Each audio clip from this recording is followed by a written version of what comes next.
This is not a drill. Repeat, this is not a drill.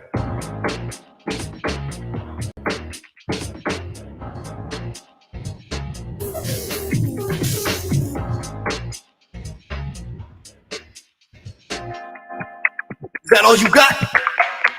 Let's begin now.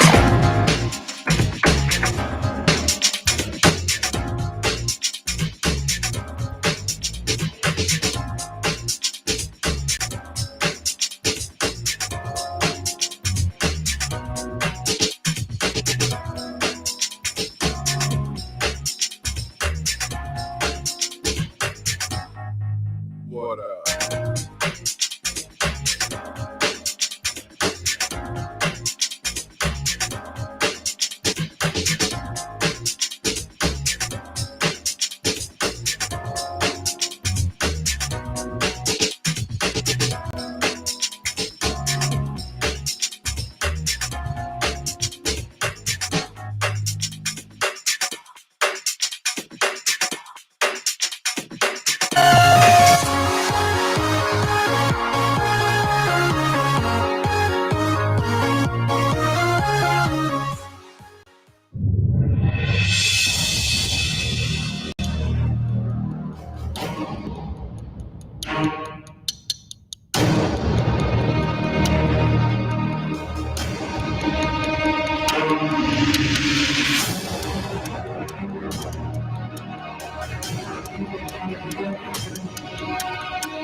This Infantry Outdoors live stream was brought to you in part by Water Purification Products, providing the complete package for all your purifying needs, including sales, installation, and services. They're fully licensed and insured. Visit them at waterpurificationproducts.com or call 954-979-5066 for pure water at your fingertips. And Mayhem Studios for all your multimedia needs. They'll give your business or organization a professional look to include videos and logos. Contact them at mayhemstudios@yahoo.com or call 479-322-0700. Add a little mayhem to your media. In association with ZW Designs. Need a website or app for your business? ZW Design has you covered. They'll get you looking professional in no time at affordable rates. Visit them at zwdesigns-agency.com or call 970-759-2739.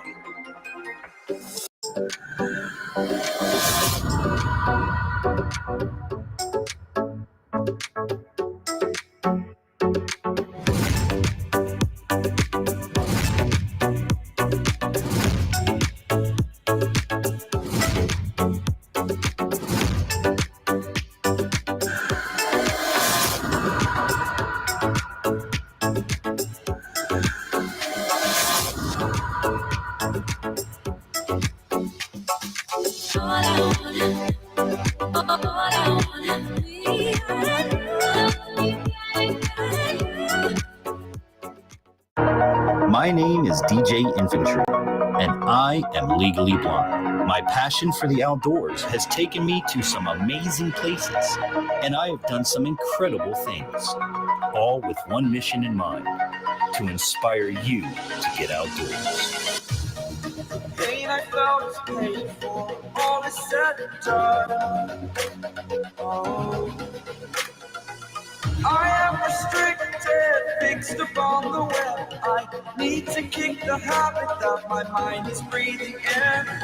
Break out, I've got to see. Spent all my life holding all of it closely. I played it innocent, a feel of discontent. I'm finally facing it all, fearless. Welcome to Infantry Outdoors.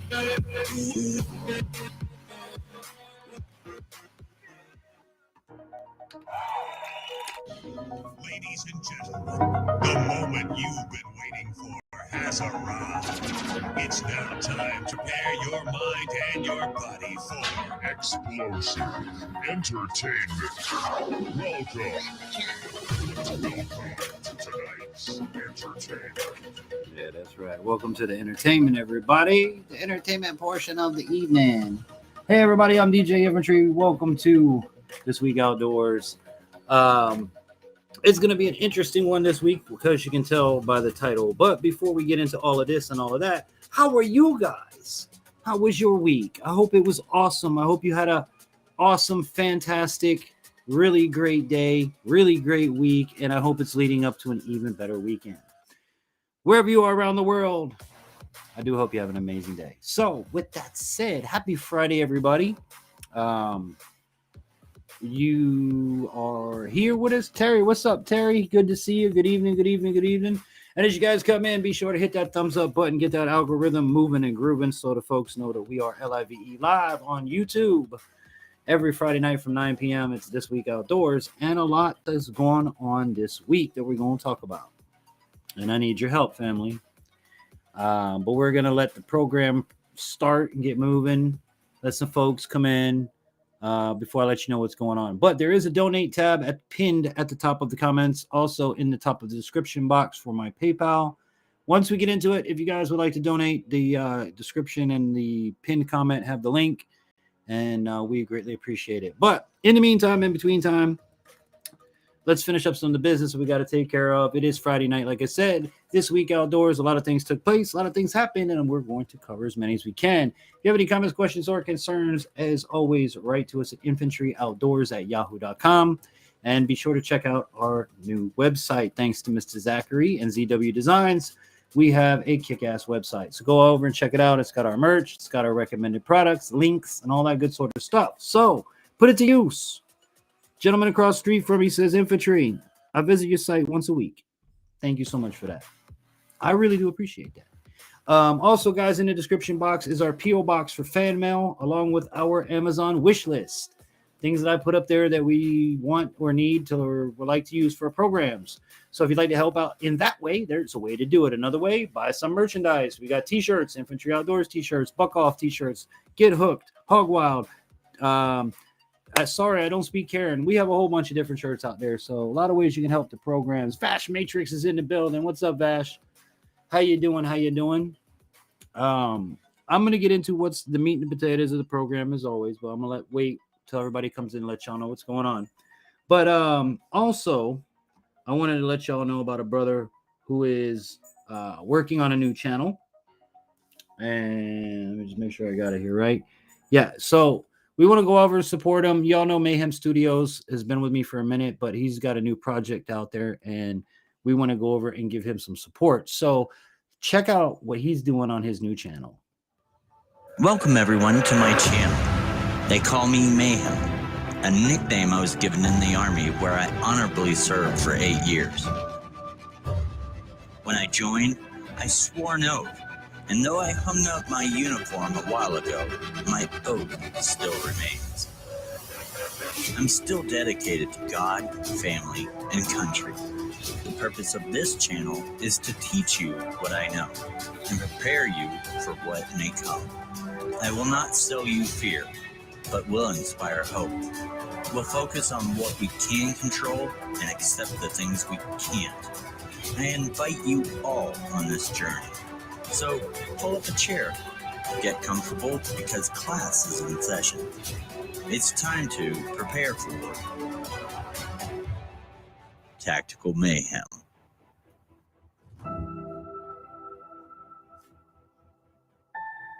That's right. Make sure you go on over and check out the boy's channel. He's already got some stuff up there that's off the hook, and we want to support our fellow brother as he supports us. So, Created a Fish, what's going on, Aaron? Good to see you. All right, so one last thing, guys, just to get the business out of the way, and I will let you know what's going on and what's happening with my family and why we need help. So, in times of emergencies like these right now that we all live in, as we all know, it really helps to be a Boy Scout and be prepared, right? Well, one of the ways that you can be prepared, obviously, is to have your emergency first aid supplies, right? In your emergency first aid supplies, it would be nice as preppers, as people that are prepared, to be able to have readily available pharmaceutical antibiotics, right? And it's hard to get without a doctor's prescription. Well, I found a company that not only makes it possible, that they'll get it right to you from the doctor to you, medically prescribed to you. So each individual in your home will need their own case, of course, or their own product. What am I talking about? I'm talking about Jace Case. You guys know I support them, so let's take a look. In today's world of technology, supply shortages, fuel shortages, and war, now more than ever is the time to prepare. Throughout human history, over 1 billion people have died from disease that would have been cured by everyday antibiotics. Over 99% of Americans do not have a supply of emergency antibiotics. Over 98% of antibiotics are produced overseas. The chance that antibiotic supply chain could be interrupted at some point is 100%. If that were to happen, experts predict that local pharmacies would run out of antibiotics in a few weeks. The time to prepare is now. Every home needs to purchase a Jace Case. If we got your attention, visit our website today at jacemedical.com/Infantry Outdoors. Be sure to use promo code Infantry10 for 10% off your order. Be prepared with Jace Case. That's right. Either one is fine. Be prepared with Jace Case, guys. Make sure you get yourself one because you never know when you're going to need that emergency supply of antibiotics. Big shout out, Coyotes in the building. All right, so we got everybody here, pretty much. Got enough to get started. So, sorry for the ice machine going in the background. It's a very unprofessional thing, but hey, what can I do? Let's do this. Try to mask it a little bit. All right, it is Friday night. So here's the deal. Like I said, pinned at the top of the chat is the comment or the link for my PayPal. My wife, who y'all know behind the scenes, is the producer. Some of you know her personally. She's the lady, but you see in all the trapping videos. She's the one giving me my soda, making all this noise in here right now. But she's had for many, many, many, many years a temporary bridge for front teeth. And when I say many, many, many, many, many, many, many years, it's been 12, 13 years, somewhere around there. The bridge broke.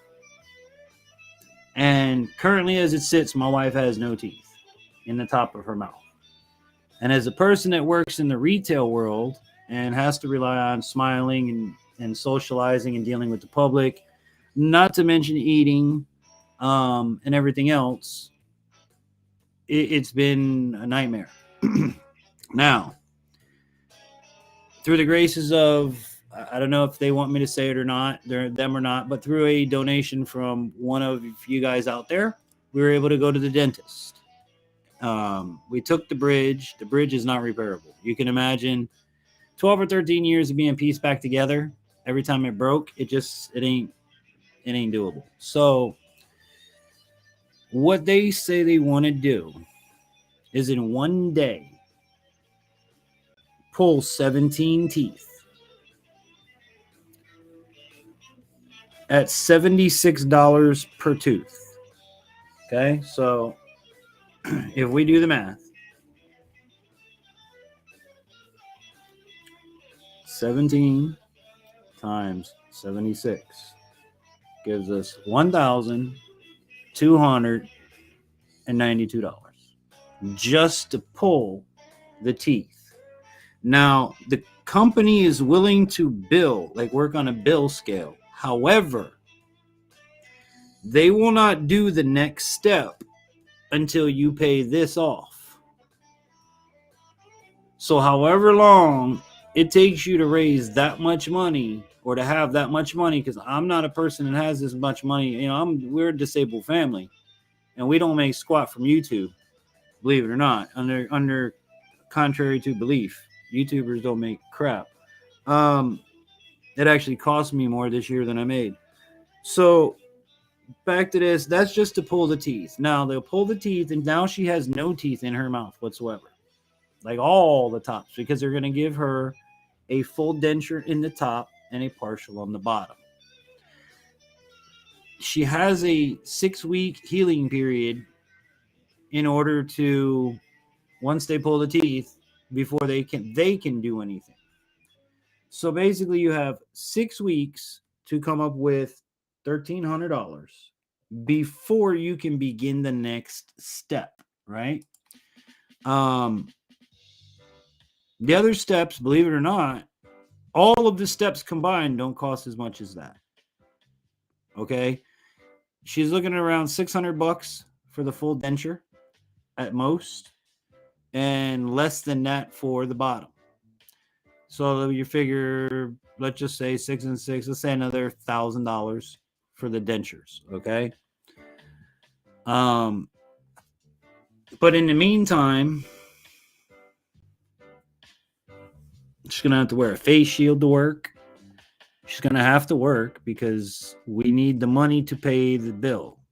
So it's one of them things where it was a really bad situation for that to happen. And thank you for, I don't know if they want me to say their name or not, but thank you for the individual that helped. Hold on, let me go over here to the comments. Oh, y'all, hey yo, great fish. All right, it's trapping. I read that one. Hey coyote, ice machine in the background. That's a terrible way to speak of it. Hello, everyone. Yikes, my mouth hurts just thinking of the idea of 17 pulls. Exactly. Now, when I was a kid, my father, I'm destined for dentures too. I don't have very many teeth left in my mouth. But when I was a kid, my dad, about my age, got his dentures.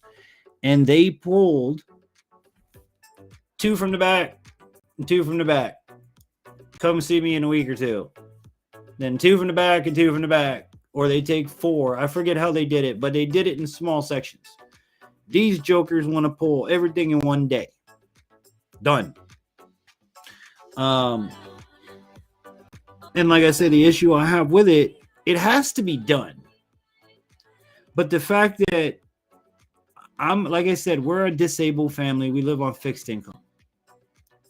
I'm not making record sales on t-shirts. I'm not we don't drive fancy cars. We don't, none of that. We're poor. So this is almost an impossibility for us to be able to get the funds, because we don't have the insurance to do this. You know what I'm saying? And the way that they look at dental work in this country as cosmetic is ridiculous. A person that has no teeth doesn't need cosmetics. They need to eat. You know what I'm saying? So the PayPal's up there. It's pinned at the top. It's also in the top of the description box. If anybody does want to donate, God bless your hearts. We will thank you in a video once this is all said and done. But that's it. The big news. That's where we stand. It's going to be about $3,000 in total to have everything done. And through the grace of God, we'll get through it. Like I said, the 6 weeks of healing where she won't have teeth,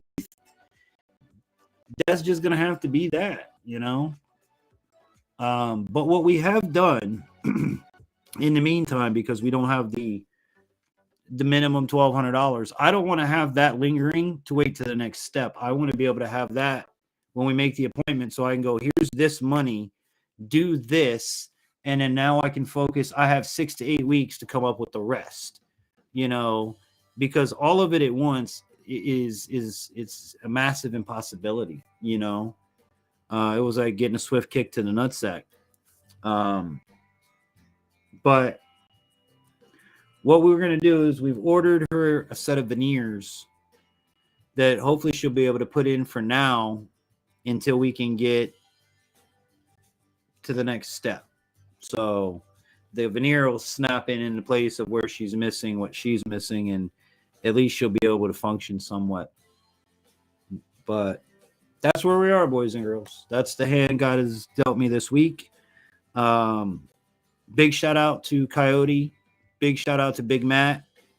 They've been helping running point all this week on it, basically. They've been in other folks' live streams asking for help, which I do appreciate. Any of my moderators, you are welcome to do the same.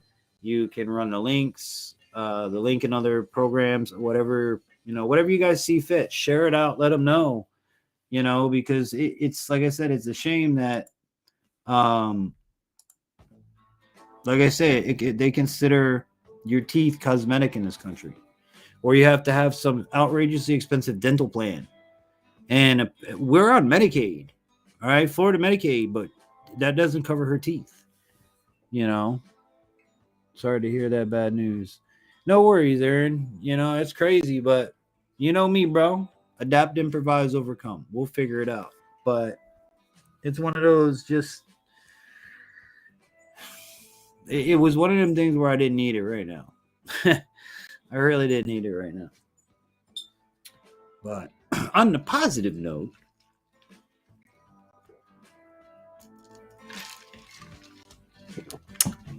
the puppy is doing very well. Mika is doing very well. She went and filed taxes. So I put her in the most boring environment I could for 2 hours with breaks in between to go outside. She did great. We went grocery shopping today. She loves the grocery store. She does awesome in the grocery store. And we should be getting back to training. Hopefully this coming week, things should be getting straightened out on the trainer. So I'm excited to bring back Service Dog Saturdays. Because she's doing really well. She's doing really good things. I just actually included a side pouch to her service vest, which holds her basically Walmart bags, some rolled up paper towels, and her oopsie pouch, if you will. But we're gonna move up to where I'll have I have that there just to start because it's not a lot of weight, but I have a first aid kit that she's gonna start carrying around with her as well. You'll help. Thank you, Aaron. Appreciate that, dude. Well, Aaron, you know my personal info. So if you want to PayPal it, you can do that. And please, everybody that does send a donation, please put something on the note with your name because we do want to go back and thank you.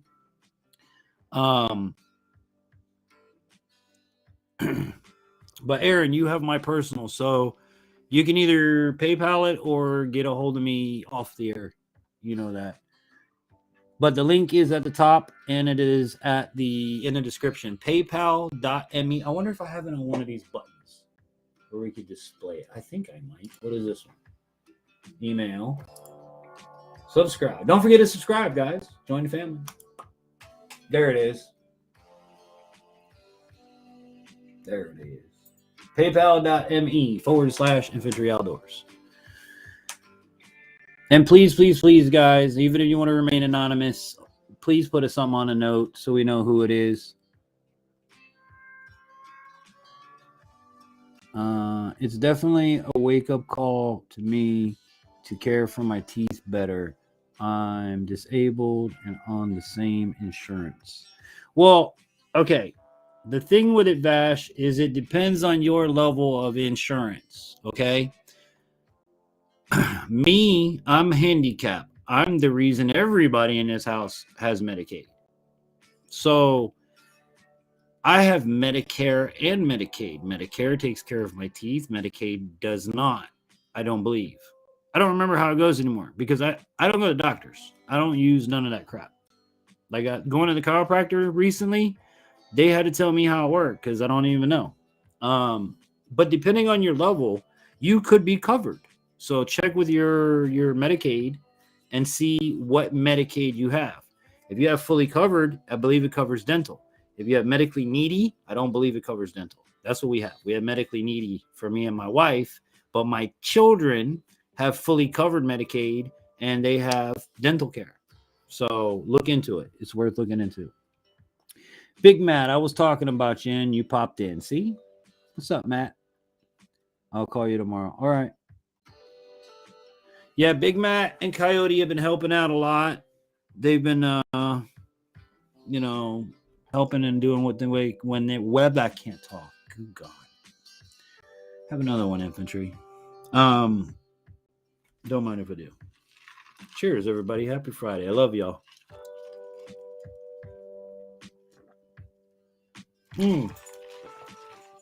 So, Vash, you never got back to me on the emails, and I did not live stream so that we could ask you. I have 2 squirrels in the freezer. They're frozen right now. I can mail them out to you. Do you want them? They're not furred out. They're dead in a bag, and I can wrap the bag, wrap it with some ice packs, and try to get it to you. Then I don't have to fur them out because I'm backed up on furring things out right now. To be honest with you, my wife is getting pissed that my freezer for food is filling up with raccoon hides. Or went to foot doctor today. Take care of your feet too. Yeah, dude, you gotta. Let me tell you something, people. Your feet. Your feet are the nerve ending of your body. Your feet are more sensitive than your private areas. A woman's foot, a pregnant woman touched in the right way on the foot can be put into labor. Same pregnant woman touched on, or any woman touched on a certain area in the foot can be put to sleep. A lot of pressure points, a lot of things, everything, all your energy goes from your feet. I'm a firm believer in it. Everybody should take their shoes off and let their feet touch earth as much as you can. You know what I'm saying? You got to let your feet touch the ground. Not your shoes, not your, sandals. Take your feet and let them touch the ground as often as you can.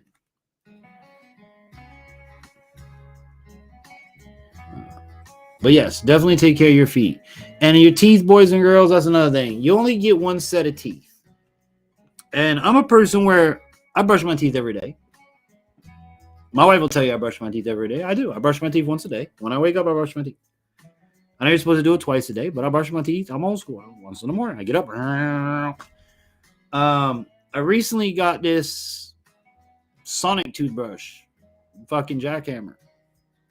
Like, you'll chip a tooth, you ain't careful with this sumbitch, all right? But you put the head on it, and it comes as a little water pick. You clean your teeth with the water pick and all that. In one brushing of this, using this thing, I was like, oh, my God. It's like,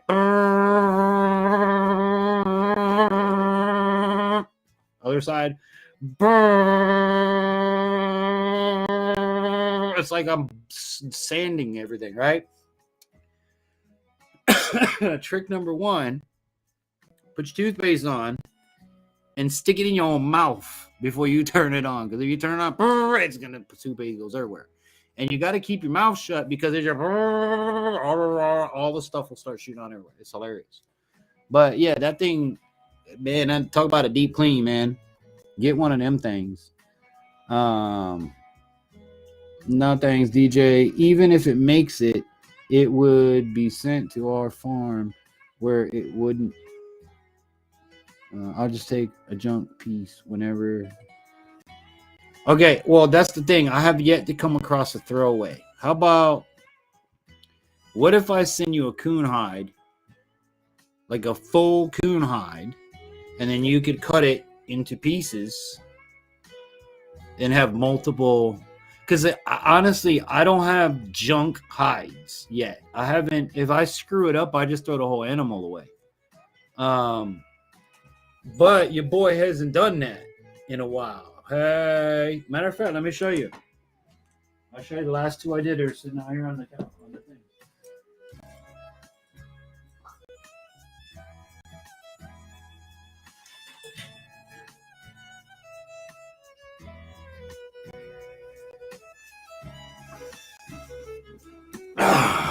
All right. So we got the squirrel. You see his little tail. Squirrely tail. And then you got this side. It's all nice and soft. Nice and pliable. This one I worked really hard on. But I even got his whiskers. Oh, excuse me. And his face and everything on that one. This one is my best one so far. And this tail is not split. This is the Coyote told me to use a chopstick method, so I use the chopstick method, and we have the whole tail. If it makes it, I don't know. We'll let you know. But you know, that's squirrel. Hold on. Flip the track. So yeah, you can see. But he's nice and soft. And then I don't want to put him down because Mikachu will take it out. Then you got this. See, I was gonna send you this. I could send you a whole hide like this. This is a raccoon. It's so big I can't even put him in it. I don't know if we'll send you this one because this is a big sumbitch. There you go.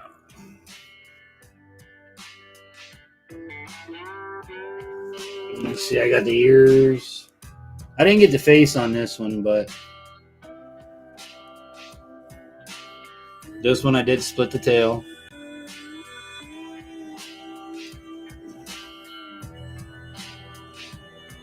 And there you go. Not bad for a blind guy. Not bad for a blind guy, I tell you what. Now, who can tell me what TV show I'm from? I caught them boys whacking in my tool shed.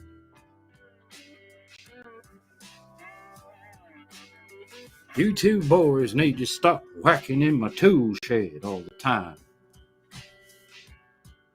All right, let me go over here to the comment.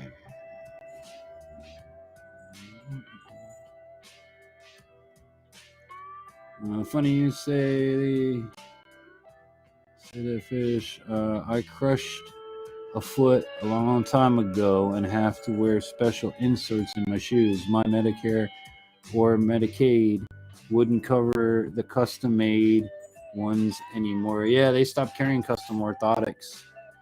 That's so trash. Insurance. Yeah, insurance is starting to not be worth the money you're paying for it.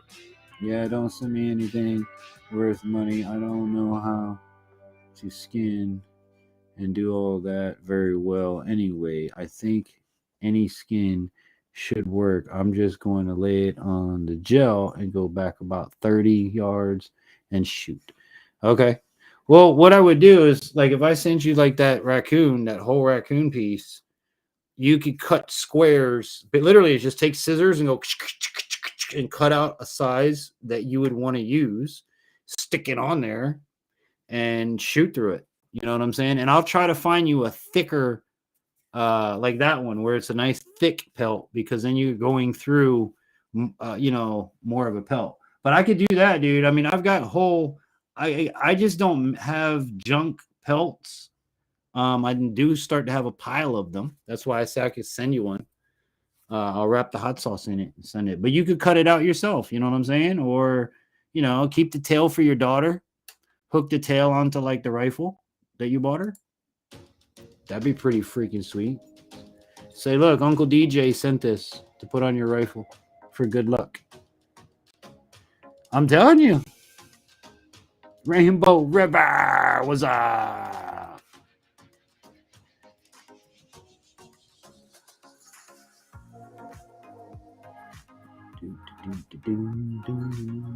Yeah, that was a coon hide. Look, here, Dave, I got, this is the squirrel, since you just came in. This is the squirrel. And this is a complete tail. This is not a split tail. This is my first complete tail. So it's not split at all. And then here's the hide. It's really soft. Really nice and like flexible and bendy. I really stretch this one good. And I'll keep working with it more and make it even more, you know, the more you play with it, the better it becomes. But there's your coon hide. Now look, it's so big, I gotta lean back. Hold on. There we go. No, you can't have that. All right, and then you flip them over. And that's what they look like tanned.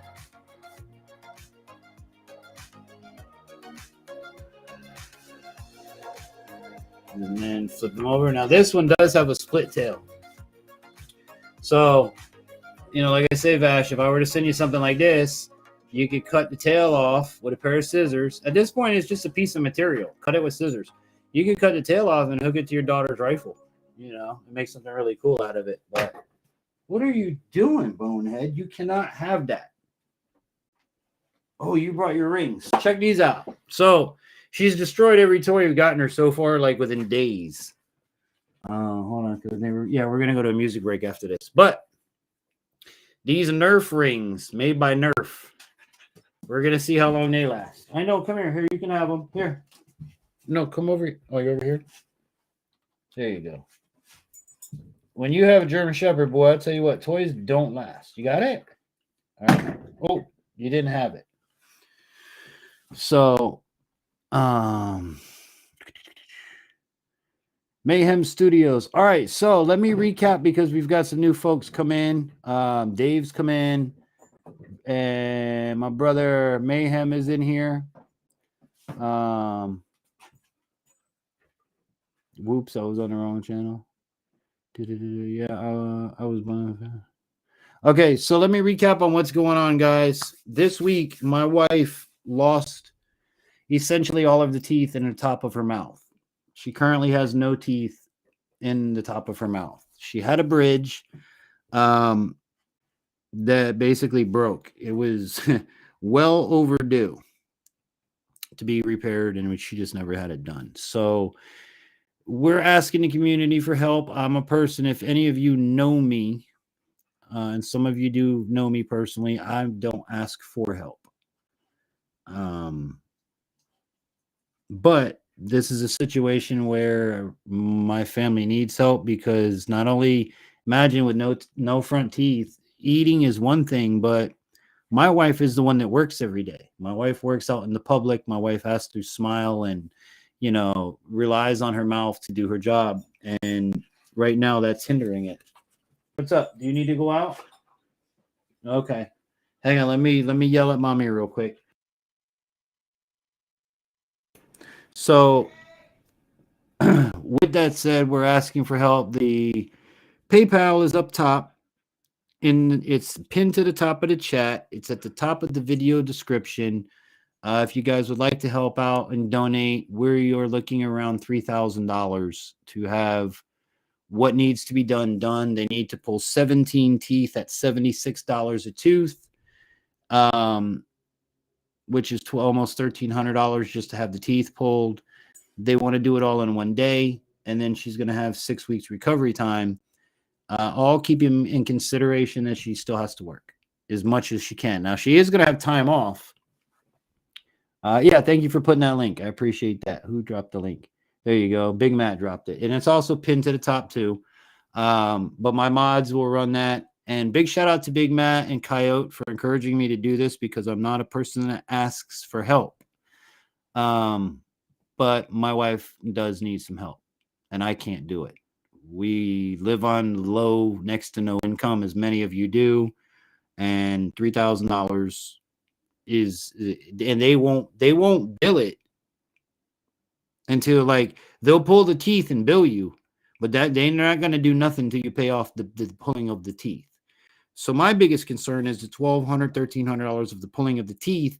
I would like to be able to walk in and pay that at the day we have the teeth pulled, so that then I have 6 weeks to get the rest, which is basically the denture, which is a full denture at $600, and then lower denture at less than $600. So probably another $1,000 in total to do this. So if you guys do want to help out, the link is running through the chat. It's pinned in the chat. It's at the top of the chat. It's in the description. And please, please, please, please, if you do donate, put a message on there who you are. We were going to thank everybody in a video later down the road when this is done. Again, Coyote and Big Matt, thank you so much. They've been running my links. Moderators, you are free to grab the link and use it. You can ask for help in your live streams. You can share this out, whatever you guys can do. You know what I'm saying? I know not everybody's got $1, but everybody can hit the share button. you know, or tell somebody, hey, you know, there's a person, here's a blind guy who really needs some help right now. You know, his family is kind of stuck. So, let me scroll back up. Yeah, I was wondering. I saw that one. Great job on the hides. Thank you, Dave. Yeah, I'm getting better at them. Especially like if you see the squirrel, like I even got the nose and the whiskers. I did really good on that one. You said they need to go out? Yes, they need to go out. She's just biting her collar. Your PayPal link is not been to the top. Okay, on my side it says pin messages 1. Do I have Zelle? I do not. I have Cash App and I have PayPal. They don't want to go out. Maybe she was just trying to play. Maybe. It is playtime. So, but yes, I have Cash App and PayPal are the ways I can accept. I see it at the top. I see it at the top too. Okay, so yeah, it's there. But yeah, so what we're basically doing before I take the music break is, for now, we ordered a snap-in set of veneers online. The dentist said that she could do this, and she's going to put in a snap-in set of veneers until we can raise at least the $1,300 that we need to pull the teeth, which will give me 6 to 8 weeks healing time, which they can't do anything anyway, to raise to get the denture money and be done with it. Because I think that's all that. I think it's a deep cleaning after that, which is like $86, and then it's the full denture top and then the partial bottom, and she would be done. So that's the game plan for it. With that said, let's rock on. Let's bring happy thoughts. Happy thoughts. It is Friday. Happy Friday, everybody.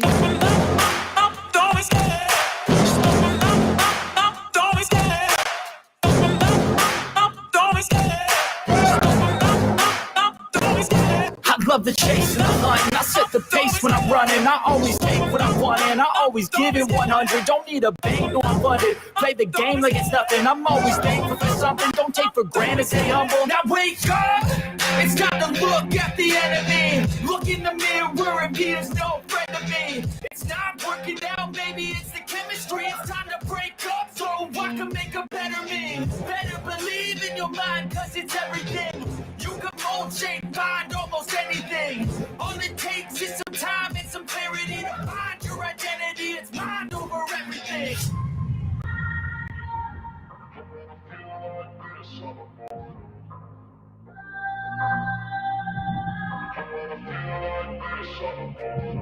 And when I feel like this, I'm immortal.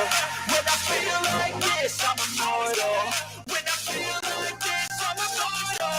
When I feel like this, I'm immortal. Don't be scared. Don't be scared.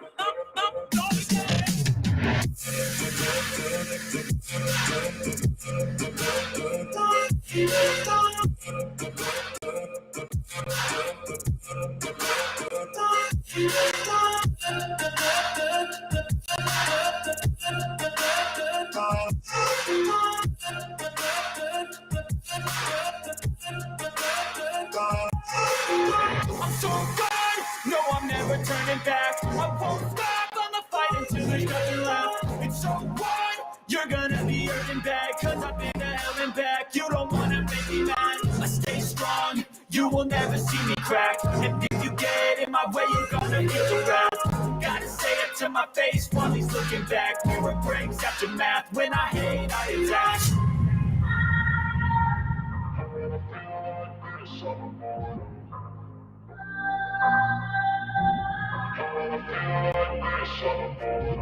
And when I feel like this, I'm immortal. When I feel like this, I'm immortal. When I feel like this, I'm immortal. When I feel like this, I'm immortal. Don't be scared. Don't be scared.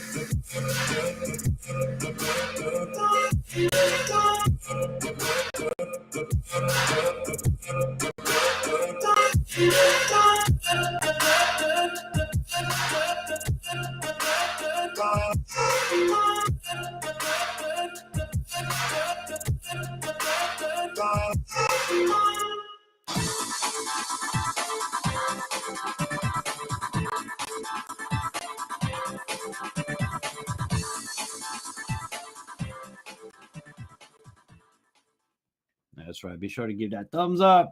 If you haven't done it already, share it out. Let people know what's going on. I tell you what, boy, I just used this song, this rhythm right here. I used on a radio commercial down in Miami this week. So that's what happened this week outdoors. That's right. Come on down to Keystone Groceries, located at 6901 West Oakland Park Boulevard in Sunrise, for the freshest foods, produce, mixed vegetables, stewed meats, cut meats right on the premises. Formerly Bravo Supermarkets, that's the Keystone Supermarket, located right here in Fort Lauderdale, 6901 West Sunrise Boulevard. Call us today at 954-270-5960. See? But yeah, I use this actual Dutty is what it's called. Dutty, D-U-T-T-Y. I use that in a radio ad for Miami this weekend. That's right. Your boy does them voiceovers. But again, guys, we are raising funds for the wife tonight. It's all fun and everything. But on a serious tip, just imagine you ain't got no teeth in your mouth. And that's pretty much where she's sitting right now. But we will get through it, and I will keep you all updated each week. And again, if you do donate, please, please, please attach a tag to it that says who you are, maybe a note to the wife or something. Lift your spirits up, because it's tough, man. People don't realize how important your teeth are. And I'm one where I know, just like my dad, I know I'm going to need dentures. And I've been telling these bastards to pull my teeth out and give them to me since I was in my 20s. Oh, no. Your teeth are too good. So basically what this translates, when a dentist tells you that your teeth are too good, fam, that means there's money to be had. And the last time that I checked, when a customer walks into the restaurant and says, I want the chicken Alfredo, and the maitre d', the waiter goes, oh no, you're gonna have the steak. How does that work out? But I've been wanting my dentures forever. You kidding me? Pull these suckers out and give me a new smile.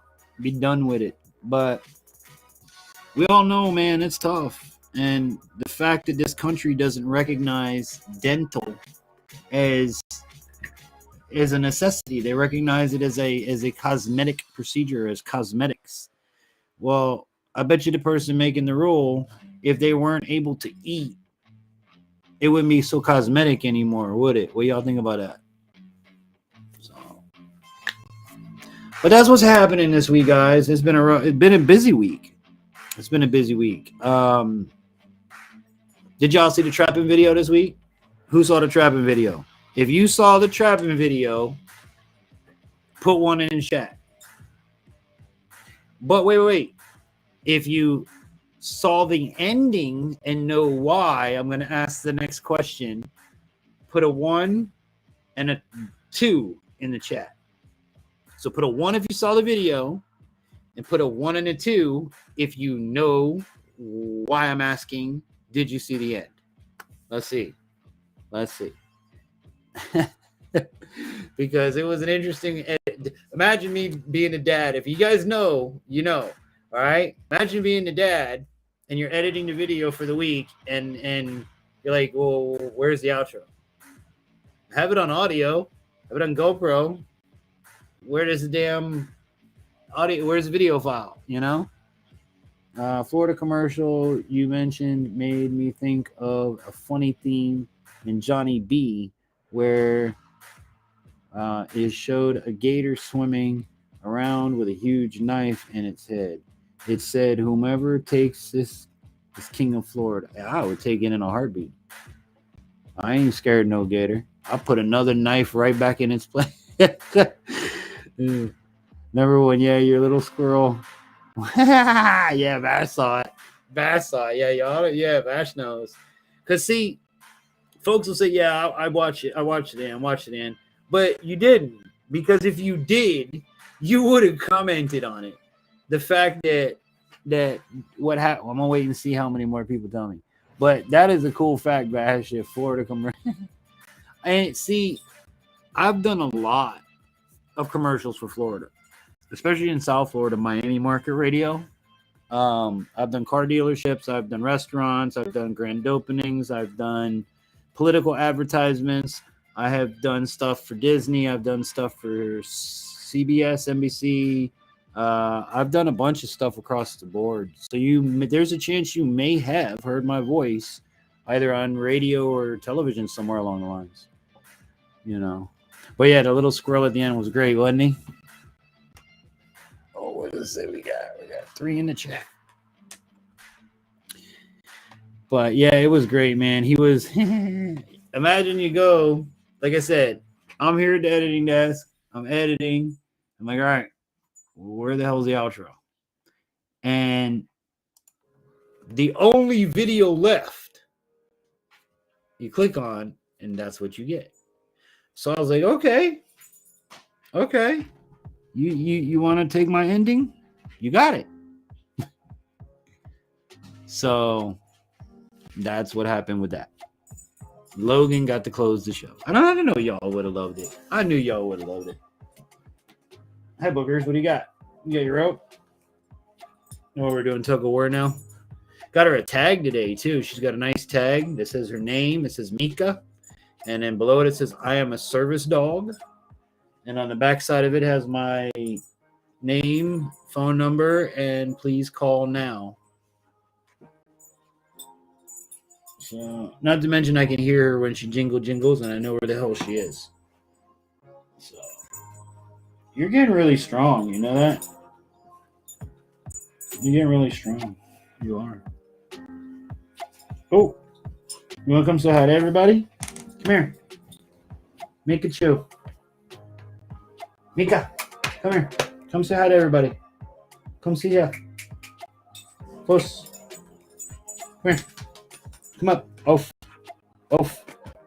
Off. Now come here. She's like, no, I'm playing tuggies right now. Oh, kids. But anywho, how was everybody else's week? I hope Vash, how did it go with your daughter? Did you get any shooting in, and how did that go? You guys know I love to hear from you. And I tell you what I'm going to do as well. I'm going to put, as we do every week, I am done with my business. So let me invite you guys to come up and chit chat with me.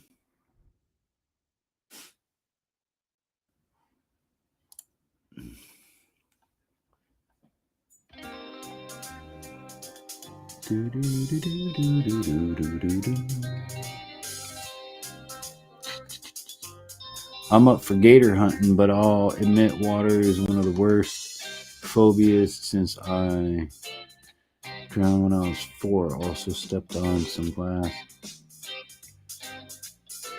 Man, you don't have very good water luck. Don't live in Florida. You don't like, if you have water problems like that, don't live in Florida. Because look here, I'm Florida born and raised. If there's water, there's a gator in it. I don't care if it's a swimming pool. I don't care if it's a jacuzzi, a hot tub, a puddle on the side of the road, a creek runoff, a canal, a calder pipe. There's gators in all the water. As long as you understand that, then you're fine. You know, so we had 8 inches of snow before she came. Still not done. Oh, that sucks. That sucks. Well, like I said, man, I'll just send you a big hide and you can cut what you need. And like I say, man, maybe like hook the tail to a rifle. And be like, hey, Uncle DJ sent that for good luck. Or put the ears on it somehow. I don't know. You figure it out. I want to challenge my fears, but yeah, I already act like gators. Well, here's the thing about a gator hunt. You're on a boat, but that doesn't make you safe. And in Florida, we have to catch them a certain way. We have to catch them, I believe, with rod and reel and a big-ass hook. Okay? Then when you get them next to the boat, we have to use what's called a bang stick. It's basically, somebody was actually going to make one for me. I was supposed to have a custom-made one made, but I never heard back from that person. you essentially hit the animal in the back of the head, and the round, depending on what size round you're having, 45, 357, 9mm, whatever, will essentially shoot right into the back of the animal's head, dispatching the animal immediately. I don't have a bang stick. I want to go gator hunt. I might do it this year because one of the guys we know has all that stuff. So I get 2 gators if I get drawn. But gators are scary, man. Like, they're no joke. They're nothing to mess with. As long as it's like any other wild animal. You leave it the hell alone. Sort of leave you alone.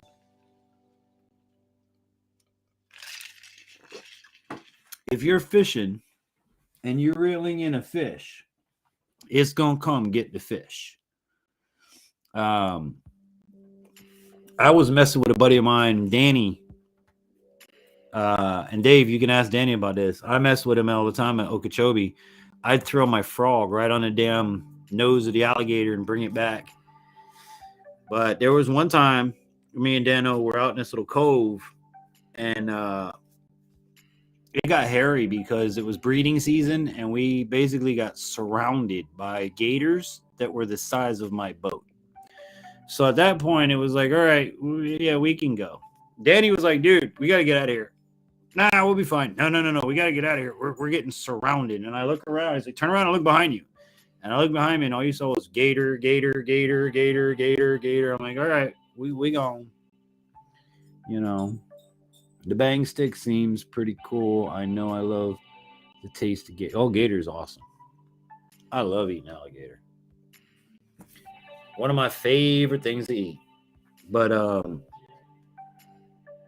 I'll get my gator eventually. I'll get me that wascally gator. And that wascally wabbit, too. I still haven't gotten my wascally wabbit. That's when you need a full auto. Yeah, and we can't even shoot them. It's a bang stick or nothing. You know, if I was able to just shoot them, I'd just take my gun and get. But you know, you gotta have a bang stick. And our permits, like if I were to pull permit, I would get 2 alligators.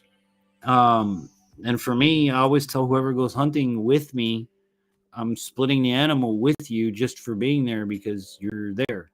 You know, that's just how I feel. We should split the animal.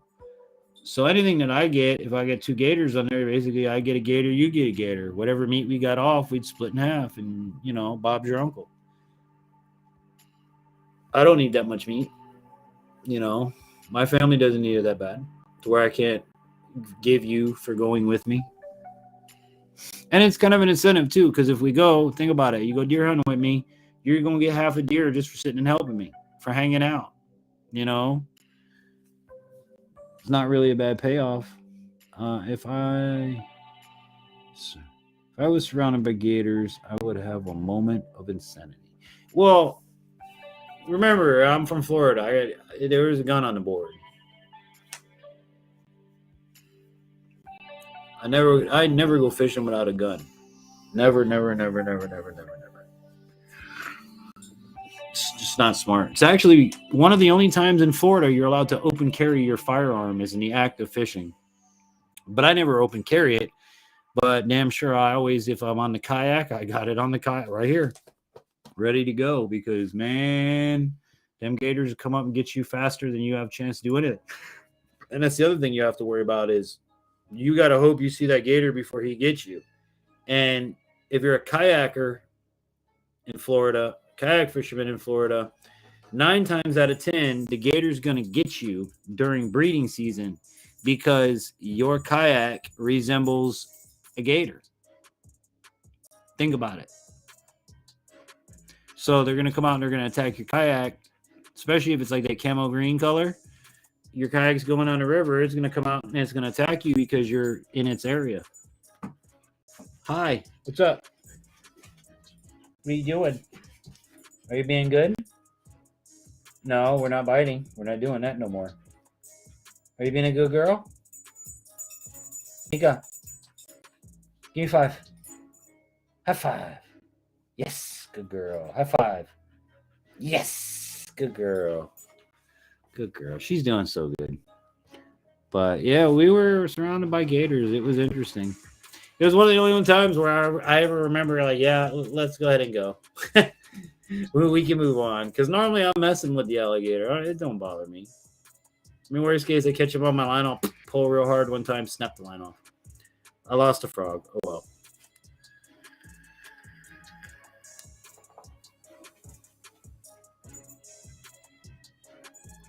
Boom, boom, boom, boom. That's good to carry. I've only ever seen gators in the pet shop. I won't. Well, okay. Imagine you're fishing, right? Or your kid's fishing.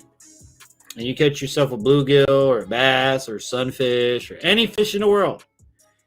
And you're reeling it in. And as you're reeling it in, you notice the wake behind it getting bigger and bigger and bigger and bigger and bigger and bigger. And as you bring it to the shore, guess what's coming out the water after it? It just makes perfect sense to, and that happens a lot. And especially down there, because neighborhoods, you gotta understand, a lot of the ponds down in South Florida or lakes or whatever the hell you want to call them, they're in neighborhoods. They're in residential neighborhoods, like gated community neighborhoods. So if there's a gator in there, chances are people have been chucking fish at it and teaching it this behavior. And, that's what it is. But that's why I always carry. I mean, I carry the minute I walk out my door anyway. But when I go fishing, especially since I've had kids, I always have a firearm with me. Always. I'm not a PayPal guy. Yeah, sure. Dude, I'll take any help that we can get, to be 110% honest with you. 110%. Matter of fact, so I don't forget, I'll text you the address right now, Dave. That's what I said. A lot of y'all, I got, y'all are moderators. Y'all have my personal info. You can always reach out to me directly, like Dave's doing.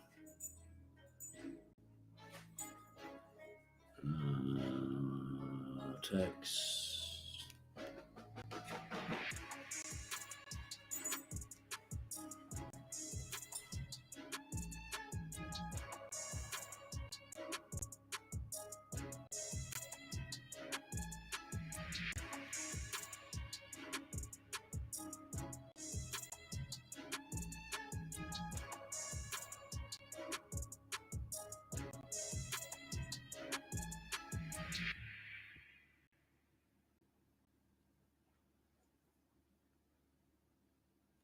There you go, Dave. I sent you the house address.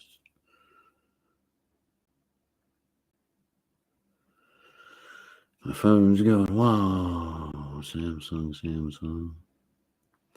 But yeah, like I said, any help that we can get is greatly appreciated.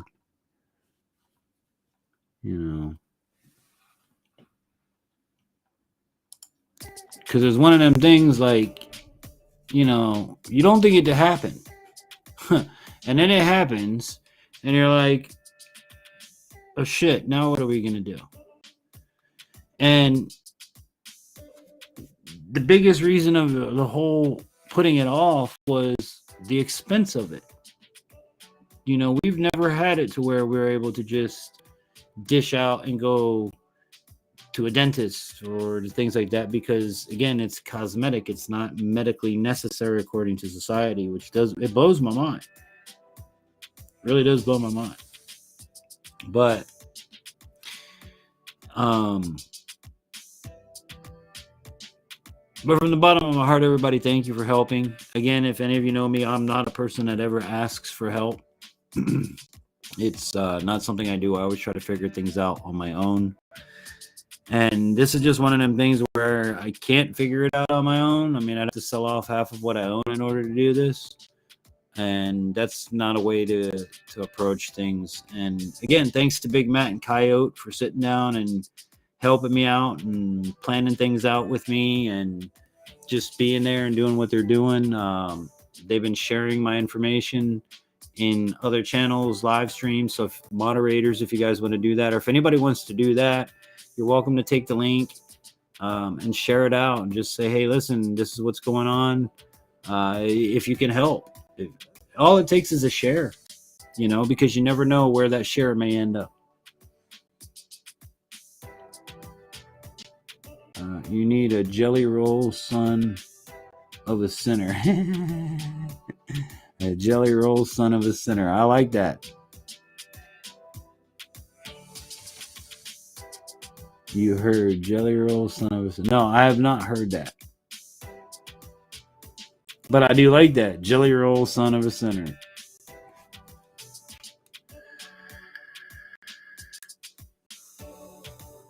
Sounds like a southern phrase you would hear. You're a, what is it? You're a jelly roll son of a sinner. I tell you what.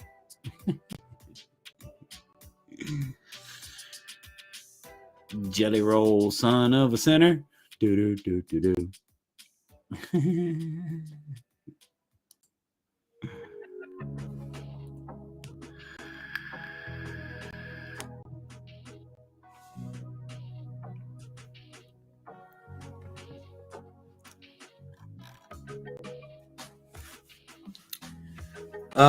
Other than that, in other news, next weekend, March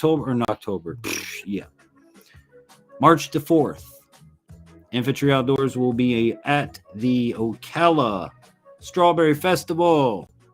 So if you're in Ocala and you can come down and come out, I don't have a booth. I don't have none of that. What I can tell you is I will be there to see my friends, the BMX Trick Stars.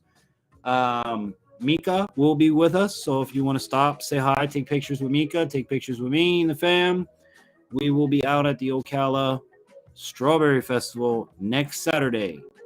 So if you're in the area, come on out, have some fun, check it out. It's strawberry time. Strawberry wine. She was 17. Yes, playing regularly on the highway on Sirius XM Google. Yummy. I love strawberry. Yeah, strawberries. I love strawberries. Jelly roll son of a sinner. I bet my wife would have heard of that one. I can't play it here, Dave, because copyright. All these wonderful songs you hear in the background and playing are provided by YouTube's audio library. It's the best of the worst and the worst of the best, and I pick as best as I can to try to provide you. I need to go through there again because I think they might have something new by now I can add to this. Because on a good night, we'll go through all these tracks. We're almost to the bottom already. You know. Country music genre. Oh, I bet you my wife's heard of it. I've probably heard of it. I'm just not thinking right in my brain right now.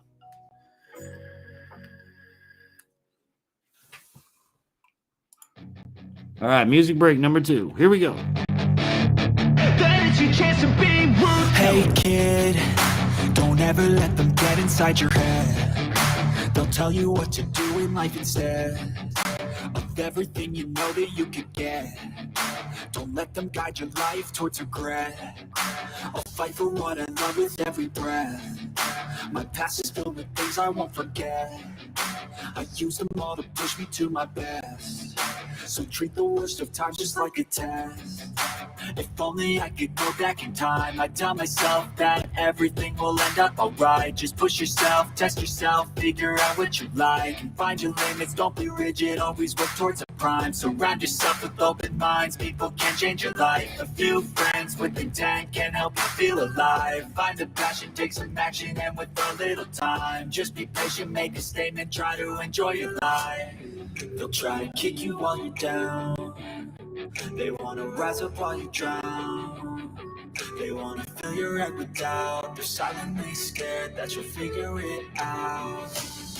I'll make it look like I'm losing.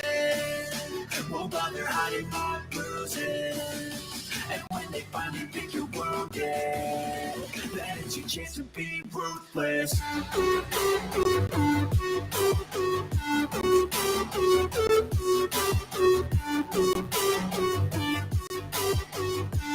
That is your chance to be ruthless.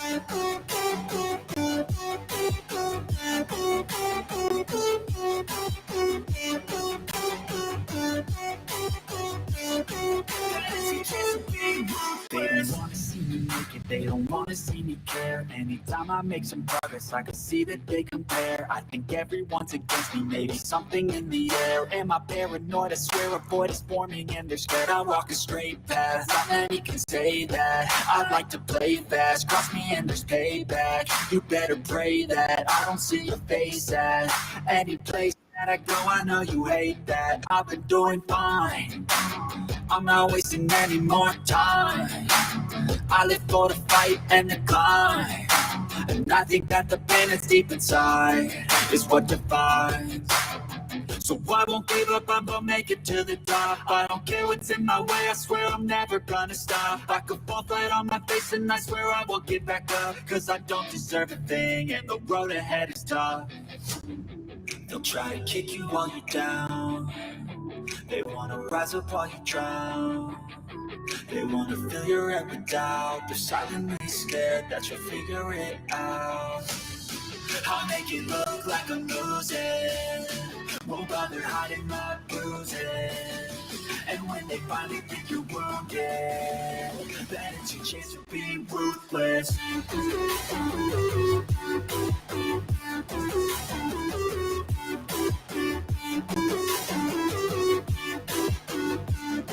Then it's your chance to be ruthless.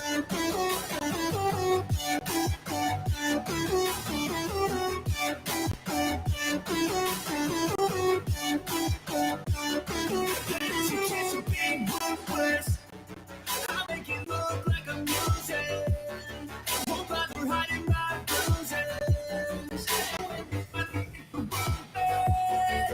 It's your chance to be ruthless.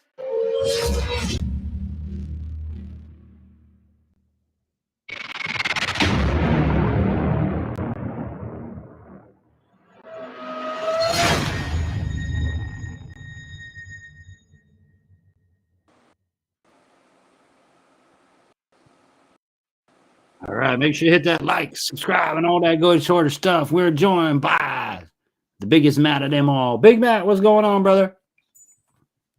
What's up? How's everything going?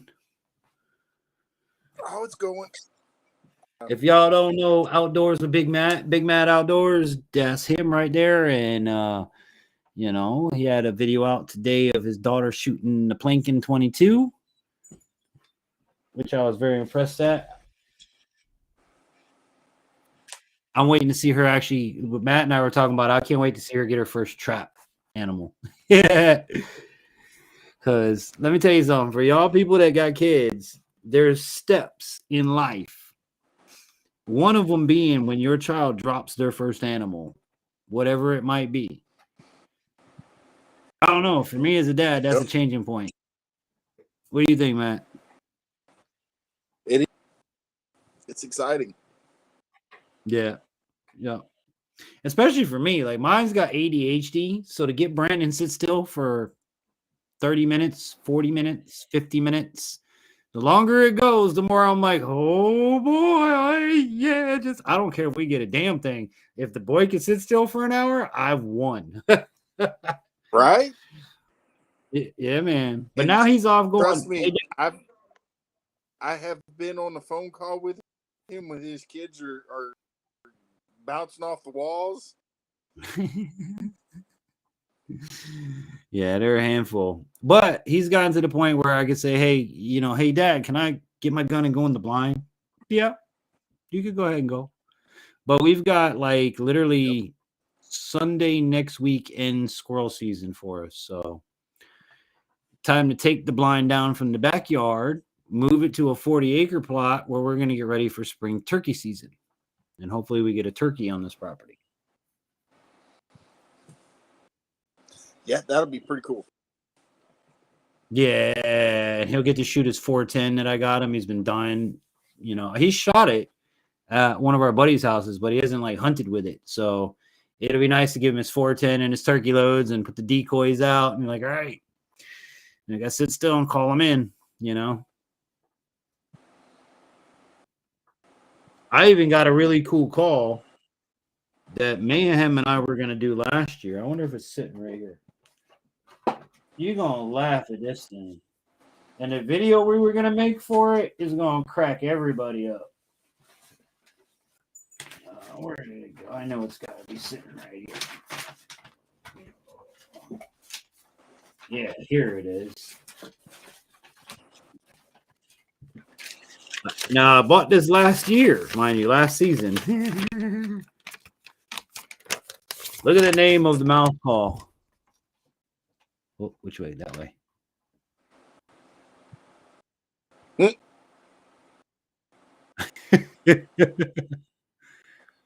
The Karen. And the Karen has instructions that go with the Karen. Like, it explains the Karen. So I was going to do a, you know, it's put out by Primo, which we all know is a good brand. I was going to do it last year, but we ran out of season. We moved into the new season before I could get that one out. So I was like, you know what, we're going to back burner that one for the start of spring season because, man, you know, Mayhem and the idea we have with the news reporter and Karen's in the wild, it's going to be a funny video. So, but yeah, we got spring turkey coming up. What's going on? What's going on with Big Matt? What's coming up in outdoors with Big Matt?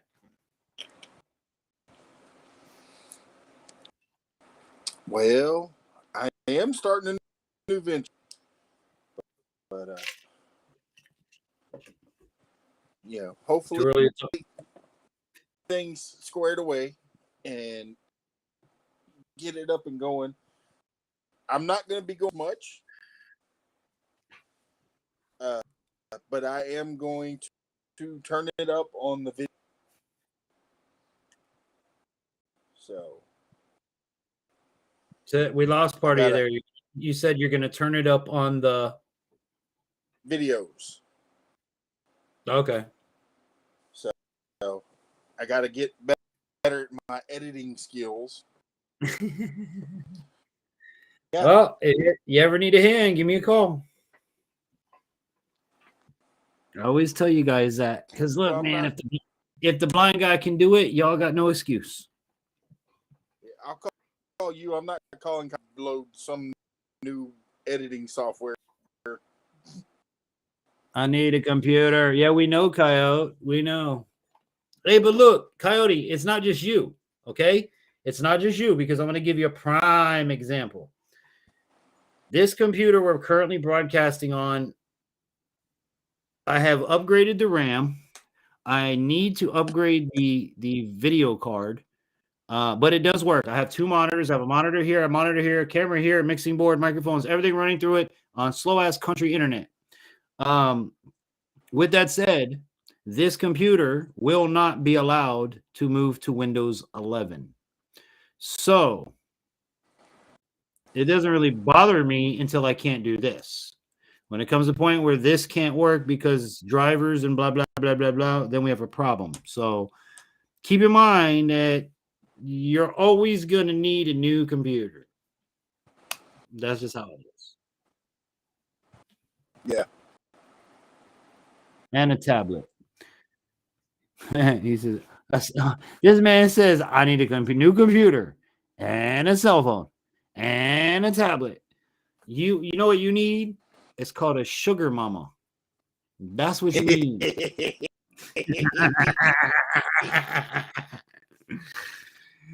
You need a sugar mama. That's what you need. But yep. Yeah, I haven't even been trapping for a while. I closed the trap line because everything that's going on, and I just don't have the time to deal with it right now, especially with the stress of the wife and everything else. So I got to figure out what to do after next week when I don't have a video. But I'm working on the new scope video. So that's in progress. But I wanted to get a feel for it and run it through its paces as much as I can before I put it on camera. And Coyote, if you find yourself one of them sugar mamas, share. We can get all you. Yeah, remember sharing is caring, Coyote. That's right. I'm gonna start calling you Karen. Start calling him Karen.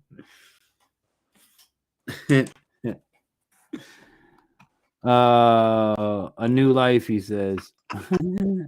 A new truck. Yeah, the wish list can go on forever. Look, man, I'm just happy getting by, be honest with you. If I didn't have to worry day to day, or if something like this came up where I could just not worry, that's the place I would want to be. I don't want to be rich. I don't want to be, none of that. If it ever happens, great. But I just want to be where I am comfortable to live, I don't need a brand new off the showroom, off the presses vehicle. I don't need fancy schmancy this and that. I'm happy if it floats and it's got a motor, it's a boat. Let's go fishing. Right. If it's a car, a car has no purpose in my life. So a truck, if it's a truck and I can put shit in it, the dog, the DJ equipment, the hunting and fishing gear, it's a truck. It don't have to be brand new. Look, mine, I got an 02 and an 04. I'm happy with those. I don't want to go too much forward because then you run into I can't work on it myself no more, and I don't like that. I still like to work on my own stuff. Coyote's still putting Santa's Christmas list over here. See this man? He got like literally Santa's Christmas list. I need a computer and a cell phone and a tablet and a new life and a bigger camper and more ammo, and Big Matt needs a big boat. Oh, he put that in there for you. And more guns. That was nice of him to put in there for Santa. And Big Matt needs a big boat. Big Matt don't need a big boat. Big Matt needs a boat that floats with a motor and then he can go fishing. Period. That ain't no big nothing. That's rich people thinking. You're blessed if you're able to get out on the water. Period. I know I was. Please check the list. Text message. Please check the last text message. Okay. Last. Oh,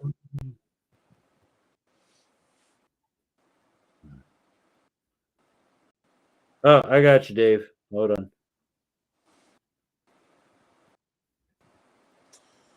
And Coyote, Top secret here. We just need one big enough for me, you, and infantry. Everybody else we can put on a tube behind us. There you go. Hey, look, I even have a tube coming up here. I have my tube from my brother. I just talked to him today. It'll be here like in a week or two. I still have my tube with my bungee rope and all my expensive floaty from down there. I just bought it before I moved. So it's been sitting in a bag for 3 years waiting to be used. So we got the tube, the bungee rope, the ball, the snap, the Y snap to hook it to your boat. Yeah, buddy.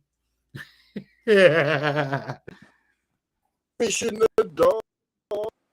Fishing a dot. What's up? Thank you for coming in. Hope you're having an amazing day. Big Matt is 6'10". So, what are you trying to say? 6'9". What are you trying to say, Coyote? What, he can't fit in a boat because he's 6'10"? I see how it is. Let's throw some powder puff at him there, Big Matt. You're not kind. You're saying he's too large to go fishing. I don't know what the racist term for fat people would be, but you're fat. Not fat. You're fat shaming him, Coyote. He can fish if he wants to. Start messing with Coyote like the people he can't stand. Like none of us can, the powder puffs. You know what they sent me? Matt, check this out. No bullshit. America, what the hell is going on? I got a note that we had to sign as parents, sent home from the school, asking if the school could continue allowing my children to read the books they currently have in the library. What the is going on, bro? What is going on where I have to give permission for my children to read the books in the library? Of course, they can read the books in the library. Why not? They're in the library, right? They're there for a reason, right? What the hell? What is going on? Somebody please drop in a comment and explain to me what the hell is going on and why I had to say, yes, my kid can read The Cat in the Hat. Yes, my kid can read Diary of a Wimpy Kid. What the hell is going on, America? Matt, give me some info, bro. What's your thoughts on this? Too many Karens, and they need to put. Yeah. And I was talking to the teacher today, and she's like, did you get the note about, your son being able to read? I'm like, yeah, what the hell is that about? He can read whatever's in the library. Why is it in the library? Because it's approved to be in the library. I don't get it. Like, why? I think my wife was telling me they were trying to edit children's books to where there's no more mother and father. It's now parents. They're editing and altering stuff. Like, what the hell? That just does not make sense. Nope. Does not make sense. Not at all. Hold on. Big Mac can play center for the Miami Heat. I'm just saying, need a big boat. Coyote says, depends on the books. Dems are trying to put books in the library that should not be. Yes. What? Yes, they are infantry. Well, here's the thing, Coyote. They're not trying to put books in anything. They're trying to take shit out of the books that are currently published. That is what I'm to understand, is they are trying to rewrite published works to fit the powder puff society. That pretty much sums it up, right? That makes sense? Yep. So yeah, they're not trying to insert a damn thing. They may be, but this is not what I'm talking about. What I'm talking about is the fact that they want to know if I'm okay with what my children are reading in school. The Catcher in the Rye, Oh Yeller, fucking Diary of a Wimpy Kid. What the hell is one my son just read? Aliens, the Invasions of Aliens. Why wouldn't I be okay with this? Why? I was talking to my IRS agent at H&R Block the other day. I had this woman rolling in laughter, and I wasn't doing anything but speaking the truth. They have this thing when you're doing your taxes. It says, I was doing an app. She had me sign up for this app where you could get, points for your receipts, and then you can get shit from the points. So as I'm setting it up, it says, what is your gender? So I said, okay, I push it. Boop. And the window pops down. And normal people, you would think male and female. This is where I had to laugh. I don't even remember what the fuck the word was. It was male, female, something else, and then undecided. And I remember looking at the woman and going, what the hell are these last two things? Because God only made men and women. So what the fuck is undecided? How are you undecided? You're not undecided. You're either a boy or a girl. It's either sticking out or it's sticking in. You can't, and this woman and the H&R Block office is die. I wish I remember what the hell the word was. I wish I remember, because it really recorded it. It was like, what the fuck is this? What? All right, when we were at H&R Block and I was doing an app and it said male, female, what was the next thing? Non-binary. Non-binary. What the fuck are the non-binary, boys and girls? Are you a code? Are you some kind of, matrix code, and you're either binary or Are you a computer? I know what it is.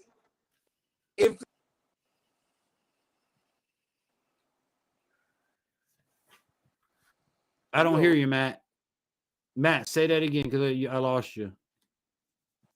Are you a robot? Are you a robot? Yeah, bro. I had this woman damn near piss herself in H&R Block. What the fuck is binary? I mean, what is that? How do you have a binary? Can you have a positive or a negative one? I don't know.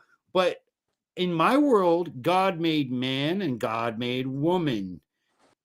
There's no, it either comes out or it goes in. You can't have it either any other way. So, yeah, that was just one thing I had her piss rolling on. There was a bunch of other stuff. As we just walked through, I'm like, are you serious? Like, really? You know, I think the best one was, all right, I'm going to take the dog out for a little while. I know I don't need to be back until you need a signature. And she looks at me. I'm like, that's all us men are for, swiping and signing our lives away. She started laughing and I walked off. But it's true because she does all the paperwork. She handles everything because I can't see it. I can't deal with it. She reads the computer screen. I just sign the stupid thing at the end and she hits accept. That's how we do taxes. You were talking about what they did to Dr. Okay, hold on. I gotta catch up to the comments. Dems, we got that one. Unfortunately, it's a different world these days. Please don't offend me. Stupid shit. It is stupid shit, Dave. It 100% is. It is completely stupid. Oh, you were talking about what they did with not just Dr. Seuss. There's a whole bunch of them. Dr. Seuss, fine. Gay BC's not good. Look, if it's in the school, because obviously gay BC's is not going to be in my son's elementary school curriculum library. And I think most of us agree to that. That is not in the library. What I'm saying is what is currently in the library, they don't feel is appropriate because it uses the words, are you ready, boys and girls? It uses the words mom and dad. They want to replace that with parents and families. They want to replace the word families with parents. So this is where I'm saying I have an issue. Because to be honest, the gay and lesbian and all that stuff, that's been here since the dawn of time too, boys and girls. But if they want it, let them have it to themselves. Don't bring it out to everybody. If you want to teach your gay children to be gay, well, you know what? You're the one you're gonna have to deal with it in the long run. Don't put it on my kids. Don't put it on my wife. You know, I've had gay friends in my lifetime. I love them to death. But we also had a very clear and crisp understanding from the beginning. I am not gay in no way, shape, or form. So as long as you respect my zone, my wishes, I will respect yours. And we used to have so much fun. I would be the one straight dude going, hey, sweetheart, I bet you wish you could have this, huh? I'd mess with them all the time. Great people. But you know what? You got to have boundaries. But again, I'm not talking about and boundaries. Like I said, I'm not talking about putting gay BCs into the school. I'm talking about them trying to remove and edit published works currently approved and in the school. It's not just about gay and stuff. It's also about the word lazy and fat. They want to take out the word fat. They don't want no books to no longer call anybody fat. So if I said, hey, Matt, you're not big, bro, you're fat. Uh-oh. That's a strike. Don't do that. Hey, Matt. Man, when I was hanging out with you the other day, you were late. Go there. Let's go over to let's pick on Coyote a little bit then, since he ain't even up here. Coyote, man, we were hanging out today, and you were lazy AF, bro. No, you can't say that. Can't say that.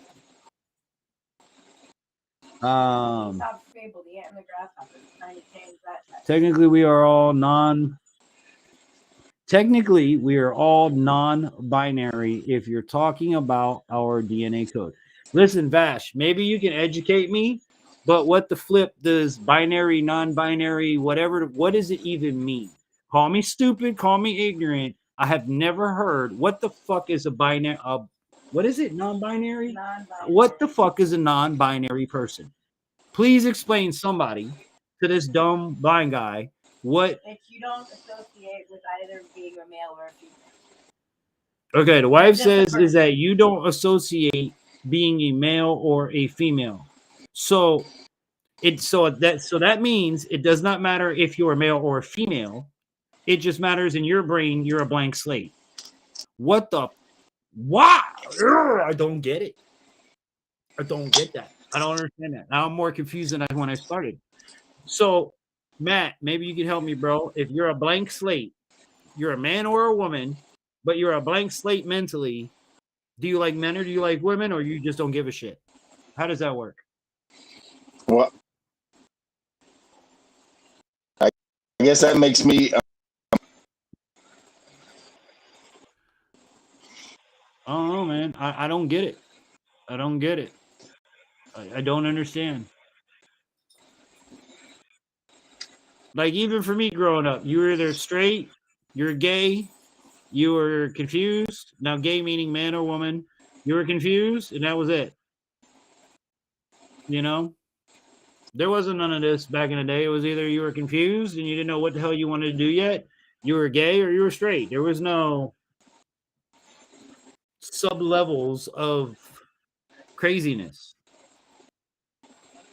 Stop defining everything, damn it.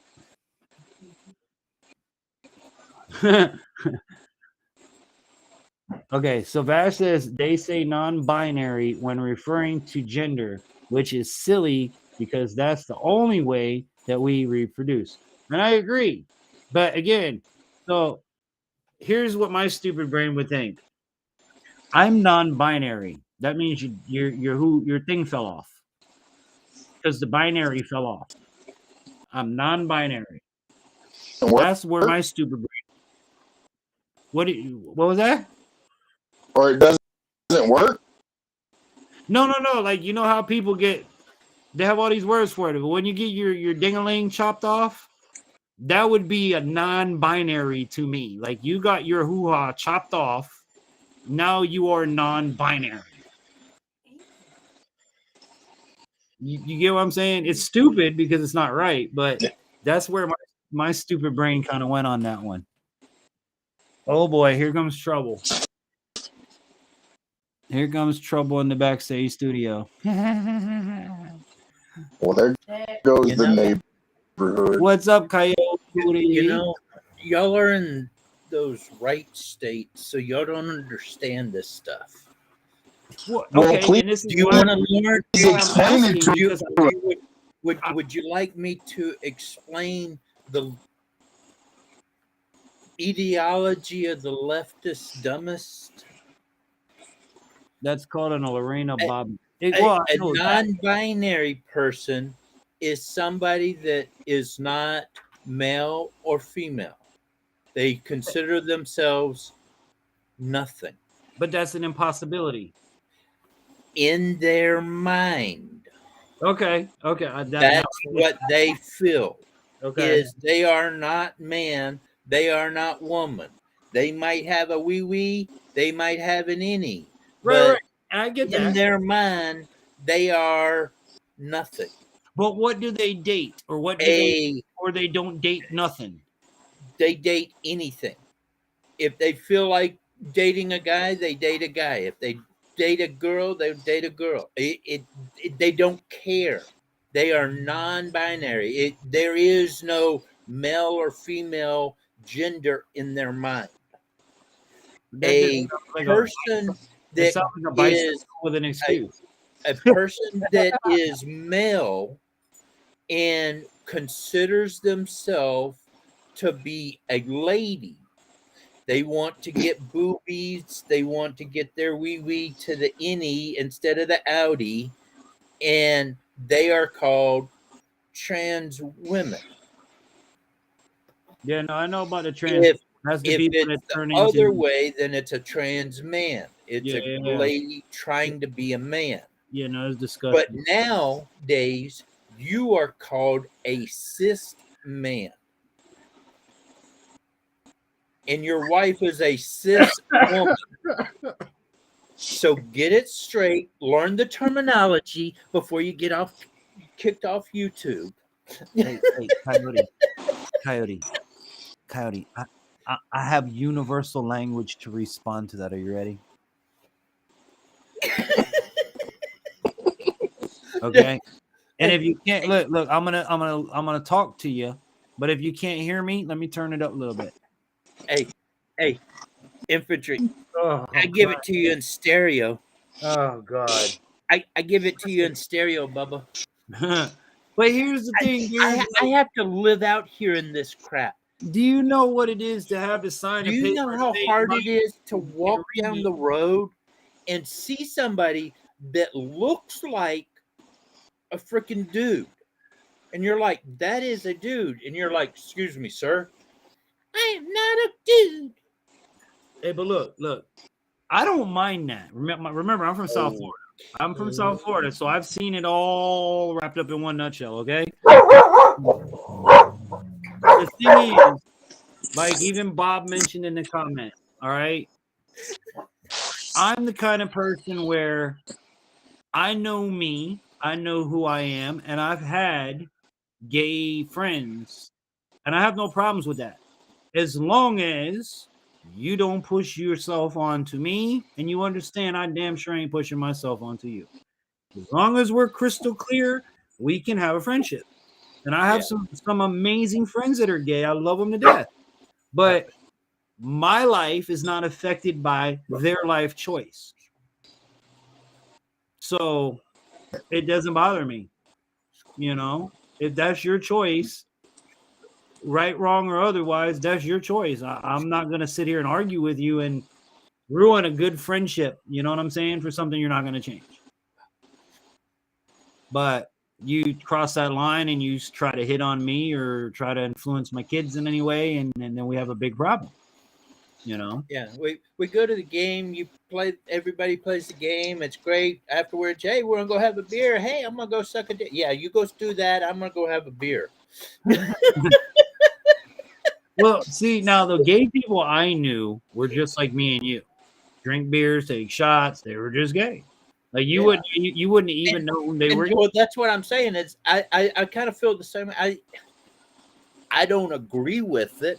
That's their choice. So be it. But I guarantee you, when you go stand in front of the big man, you're going to have to answer for your situation. Right. And at that point, all I can say is remember Sodom and Gomorrah. It's not our place to judge. Even the Bible says that.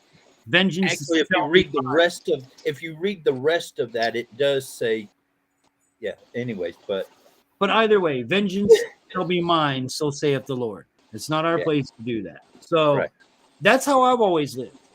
Again, we shouldn't let evil overrun our country either.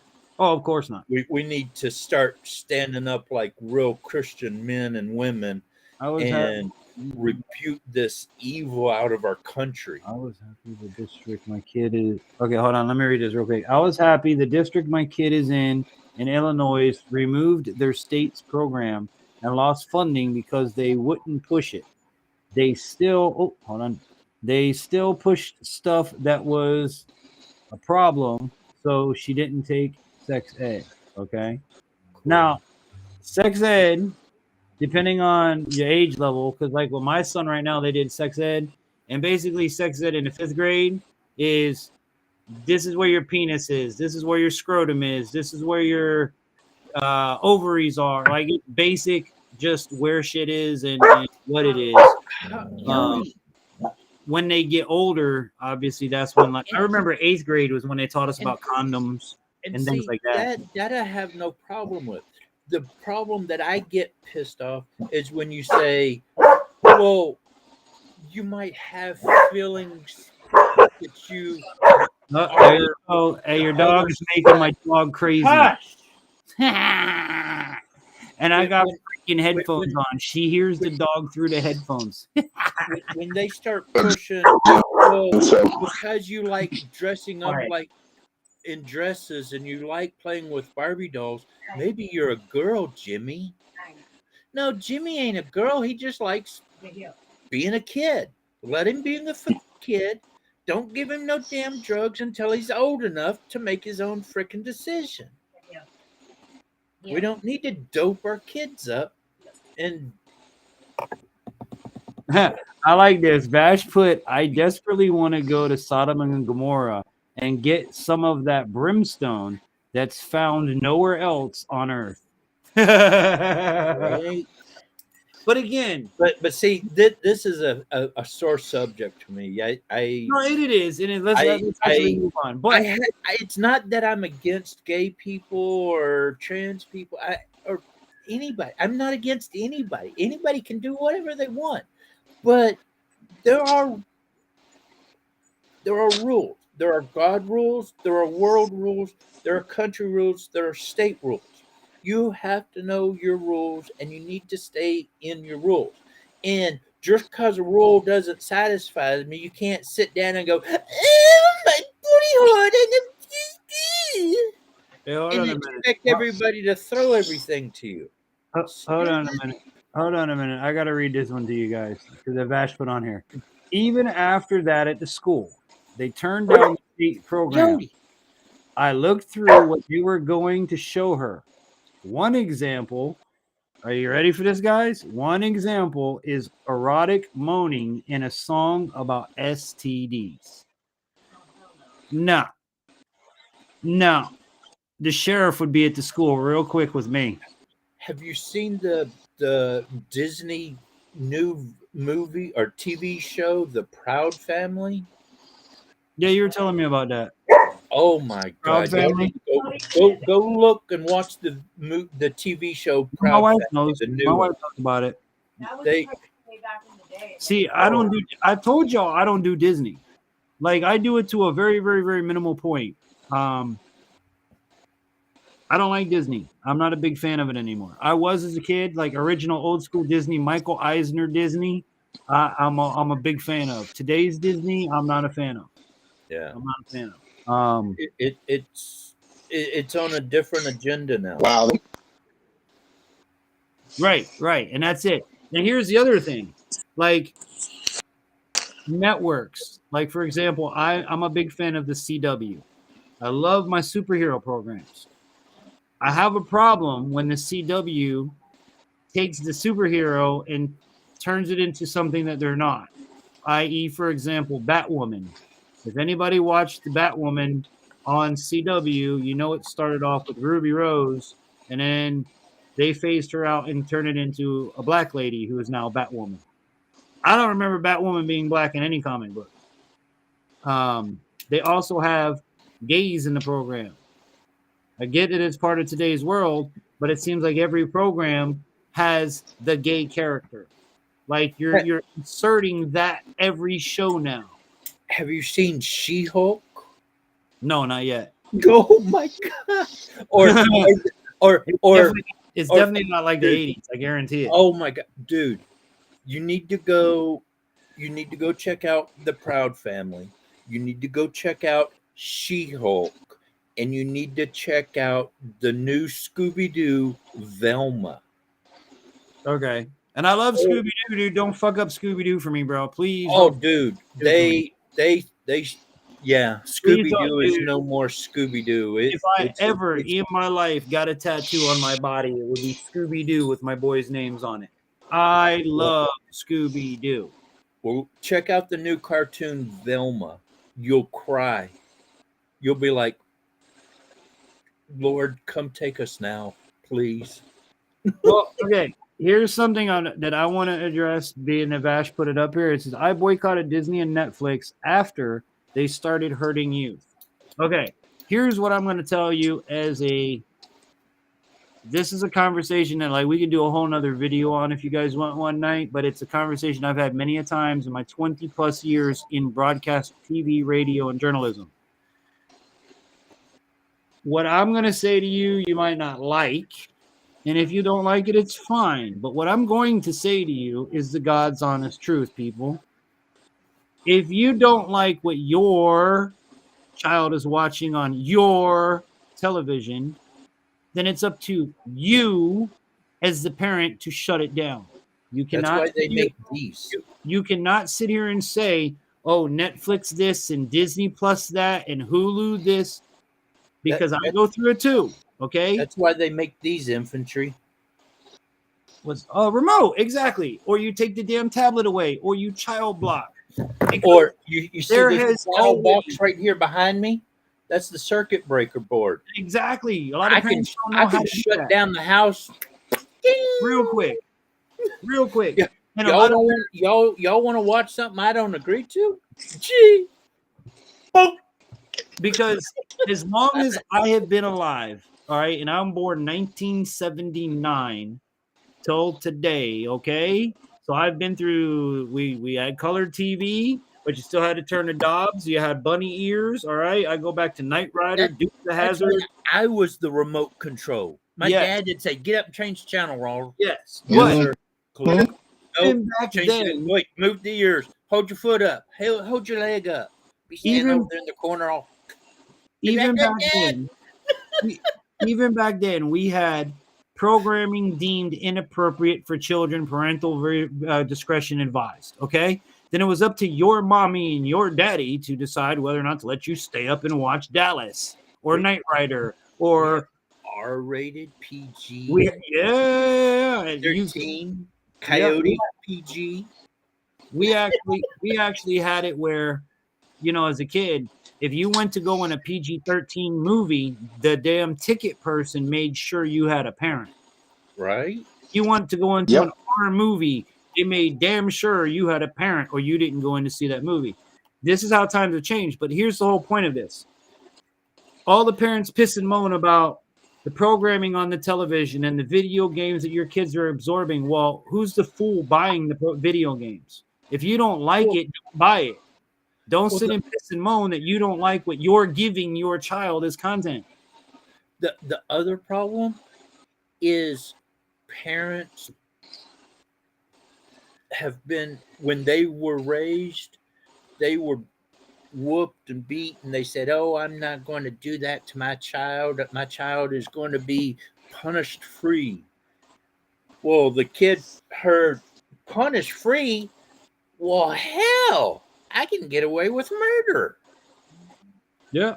And there are kids. I watched a video today. It came up in my suggestion. This 12 or 13-year-old kid is got the teacher down on the ground and beating her. 17.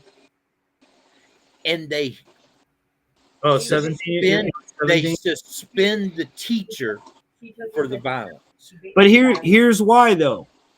Do What you happened to think? the kid? Do you think for 1 second that boy's mama or daddy Didn't put do the fear of nothing about God it. into their child? They probably turned around. They're probably turn around and sue the school for hurting their kid. harassing their kid, and they'll probably win. But here's the thing, Coyote. This all goes back to, like I was saying, the parents that piss and moan about the stuff their kids watch, the parents that piss and moan about my kid playing video games and how violent the video games are, the parents that piss and moan when the child goes freely into mommy and daddy's room and picks up something they're not supposed to, takes to school the next day and does something they're not supposed to do. You're going to sit here and tell me that in any of these scenarios that the child is responsible? Hell, the worst thing I ever took out of my parents' room is my mom's toy and took it to school. Bro, let me tell you something. That was funny when I threw it up on the desk and it starts going across the teacher's desk. And she's like, "Oh God, I didn't want to see that." That's horrible, dude. But the 22 that you guys see that I have in all my trapping videos was my daddy's 22. That rifle from my entire life stood in the same exact corner of the closet, loaded, ready to go my entire life. Was never touched other than when we had to get a rat or when we needed it. But it was never touched. And it was always understood. You ever find somebody breaking his house, you get that gun and you shoot them. Period. my dad and I, or my dad and mom, when my sister and I got old enough to comprehend situations and realize that he took us out, bought a couple watermelons, and he went through all of his guns shooting watermelons. Oh wow. And man, there ain't nothing a kid's head that you walk up and go donk, donk, donk on their head and they hear it all hollow. And then Yep. you go donk, donk, donk on a Yep. watermelon. And then you step back with a 357 and go boom. And that thing just Slow down. explodes. And here's the other thing too. I guarantee you, Shit. the problem children, and this again goes back to the parents. Everybody blames everybody else, but it's your child. It popped out of your womb. It is your kid. It's your problem. And I go through the same thing with mine too. So don't think I'm not preaching to the choir, because I have kids too, and I deal with the same shit y'all do on a daily basis. I deal with bullies. Here's the thing about firearms. In my house, my children are brought up with them. They are trained with me, with them. They know where they are in my house, where they're locked up, and that they can't get to the key.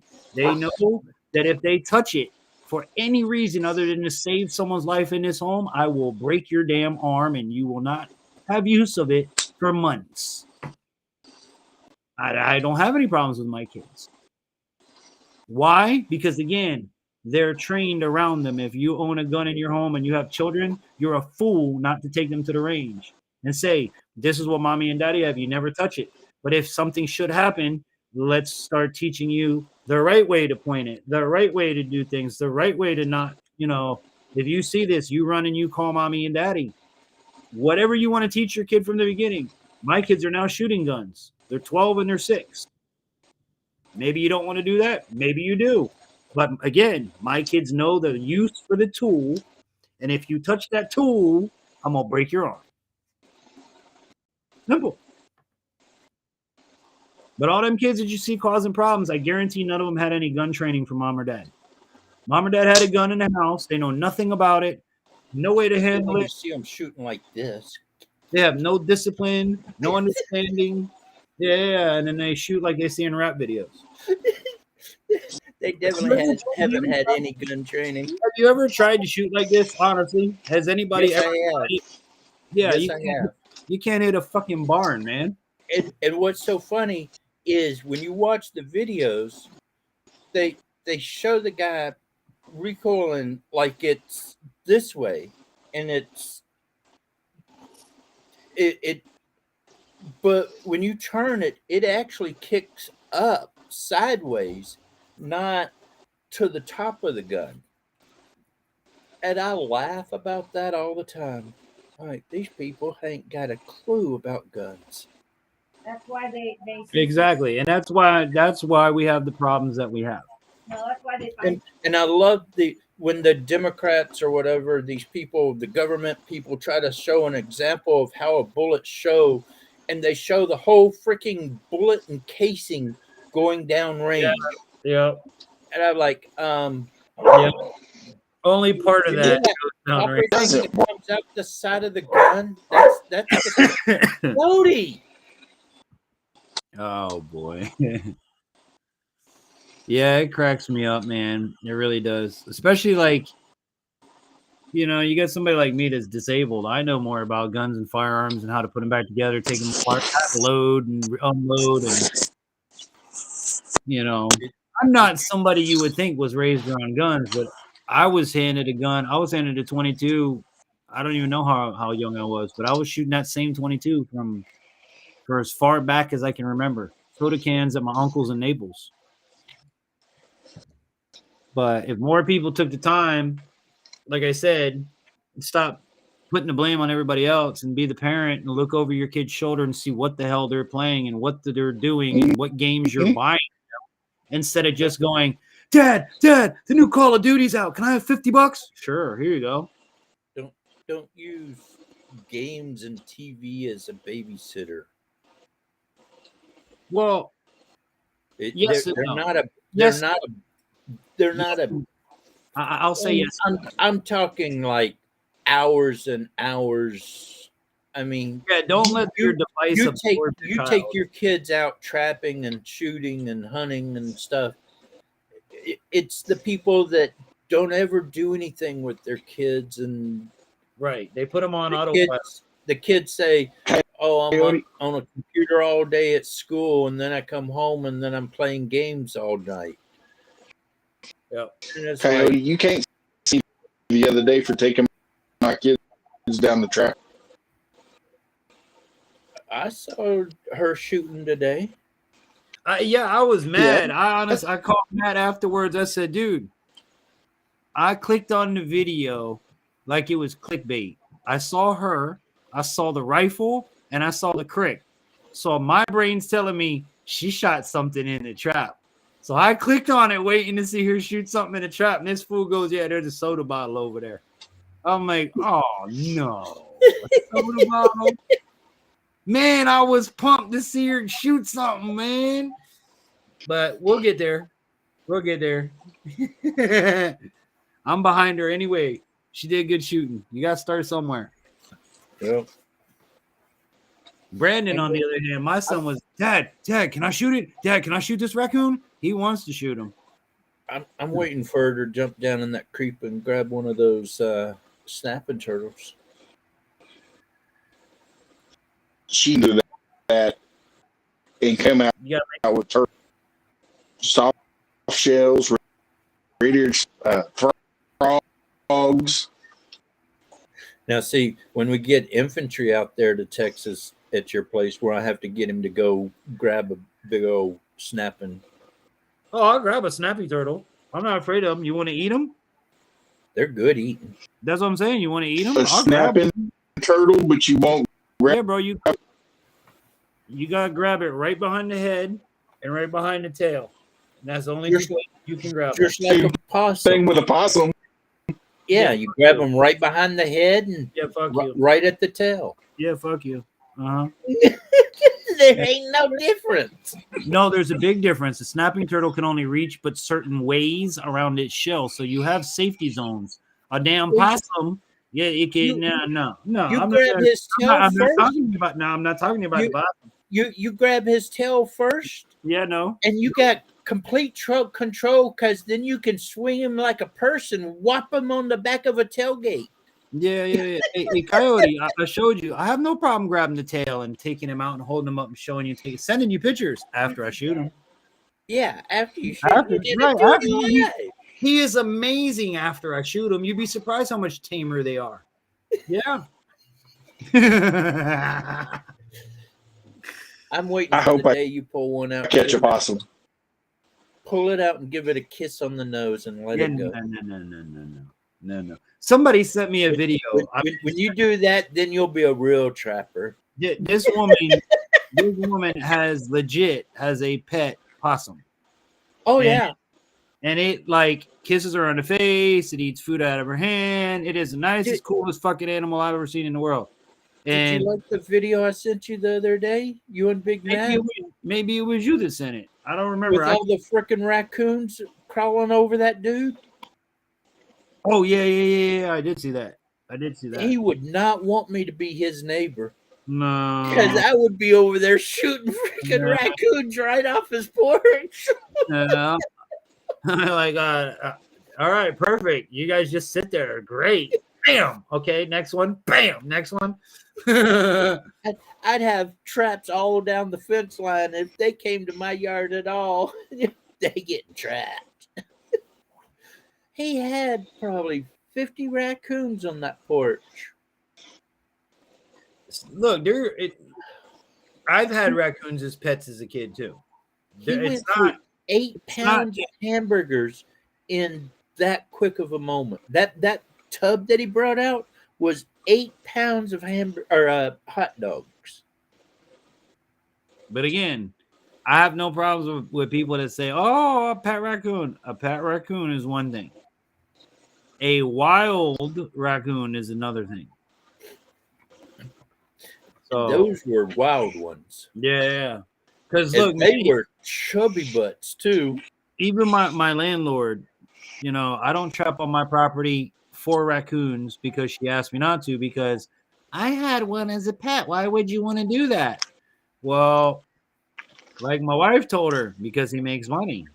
When they attack your dog, you'll change your mind. When they eat the farmer's chickens, and the farmer needs somebody to trap it, and I can make a few dollars to get rid of it for him, and then I get a nice pelt out of it. Yeah, why not? I'm not trapping on your property. I'm trapping other places. Yep. You know, but you have those people that are, oh, why are you going to do that? Well, because it took out a fucking bunch of chickens. That's why. It ate the man's livestock. That's why. Mm-hmm. What you gonna sit and let it take out your entire farm just because, oh, you had one as a kid? No. Damn thing turn and bite you. What are you gonna say? Oh, I had one as a kid. God, leave it alone. Like, there's just some stupid thinking in this world. Yeah. But it's kind of funny. One of my neighbors, he got mad at me for trapping raccoons around here. And I sent him a few videos of raccoons attacking cats and dogs and people. About 2 days later, he come over and he goes, why don't you go ahead and take out the raccoons? And I'm like, okay. He goes, yeah, last night when I was taking out the garbage, I had one confront me. I think they might need to go. I'm like, yeah, that's what I thought.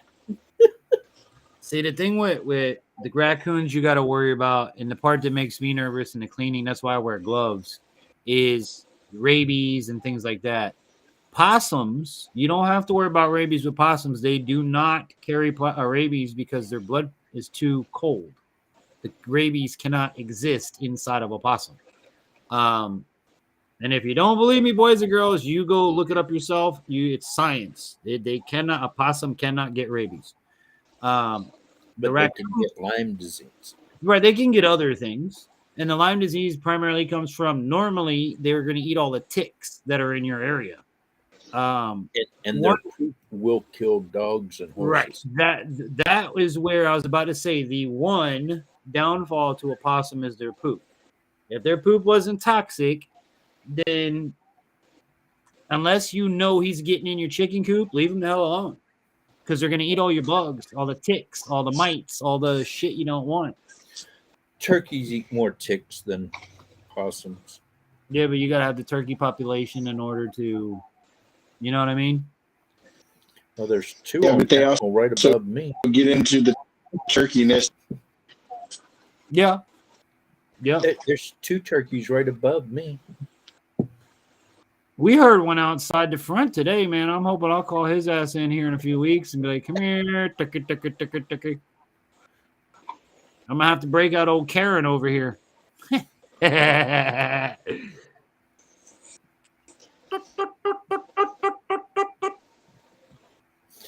got to get me some new turkey calls. My reeds dried out in Arizona or Utah.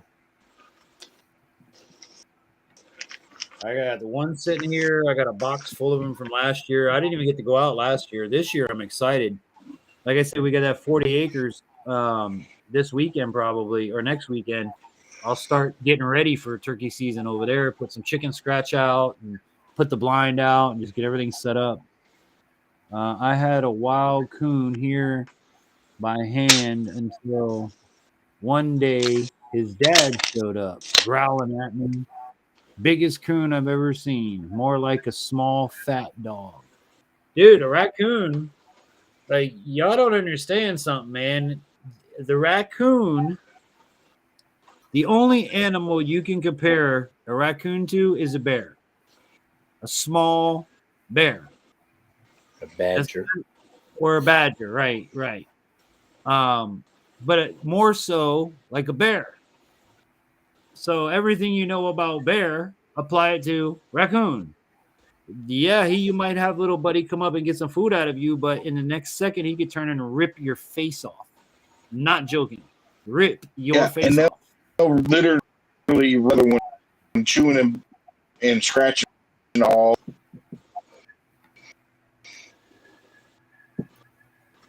Now, see, I'm not chopping that bad, am I? No, you're 5x5. Matt, say something again. I think you're chopping up. It's this restream. My tablet does not like restream. I'm surprised my camera hasn't been flashing over here. Yeah, you've been actually. This is the second time you've been good on here with me. That first time I was flashing real bad.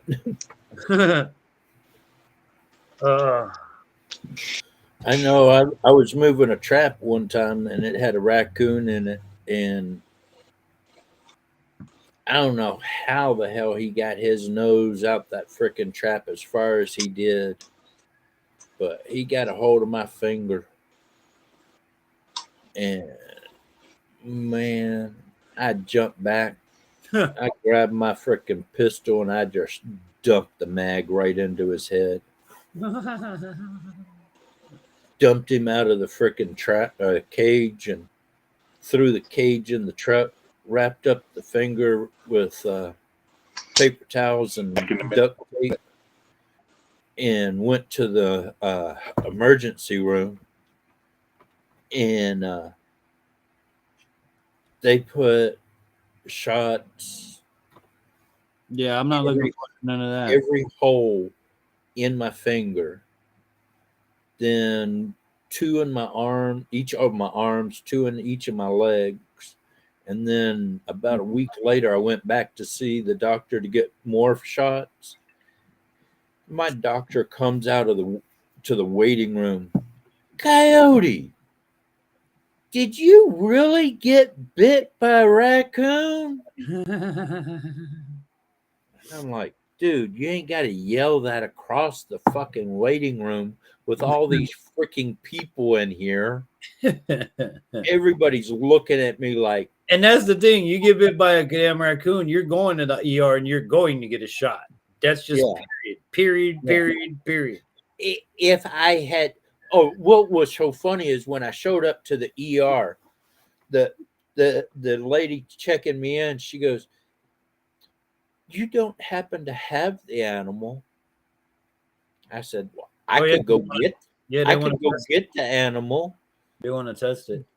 And she goes, "Well, that would be awesome." I said, "What part of the animal do you want?"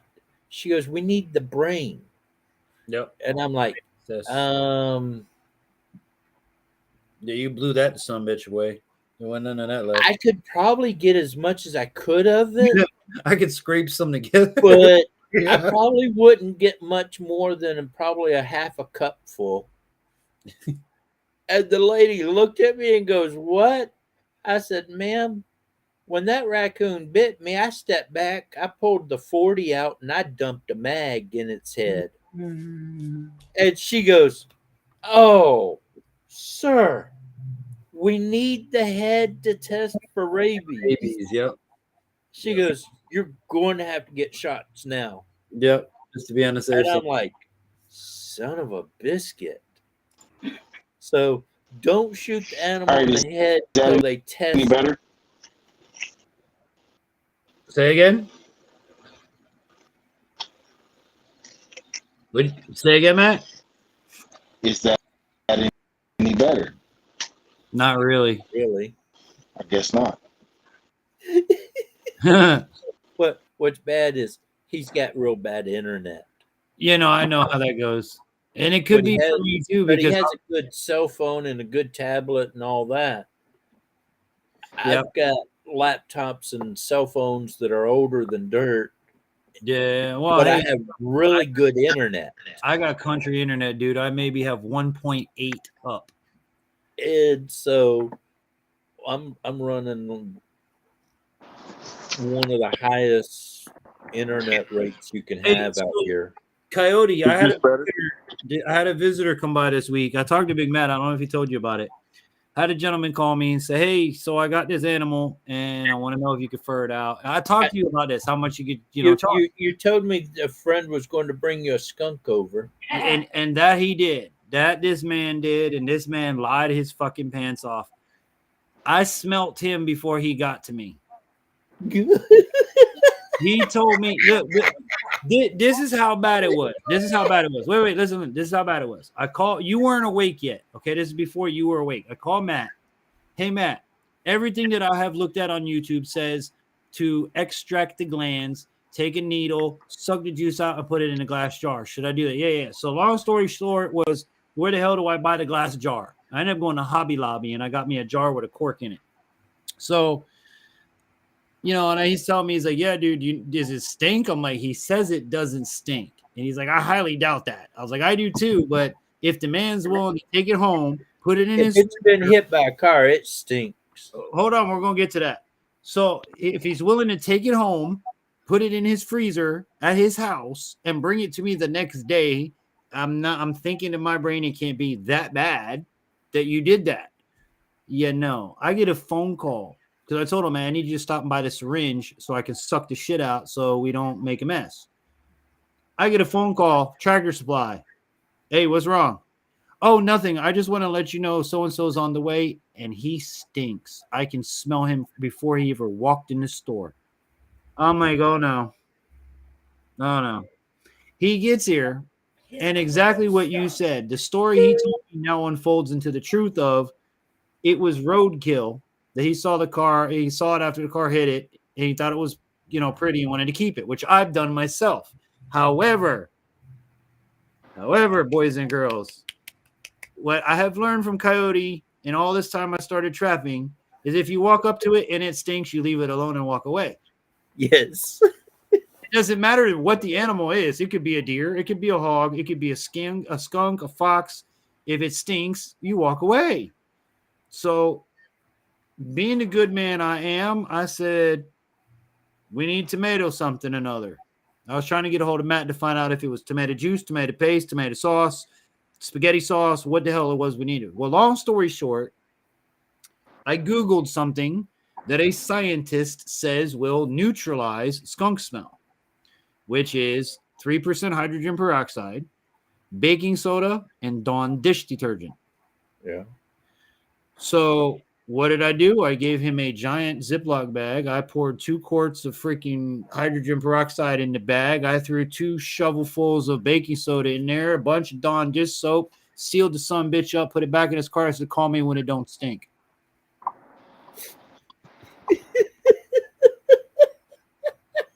You like that, huh? But if it works, if this remedy works, game changer for everybody. Game changer. Because if it does neutralize that skunk in a bag, game changer. Because then y'all can actually stand. Oh, I don't want to do it. But you need to be able to collect that freaking scent too. Mm-hmm. Could this? You need to learn to do that. Put it in the freezer. Well, no, I'm gonna learn to do that. I do Because I even have the bottle now. I've got the bottle, and I'm like, yeah, now I want to put shit in it. now remember this. My friend found this out on his 3rd skunk. When you are injecting Mad Dog 4 your the program. juice into your jar with the cork, Yep. before you do, make sure you take out the same amount of air.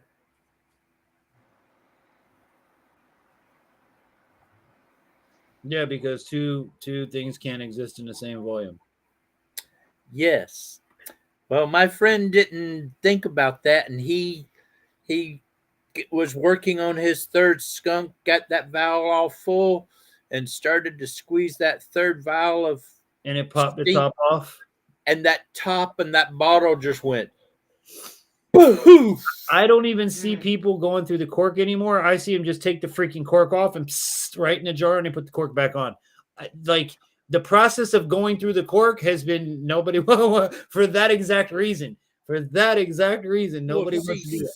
If you get it where you can tab the cork off, that's great. But sometimes those jars, they didn't have corks that came out easily. Right. and you had to shoot it through the Through the cork. cork. Yeah. And But yeah. Mad Dog, hold on here. Let me get to some comments here. Mad Dog Ford says, we found a baby coon outside of our house and started to raise it. I don't recommend that. However, good luck with it if you do. You know what I mean? Do you mind me asking, where are you? Yeah, where in the country are you, Mad Dog? Are you like Washington, Texas? And then he also put, Florida? after a month and a half, we contacted the DNR about getting rabies shots for the baby coon so that we could raise him. And then he says they told me it wouldn't survive this long if it had it. You're fine, but they're not great when they get older. And he's in Michigan.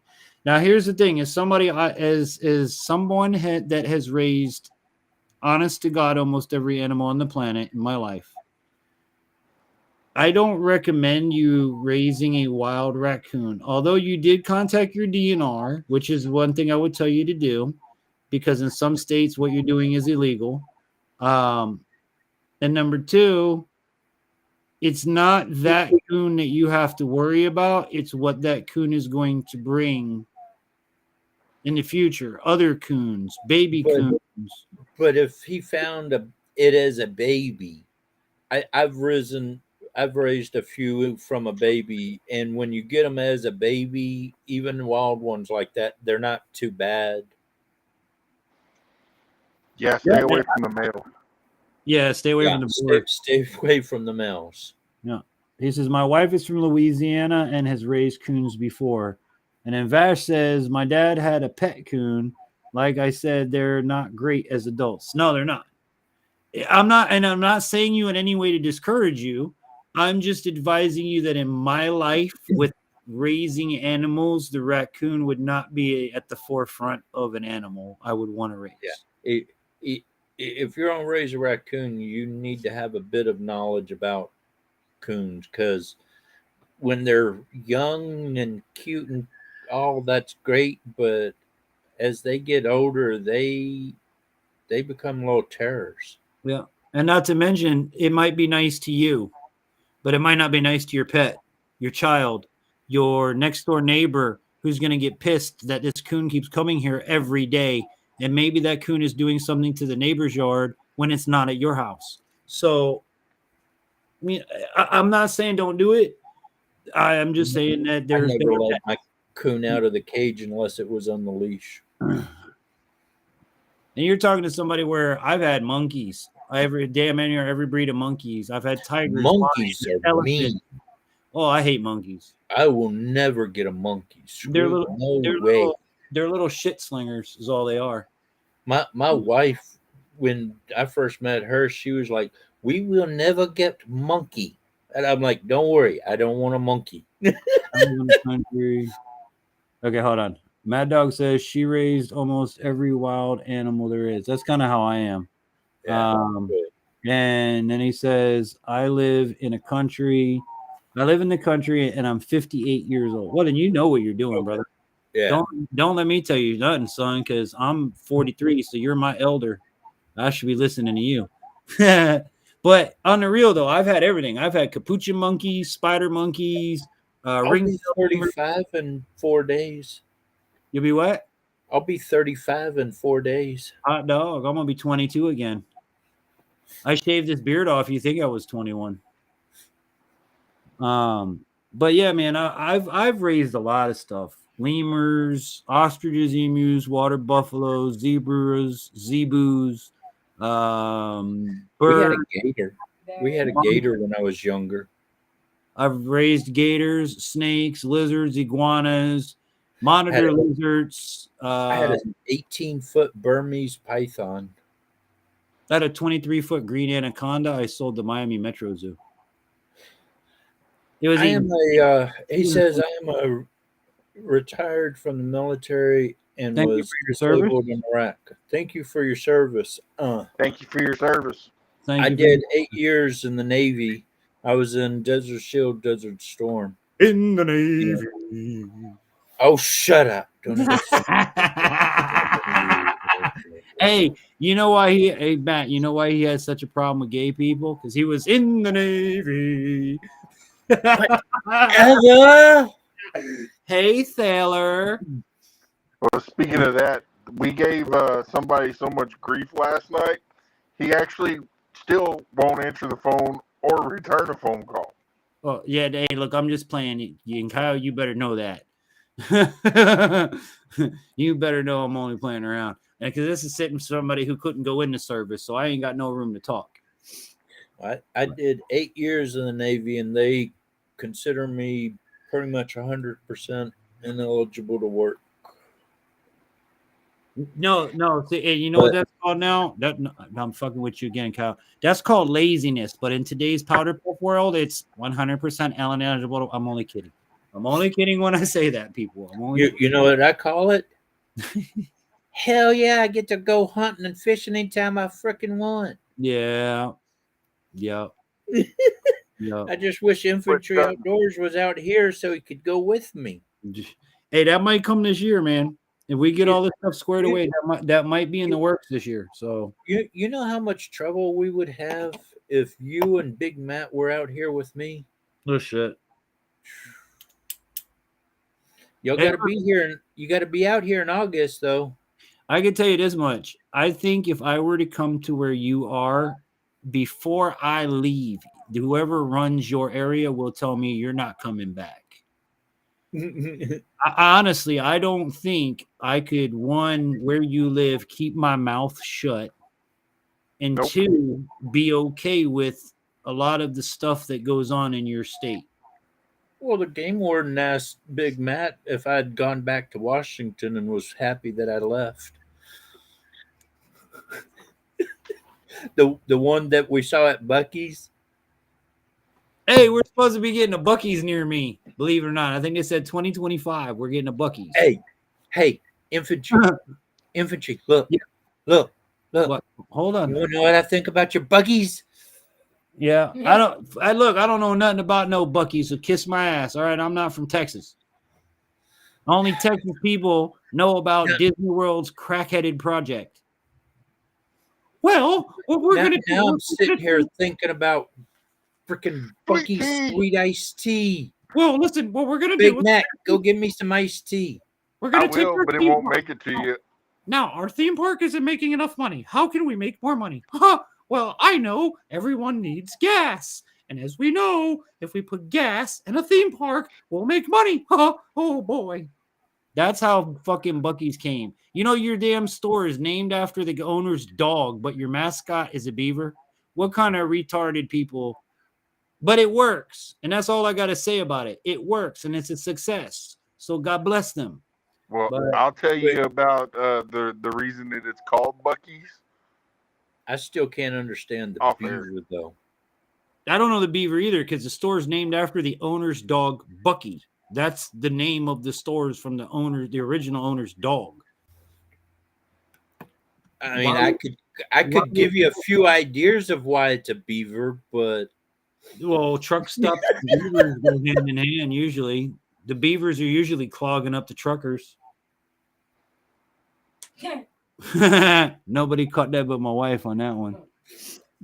I was trying not to laugh. I was thinking he would just had a good beaver dream that night, and so he said, "We're going to make it a beaver." Vash says, "Think we'd all admit we'd trade our disabilities for working our butts off without them in the minute." Right? I agree. And here's if I didn't hurt so freaking bad. Wait, here's the thing I've never liked in my life, okay? And I'm probably the youngest person in here at 43. If more jobs would have shut their damn mouth and let me do my job instead of telling me 90 days in, you're handicapped, you can't do this. Even though I've done it for 90 days, more handicapped people would be able to succeed. You have too many people telling people what you can and can't do and what you're capable of, and it's total crap. And then on top of it, you're overqualified.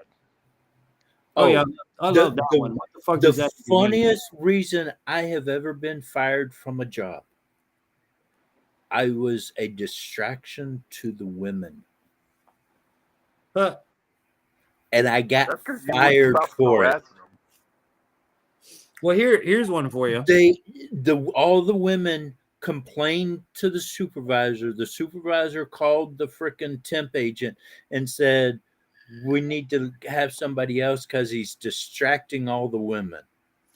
Let me ask you guys And this. when I got back to the temp agent, the lady calls me into the office and she goes, "You know, I've had women be laid off because of this, and we try to start a lawsuit, but I don't even know if we could start a lawsuit for you. But if you want to, we can, because this is a sexual discrimination."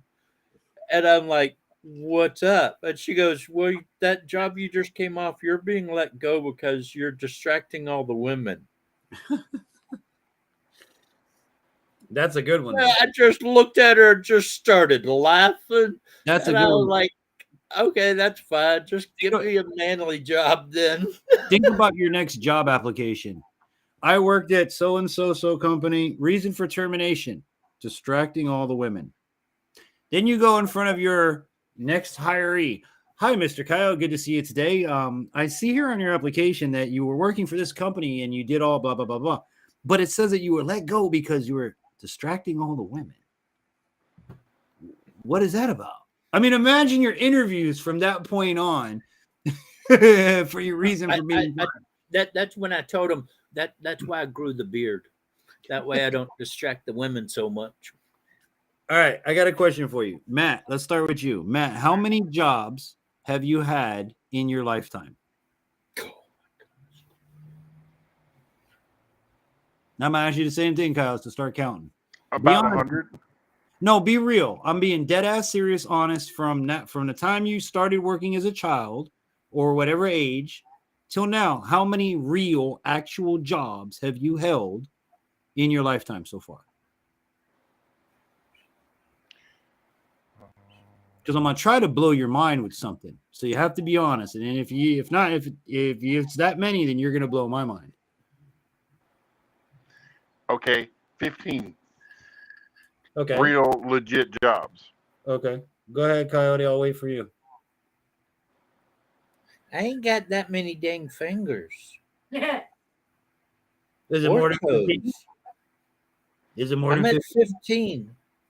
Okay. Because in high school, I worked as EMT firefighter. I worked at a video store. I also worked as a freelance photographer for a newspaper. I worked as a lifeguard for a lake. I worked as a lifeguard at my dad's work where they had a big swimming pool for a summer. And you know what? Then I did security work, and then I did 8 years in the military. Then I came out of there and I worked security for a couple years. Then I did we got it. Disney World as an electronics specialist working on circuit boards. And now I want to ask Vash too, because anybody in the chat, how many jobs have you guys had? Roughly. I mean, 15, believe it or not, is a lot. To have 15 or more jobs in your life. I'd say I've had over 30 jobs total. If I sat down and wrote all my jobs out, I would say I'm close to 30 different jobs I've had. Okay. Well, here's why. Me and Dirty Jobs Dude would get along because we've had the most jobs in the world. Here's why I asked this question. And normally, when I ask people that are younger than me, it kind of makes more sense when I say this. But we'll say 15 for Matt, 15 to 20 for Coyote, somewhere around there. Those are a lot of jobs. I personally have been fired from 16 jobs on the 90th day of probation because my disability would not allow the insurance company to continue allowing me to work. So, like I tell everybody, I've been fired from 16 jobs for being blind. You know, which is more than most people have ever had in their lifetime. I've only been fired twice. I got fired from jobs more often and more quick after the mill. I'd get hired faster because I'd say, "Oh, I'm military. Oh, okay, let's get you in a job right now. What do you want to do?" But within the first 90 days, they were like, "Dude, you just look like you hurt too much to be doing this.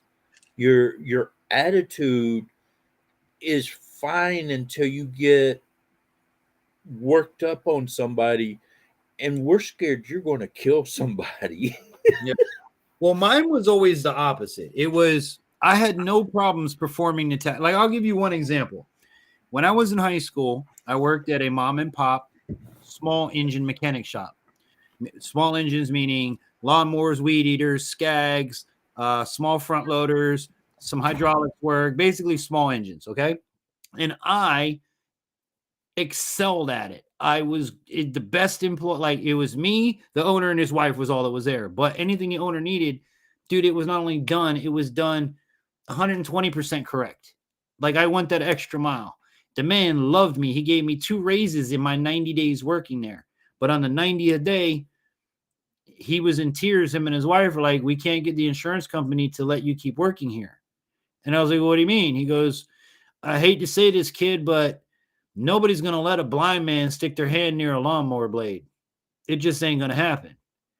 And I'm like, "So why don't you just not tell him that I'm blind?" He goes, "I can't do that because unfortunately, if something does happen, it has to be on right. Like there's no, he's damned if he do and he's damned if he don't." He's like, "I want you here. I want to put you through school to do this." But this is the scenario of the world that we live in, is that here's someone that excels, that is really good at what I do. And I would have been able to make a very good living for my family 15 times, boys and girls. 15. It's not that I can't do it. It's not that I haven't proven with 90 days to back up what I'm saying is true. It's that the insurance company won't cover you. Well, I have insurance. I have Medicaid. I'm fully covered. It don't work that way. And that's sad. That's sad and terrible that the world works that way and that people are suppressed, you know? They would try that with me after I came out of the military, and I'm like, "Look, don't worry about my injuries. Just let me work. I'm covered by the VA. If I get hurt, I can go to the VA and say, 'Hey, my knee's hurting. I need a little stuff,' and they'll help me out." And no, we don't want to take the chance for our insurance. And I'm like, "I don't even want your freaking insurance. But I just want your fucking money." Imagine this. Imagine this, though. And I want everybody in this to listen to this and take it wholeheartedly, okay? If you're a man in this room, put yourself I want you to step back and sit in my shoes. From the time you're 14 years old, I started working on the books at 14 with a work permit. I don't even allow that no more until I'm 43. Imagine as you're a young man and you're trying to find your way and your friends are off getting jobs and making money and driving, buying cars and doing this. And here you are just trying to get a job. And once you get that job, you like that job and you want to do that job. And hey, I might be able to make a career out of this. And all of a sudden, no, screw you. You're blind. Can't do it. Then you find another job. Keeping in mind that as you're getting older, life is changing. You have a girlfriend, a fiance, a wife, children, like, you know what I'm saying? Like things are moving. Time doesn't go backwards.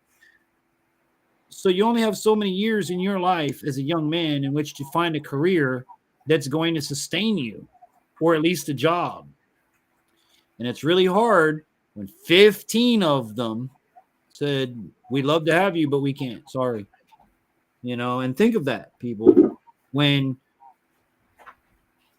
And I say this not to anybody currently that's here because this isn't you, but for the people that piss and moan of, "I can't get a job," and I piss and moan and nobody will hire me.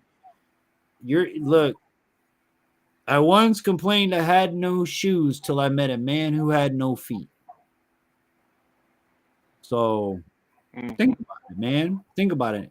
I'm doing YouTube because this is the only career that you can't tell me no. You can't tell me, infantry, you can't make a video. You're blind. Okay. Infantry, you can't go catch a fish. You're blind. Okay. Thank you for making content for me. I appreciate it. Hey, infantry, you Yeah. can't come out to Washington and shoot a cougar Because I'm blind. because you're blind. Yeah, but watch out. That in this year, okay, the only person that's going to decide this coyote is God. Okay, and we all know that. Yep. In this year, the plans to visit you and Mayhem and Matt are in the works. As you see with this week and the issues presented before me, that is where I have issues in life. Is that when the snow falls, it buries us, but then we get back out and we're back to normal again. Especially with the prices of everything going up more. Exactly. It's not that I can't and I don't want to. It's I will. When you speak things into fruition, they come to pass. I believe that. I will be coming to visit Matt and Coyote, and I want to go to Colorado and see my buddy Zach and take him to the strip club, and I want to go see Mayhem and get my freaking deer that are still in his backyard. You know what I'm saying? Like, I want to. It's God just says not right now, not yet. Yep, he gonna come to Texas and put his hands on a possum. Yeah. Oh, no, I'm gonna let him play with my possums out here. Amen to that. No shoes. I'm gonna catch him a possum and say, "Oh, infantry, here, hold this a minute," and just hand it to him and not even give him a chance to realize what it is till it's already in his hand, and he's gonna be like, "What am I holding? Oh, it's a possum." Y'all don't know Is me it alive? Y'all don't know me. Oh, shit. Y'all don't know. I'm telling you, Coyote, you would be afraid of the younger me. The younger me jumps on alligators, jumps on freaking water buffaloes, jumps on. I was a farmhand at an exotic animal ranch for damn near my entire childhood life. So my sister was the one that goes, "Hey, do me a favor, go ride that horse." Not telling me that's the one that ain't broke yet. That's the kind of sister I had. So I did junior rodeo when I was a kid.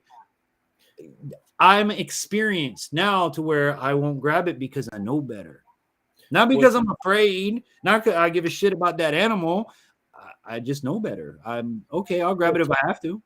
What's bad though is when you're out there cow tipping and you push on the biggest bull in the field and he just turns around and looks at you like, "Boy, you just screwed up." No. And you're about 200 yards away from the closest fence line. Hey, Vash, you want to hear something funny? You say Vash says amen to the no shoes versus no feet line. I have it written in my 8th grade yearbook from that quote from my math teacher.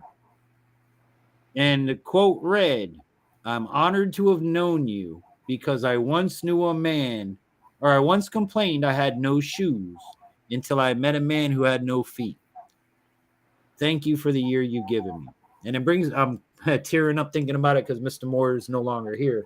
But that quote has stayed with me from 8th grade until now. And it makes a lot of sense. You can't complain about something until you've lived some other way, you know?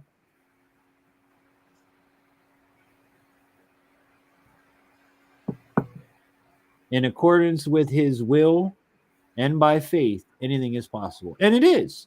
And it is. That's why you hear me say all the time, I am going to Coyotes. I am going to Big Mats. I am going to get my deer at Tactical Tech's house. However, God says not right now. Mm-hmm. When God says, "Hey, infantry, put the kids in the car and head over to Texas. When you're done, stop by Arkansas. After Arkansas, head on over to Colorado. When you're done in Colorado, shoot straight up to Washington and Oregon. And then on your way back, who knows what the hell you're going to get into. Have a good time." That's going to be me. You know what I'm saying? Or maybe it'll be God will grant me with the means to fly out to Washington for a weekend. You know, that would be funny if we all met over in Colorado and took Zach out. took Zach out. Oh Lord, hey, look, that would be the quickest banned YouTube video in history. Right? Because look, I promise you, if you got me, you, Matt, and Mayhem out there with Zach, I promise you, wherever we go, we're gonna rent one of them big freaking white handicap vans. You guys are gonna dress up as caregivers, and me and this guy right here, we're gonna go the extra mile, me and Zach. So if we don't get kicked out of somewhere, we're gonna own it by the end of the night. I can promise you that. I can be promise. escorted out of town. Oh yeah, they won't. Yeah, yeah. But at least it's Colorado, so it's okay. I won't be back. Hey, remember when I went to Texas? Everywhere we stopped, there was always a cop somewhere, either across the street, next door, next to my called truck. a troublemaker. I was the troublemaker, but I never got the cops called on me. See, I want to go visit Big Mac. Dingo got the cops called on him. The I cops wanna- weren't called on me. The cops were called on Dingo. I definitely want to go to Texas because y'all got a bunch of stuff. Like, I'm a big food guy. I love food. We go to a carnival, I gotta have at least $150 just for me to eat. So in Texas, y'all have a bunch of stuff I want to try when I come out there. A bunch. You know any places that serve armadillo? No. No, we gotta find one. We can pick one up on the side of the road, though. No. But in Texas, there's places that actually sell. Like you order steak. Like some places sell buffalo. There's places in Texas that legit smell armadillo. No, we'll take it back to his house and get. No. What's her name to cook it? I could do that in my backyard right now. There's like freaking holes everywhere. The stupid armadillos. I don't want to do that. I want to go in there. I want to eat a damn made. It's a Texas thing, you know. But no. What's her name? God. Ray. Ray. Yeah, get Ray to cook it up for him. I'm down for whatever. Look, when I come to visit, y'all just better know I want. She made me biscuits and gravy when I was down there. I'm making that tomorrow morning. Sausage, biscuits, and gravy. I've been waiting weeks to have it too. I can't wait to make biscuits and gravy. I had sausage and gravy for breakfast. I can't have the biscuits no more. Yeah, no, then you can't have it at all. Sorry. If I have biscuits, I have to hide them from Yodi because she keeps stealing all my biscuits. I go to the damn Denny's, and my wife hates when we go to Denny's. She loves going to Denny's with the kids because it's cheap and everything, but she hates when I order because I have to get – it has to be done a certain way. And I tell the waitress, if you don't make it this way, I'll send it back. I need the biscuits on the top, on the bottom, 2 biscuits, 2 eggs, sunny side up, the 2 strips of bacon, and you pour gravy on that whole sumbitch and bring it to me. If you don't bring it to me that way, don't bring it out here. Don't bring me everything scattered around the plate. Stack it up like it's meant to be. Pour the gravy to where you can't see it and bring it out here. Every time I go to Denny's is that way. Every time. And they do. Any place. Yeah, anyway. That has biscuits and gravy, you got to bring it out stacked. Don't bring it on a plate. I'll send it back. That's how you eat it. When I go to Denny's, I usually get pancakes with eggs and bacon. And I like it stacked up like that too. Yep. And if they don't stack it up, I get irritated about it. Yeah, especially if you order it. What? You didn't hear me say I want it all stacked on one plate? That's exactly it. It's like if I order a hamburger and I say, can you cut the hamburger in half? Thank you very much. I really appreciate that. When you bring me my hamburger, I expect the damn thing to be cut in half because I ordered it that way. I'm paying for it. I went to this one place. I said I wanted my hamburger cut in half. The freaking lady cut it in 4 pieces. You had like little pizza bites, pizza slices of hamburger. I freaking looked at her like I'm about to stand up and just bitch slap you. Yeah. She picked that plate back up before I even said anything and walked off. That's just wrong, though. I mean, I'm a big person where, like, if I go to Burger King, I need them to cut that the Whopper needs to get cut in half. It's just easier to eat. That's my opinion.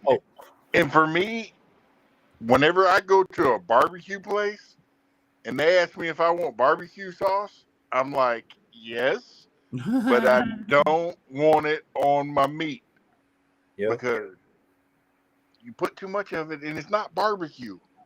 Yeah. Yeah, You because gotta vinegar. be able to dip it in. Yeah. And I'm real picky on that too, especially since I make my own sauces.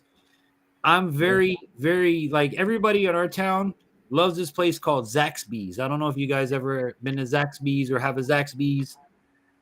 Let me tell you something about Zaxby's on the infantry scale. You can close that place down and I wouldn't fucking bother. Well, it wouldn't bother me one bit. Their sauce that everybody raves about, their Zaxby's sauce. You know what it tastes like to me? Honest to God, boys and girls. Cardboard. Go to the grocery store, buy you a jar of Ragu original spaghetti sauce. That is Zaxby's sauce. So When you come out here, infantry, I'm gonna have to take you to get one of these. No, we get up there, you ain't taking us nowhere. You're gonna cook us some of them bacon burgers you brag about. I'm gonna do that too, but look at how big that burger is. You're gonna be cooking. What is that? Where's that from? A drive-through restaurant down the road a ways. What's the name of it? That's okay, infantry. When you get here, I'm gonna take you to the remember. gas station barbecue house. Oh, I want to go. Those are It's some the of the only best. local. It's only a local store. There's only one of them. Oh, okay. I thought you were gonna say like Whataburger or some shit like that. I'm like, No, it's Jack in the Box. We don't have it's none one of of that those old types where you pull it up and.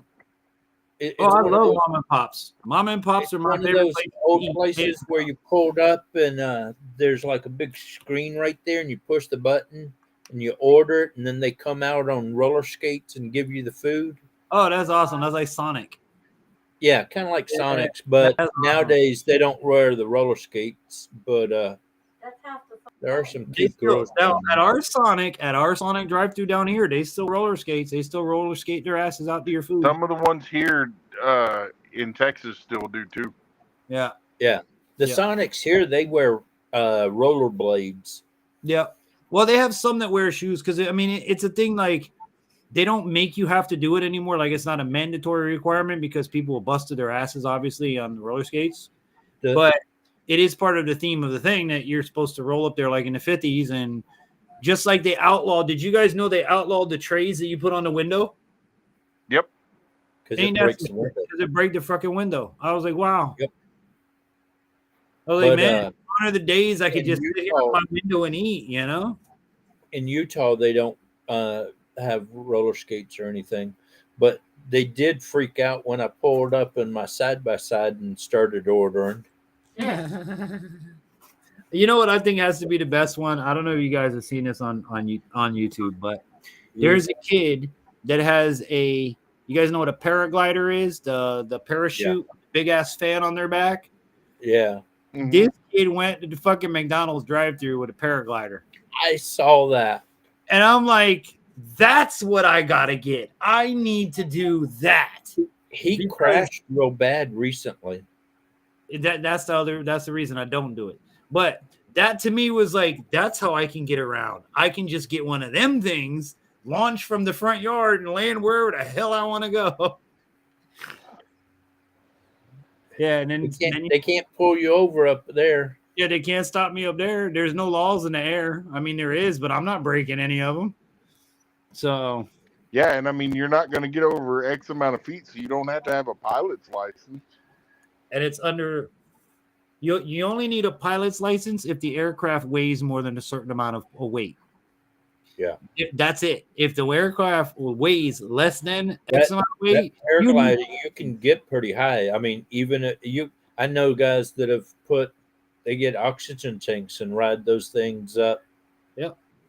Way the hell up there. They have little miniature airplanes, like legit one-person cockpit airplanes that you do not need a driver's license for or a pilot's license for because the airplane is less than the weight requirements. It's considered a hobby plane or I forget what they call them, but you don't need a license for it. You can buy the damn thing and go fly tomorrow. It's nuts. But if you fly a drone over a certain size, you have to have a pilot's license. Well, it's going to be the same thing for paragliding. Like there are rules you have to follow. I don't think you're allowed to fly over populated areas. Well, So no, like any ultralight. drone bigger than the one that I have right now. I've got the DJI 2. It is legal to fly without a license, but if you get one any bigger than the drone I have, you have to have a pilot's license. Yeah, and now the apps regulate where you can. Before, when I had my drone, there was no apps to tell you you can't fly here, you can't fly there.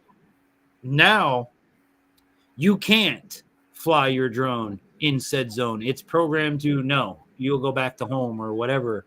But like Vass said, yes, there are rules to the air. Yeah.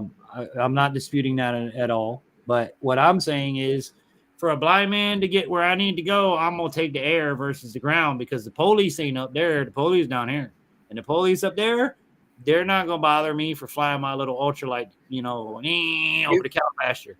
I've seen a bear in the air. You ain't never seen a bear in the air? Hey, how about that new movie, Cocaine Bear? I want to see that. I was laughing my butt off. Fucking Cocaine Bear. And the messed up thing of it is the movie doesn't even have it right because the bear, the real story behind it, it is a real and true story.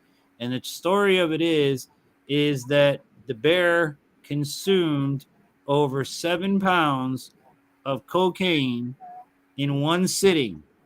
The bear made it a total of 122 yards from the bag and died. Wow. How the hell are you going to make a movie out of that? Out of the facts? I don't know. They said that when they cut the bear's stomach open, there was over 5.6 pounds of packed cocaine in his stomach. Yeah. Now, I've done some blow in my days, boys and girls, but whoo, 5 pounds? Dude, I'm surprised he made it 120 yards. Yeah, that's a lot of coke. Hell yeah. What they said was the way that it happened was the bear was the coke was in a backpack or in a luggage bag, and the luggage bag was thrown out of the Cessna because the Cessna was targeted by the law enforcement. So the guys threw the shit out of the airplane, jumped out of the airplane on autopilot, crashed, all that stuff. Well, the bear found the suitcase, and the suitcase smelled like whatever it smelled like, food, whatever was on the plane. So it started as bears do, ripping open the packaging, and when a poof cloud of yayo went in his face, if anybody's ever done yayo in their life, then that just leads to more yayo and more yayo and more yayo until it's gone. I hate to say that or sound bad about myself, but that's pretty much how it works. So that's how the bear literally consumed pounds of cocaine. And they even mounted him. They skinned his ass. They had him taxidermied, and he's in a museum right now. Huh. The actual cocaine bear. Imagine if he had not died, what it would have taken to drop a bear that coked up. Oh my god, dude! Coked up, dude. Just give me that bazooka. Have you ever seen the ending of Scarface, where Tony, like the original, where it's uncut for TV and not sissified, where he has those holes blown through him and he's still standing there? Imagine that, but a bear. Yeah. Going. I can see him 4 times, but he's still coming. Couple shots from an elephant gun, maybe. Get you a BMG 50 cal. Well, this, mind you, was in the 80s, and it could have been packed with taco seasoning. They were bringing it from South America to North America.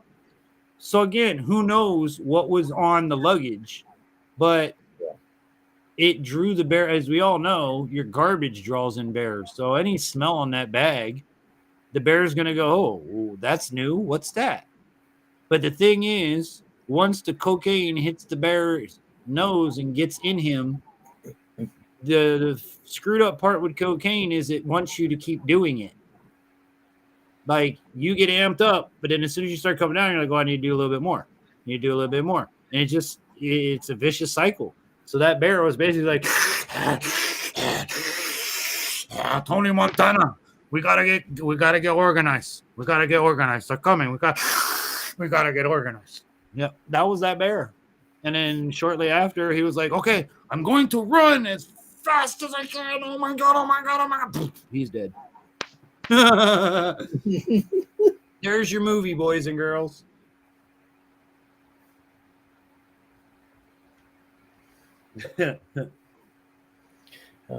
Imagine a freaking raccoon high on coke. Oh god. You know what I would love to see? That would just be scary as hell. What I would love to see. I'd lock myself in the house and not even go outside. You give There's one a raccoon in the neighborhood high on coke. You take you one of them like mean raccoons and give them some like ecstasy or some MDMA and see what happens then, where he's all like, wow, I love everybody. Oh, look at my arm. It feels so nice. You know? Because back in the day, man, you get some good MDMA and it was, you loved it. Nothing could piss you off. Nothing. You loved everything. My daughter has EpiPens. And one of my friends said, what would happen if you took one of those EpiPens and gave it to the raccoon? I said, fucker would have a heart attack in no time. This man said, can you imagine how numb his mouth was? Dude, the bear had no feeling at all in his mouth. You could have grabbed his jaws and ripped them open and he would have never known anything. We're going to pull your canines out. Okay. Oh, well, the package on the, yeah, we got that part. Okay, just make sure I got everybody's comments. Yeah, man, I would love to see if you took like a vicious animal and gave it like Molly's or MDMA or, you know, something that makes you love everything. Because trust me, man, when I was on that stuff back in the day, you could have punched me in my face. I still would have loved you. I'll have to find it. There's a video out there. Raccoon breaks into a brewery. Oh shit! A drunk raccoon and drinks. Breaks a freaking barrel open and drinks like a half a barrel of freaking wine overnight. And when they come back to work the next day, the raccoon is drunk off. I had an English bulldog. He's just like, oh. I'll have to find that and send it to you. It's funny as ever.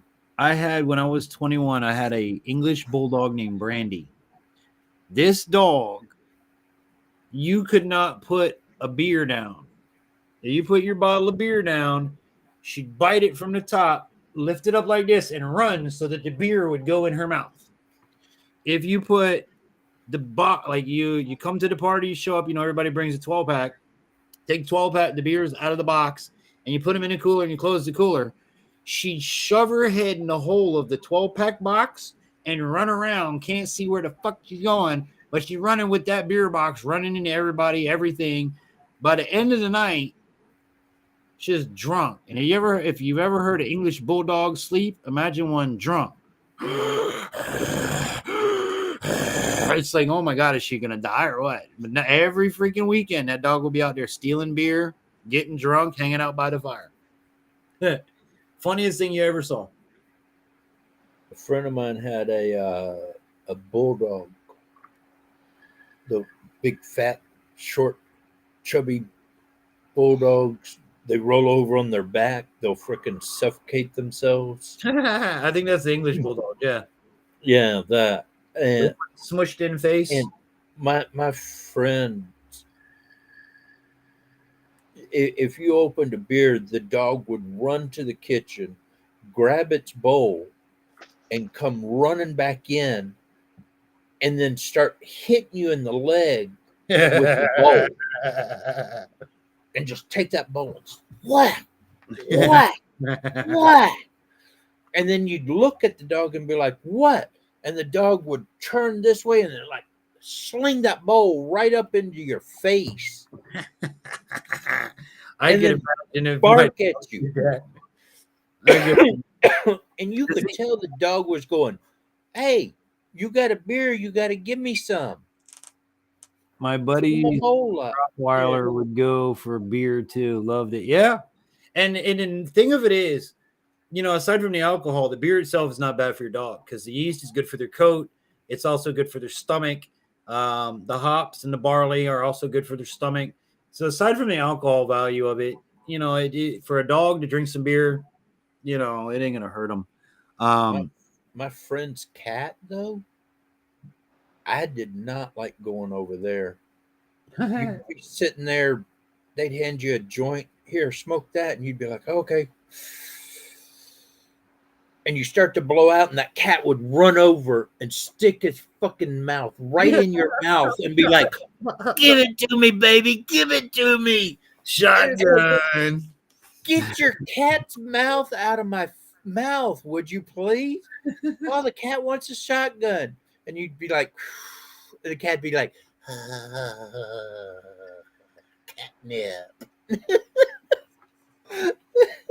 You really want to get them good? Blow a shot in their ear. Yeah. Blow it right in their ear. Because if like with dogs and cats, if you blow it in their face, you're fucking with their senses. Yeah. You don't want to do that. So what you do is you just blow lightly in their ear. They'll get real stoned. If you have a dog that has PTSD or separation anxiety and whatnot, you just blow a little bit in their ear. They'll be real good. Dingoes own CBD oil. Well, I'm talking about this is before CBD era, and we could do things like this nowadays. Back in the day, you just blew it in their ear, But I've never known a cat that would come running and stick his mouth. I mean, and it was like, your cat's trying to go down my throat, dude. What the hell? My wife had an old farmer this last hunting season. Tell her, yeah, the big bucks don't even come out till you spark the joint in the deer blind. And she's like, what? She goes, yeah, man, them big bucks love the smell of ganja. And my wife is like, are you serious? He goes, I smoke a blunt every time I go in the deer blind and the big bucks walk out. So for y'all hunters out there, if you happen to do this, please let your boy know if you could possibly put this to the test. Because maybe I'm doing something wrong. Maybe all I need to do is get a big old freaking spliff. It works for fishing, especially on my lake. It does. My lake, I was out there with this one guy, and he goes, dude, you said we were going to catch our limit within an hour or so. I'm like, well, there's one reason we ain't catching fish. And he goes, what? I said, because you're an alcohol drinker and not a pot smoker. He looked at me all funny, and he goes, well, you smoke. I said, all right. As soon as I started smoking, I got a hit. And I caught like 4 or 5 fish in a row. And he still didn't catch any. And he's like, 5 minutes later, he's like, give me that thing. And he starts to take a hit. All of a sudden, he starts catching a fish. He's like, oh my God, it really does work. But see, now with the deer thing, though, it kind of makes sense to me now because. Well, they like eating it. Well, here's the thing, though. Here's a little backstory for everybody. Trying to grow it out in the woods. Moving watch out for the rabbits and the deer. They'll eat your shit. Moving out to the country. All right, when we first moved up here, driving around, my wife thought there was a pot farm on every single corner that we lived around. All right. What she did not know at the time is that was a skunk because we're from South Florida. We don't have skunk down there. So she goes, so you mean to tell me that's what a skunk animal smells like? I'm like, yes, dear. Where do you think the term skunk weed came from? Because the weed smells like skunk spray. And she's like, are you serious? I'm like, I am 110% balls deep serious. Yep. It's skunk weed because it smells like a skunk spray. So my wife is honestly for like the first year up here thinking there's a pot farm on every corner. Then I'm like, there's a skunk. She's like, oh, well, that makes sense. Now, moving forward as a trapper, talking to Coyote and Matt, you extract the essence of the skunk to use as bait for other animals. Well, if that's the case, then it makes sense that if they smell skunk weed, whatever would eat the skunk or is attracted to the skunk is going to come to it, right? True. That's what I'm thinking. So maybe old farmer's onto something. Just saying. I knew a guy that would not necessarily plant plants to grow to smoke. Instead of spending your $20 on this, instead of spending $20 on that, go buy a joint. Well, this one guy I know, he would when he would do his food plot, like every 10-15 feet throughout his food plot, he'd plant a fucking wheat plant. And the deers would eat it before they would eat the rest of the stuff. Normally. My sister walked up one time when I was outside and thought there was a skunk. Laugh out loud. You didn't see it, it just ran off that way, man. I was lucky I didn't get sprayed. I don't know if Vash has heard my story about being pulled over by the police out here. Oh, dude, I was bragging about you to that was so funny. That guy that brought this to my house, I was like, dude, be careful going home. He said, what do you mean? I said, I got a buddy in Washington and has two separate incidents. One, he got pulled over and the cops thought he was trafficking dope until they figured out there was a skunk in the back. He's like, are you serious? I'm like, I'm dead. Because the guy is I left the cop on the side of the road throwing up. Because when he opened up that tailgate and saw those two skunks, it hit him like a bat out of hell.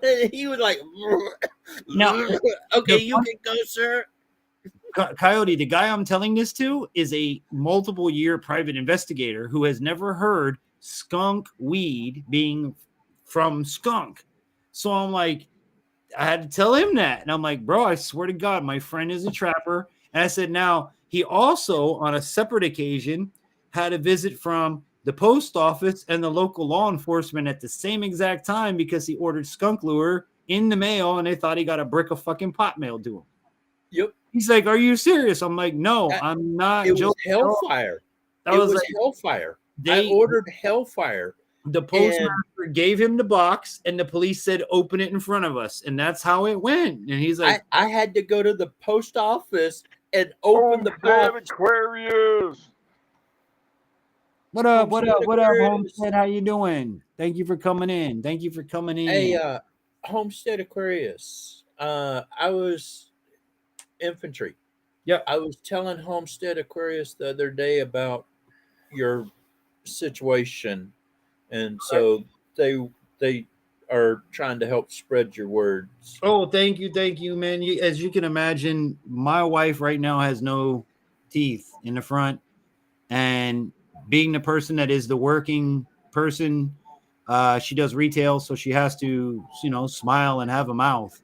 So anything that anybody can do, the PayPal link is here. You're more than welcome to run with it, share it.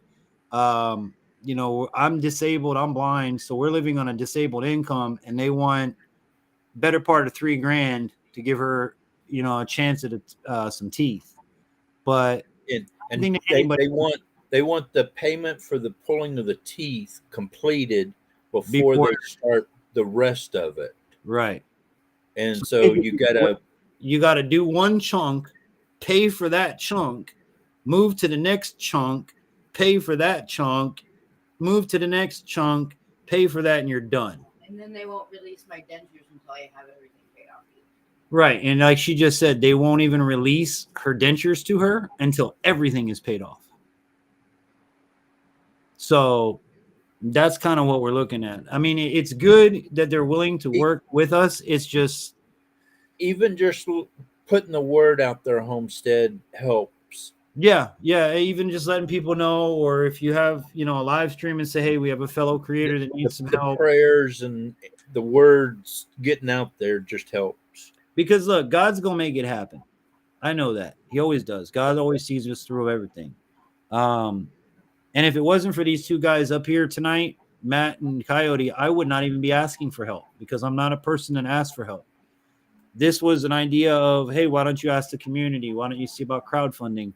And for me, being a person that doesn't ask for help, it's hard. It's very hard to stand up here and go, my wife has no teeth and I can't pay for it.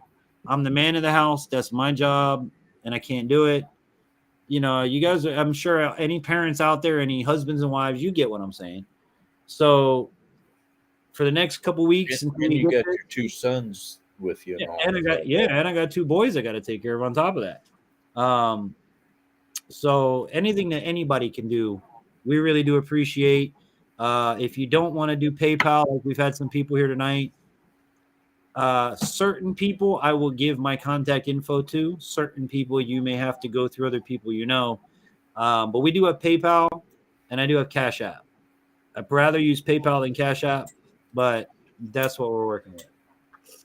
So, and not everybody, we understand it. Not everybody can help with money, but just putting the word out there that. Thank you, Homestead. I appreciate that. A brother needs help tonight. Is help. Exactly. And I'm always the one, you guys have always heard me say this. You never know who's on the other side of that camera. You never know. You never know who's on the other side of that share button. I may not have it. Matt may not have it. Kyle may not have it. Vash may not have it. But somebody you share it to may have it. Somebody they share it to may have it. Hell, we may end up landing it in a dentist hand and they say, hey, I got you. Don't worry about it. Just come see me. You never know what God provides. But I would like to say thank you to the community, because the community has come together big time and done things that they don't have to do for someone they don't have to do it for. So my family he said he shared your live stream in my live stream tonight, brother. Hope you folks can get that help. Thank you. I appreciate that. And we will. Like I said, God always provides. It's like I said tonight about coming to see Coyote. I will go see Coyote, and I will go see Big Matt, and we all will meet up in Colorado when God says we will. It's like me going to Texas.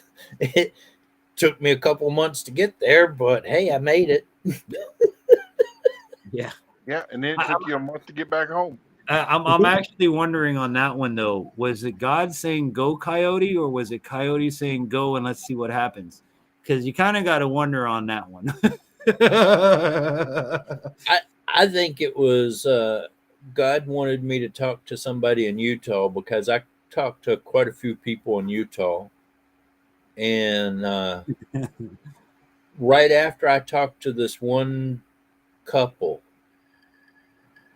everything started changing and everything went together, and I was on the road 3 days later. Yeah.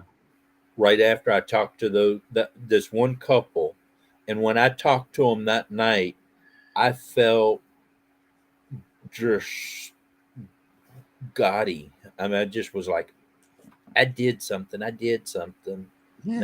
I don't know why, but I just felt overwhelmed that night. And 3 days later, they're like, your truck's ready, you're out of here. And it's like, hell yeah. Dude, you were there long enough to take up residency. The wife was worried I was coming home with another one. Yeah, right? Or that you weren't coming home at all. Oh, he moved. He just up and fucking moved. Well, and he missed me for a couple of months when he got back home. Vash says, just wanted to throw this out. I know you said that you don't have a local church, but there's been times where ours has helped out one of my family's disabled friends, and so I'm just encouraging that fellowship too. And I thank you for that as well. And believe me, if I knew of, I would go ask. Granted, we've been here for 3 years, but we really don't know anybody or anything. You know, if you live in the country, you kind of know how that is. Everybody kind of keeps to themselves. But we have thought of that. I've even thought of Elks Lodge or the Lions Club or somebody, you know. There's probably a church thing close by. Oh, believe me, I'm in the Bible Belt, son. I got churches everywhere. I just don't know which church is the one I need to go to. Yeah. You know. The one God tells you to go to? That's the one. That's why I ain't been yet. Because God ain't told me, hey, you need to turn right here, turn left here, come on in. I haven't had that yet. When I have that, trust me, I'll be going to that church. We almost went to a church. Are you kidding me? The guy almost pulled a gun out. Oh, yeah, no, I did. Yeah, no, I did go to a church one day with my wife and kids. I know it's not God calling me right now, but something is definitely calling me. But I'll be right back. Okay. But yeah, no, we were on the damn Google direction, maps and everything, and the map took us to this church in the middle of nowhere where the old dude came out with a shotgun. We're like, oh, okay, sorry, we're in the wrong place. We were looking for a food bank. Yeah, we were looking for a food bank to get some food, and here's old grandpa with a shotgun. It's like, oh, this must not be the church. He's like, no, it happens all the time. Don't worry about it. What you want to do, go back over here, make a right, take that to hit the semi-paved road, make a left there, take that down to the paved road, make a right and follow that about half a mile. I was like, okay. So I guess grandpa gets visitors for the church at his house all the time.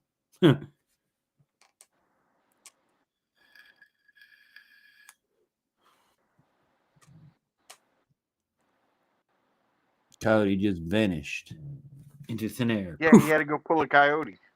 Yeah. Just leaves the screen running, all that stuff. Mm-hmm. Yeah. Such a professional. Yodi's gonna jump up there and take over for him. Cool. Hey, we might be more entertained that way. Yodi! Where's Yodi? Come on, Yodi. Where's Yodi? Wonder if he turned the sound off. Well, even if he muted his own mic, it would the still dog would still be able to hear it.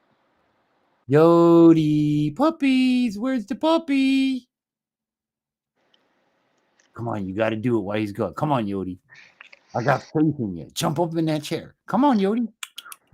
You want a duck treat? Do I want a what? Oh, I see her. Oh, Yoders. Duck treat? Where's your puppy? I see shadows moving in the background. There he is. There's Yodi. There's the puppies. Hi, Yodi. Tell Daddy you're fired and sit me in the chair and I'm going to take over.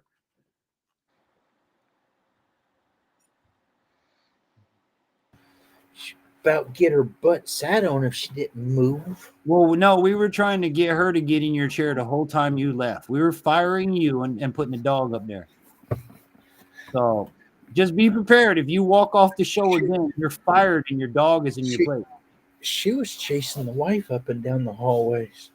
But it was funny earlier. I'm sitting here and all of a sudden I hear yelling. And I go inside and I look. And Yodi's got the wife's pants. And my wife's chasing her around in a t-shirt and panties and trying to get her pants back. I'm like, Yodi, what are you doing? And Yodi's like, you know what I'm doing. I'm getting in the mischief. I love it. It was hilarious. I like in the mornings now that Mika will go, and it don't matter what time. If it's 4 o'clock in the morning, that dog got to go out. She's waking me up. She's in my face. She's whining. She's licking me. All that sort of stuff. Infantry. Hold on. Oh, there's a puppy. So they She's got the wife's pants. Oh Lord. Oh Lord. I'm like, what the hell? But so I'll get up, I'll take her out and go to the bathroom, right? And you know, once your dog poops, if you have a puppy, they get the zoomies after they poop. So she likes to come in the house and go, it's time to see if mommy's awake. And she zoomies into the mommy's room, up on mommy's bed, over mommy, under mommy, around mommy, licking mommy's face. And I'm in there going, good dog, good job. Get her ass out of bed. And then Amber will come out and she go, damn dog jumped on me, woke me up, licked my face. And I'm just sitting there laughing with a smile on my face going, yeah, I know. I know what she did. I sent her in there. What's kind of funny is Dingo. He's a unique dog because you let him go out, he'll go out and go pee, and then he wants to come back in, and he sits there a minute, and then he wants to go back out, and the second time he goes out, he wants to poop. But he can't go out and pee and poop in one trip. He's got to make it 2 trips. And I just can't figure out why he just won't do it all in one trip. Vash says, God, family, guns is a toting preacher like that I listen to on YouTube. I'm telling you, man, if you find you a church that tells you turn left, turn right, and come on in, that's the church for you. And don't say that it don't exist and it won't happen, because they do exist and it will happen, because I found myself in that situation more than once. So, but yeah, you got to find the values, man. Definitely got to find, and that's what makes the church. You know, and I've been in my time at the radio station, I worked with a lot of radio ministries, and so I have been in a lot of different churches, and I have seen a lot of different crazy ways people worship the Lord and make noises and hooting and hollering and all kinds of stuff. At the end of the day, you have to find what welcomes you, not what you welcome, if that makes sense. That's my thoughts on the church. If you welcome the church, if the church welcomes you, you know, you feel that vibe, then that's a church for you. But don't think that because you don't have a church, you can't find God and you can't be with God, because you don't need a church to be with God and find God. So, what the hell? You must be out of propane. Yeah. Hey, Yodi, get in the chair, Yoders. Yoders, come on, he's fired. That's the second time he walked off set. Dingers. Dingers, yeah. One of y'all dogs come and sit in the chair. Come on, you can do it. Don't let him sit in the chair no more. Dingo is up there. Dingo. Here he is. What's up, buddy? Dingers. Dingo. Look pretty. Look pretty. Oh, who's your pretty boy? Who's your pretty boy? Who's your pretty boy? Who's your pretty boy? Dingers. He's looking at the treats. He knows where Coyote's got it stashed. Dingo, what are you doing, bud? What are you doing, Bubs? I see you. Oh, good boy.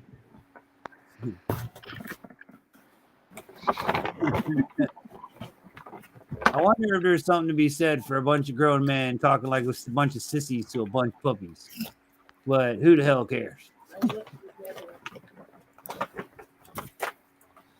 I was watching this one dog trainer, right, that I've been watching to help give me pointers on my training my pup. He's a big Scottish dude with a big old beard. He's got to be like 300 plus pounds. Big, burly Scottish guy going to teach you how to train your dog and keep your dog from attacking and biting and all that sort of stuff, right? Well, he has this one dog now. The dog doesn't like treats and it doesn't like toys. So how do we get affection? You're going to see a 300+ pound man fall on the ground like a babbling little child and go, oh, I love you so much. Oh, that's so good. That's so good. Because that's the only thing that dog understood. And sure as shit, that 300+ pound man did exactly in his video what he said he was going to do. He got down on the floor. Oh, good dog. Oh, you good baby. Oh, you. I'm like, yes. Yes, you're a real man. Yes. We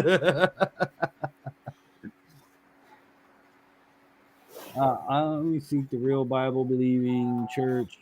Following feelings is dangerous. My opinion and feelings change. The truth gospel hasn't. But I got to admit, an armed preacher gives me more confidence.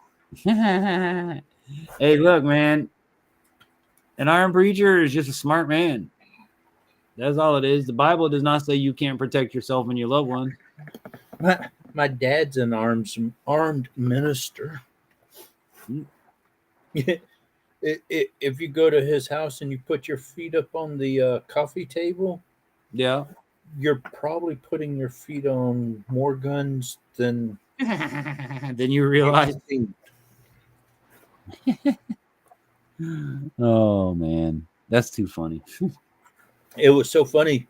My friend came over.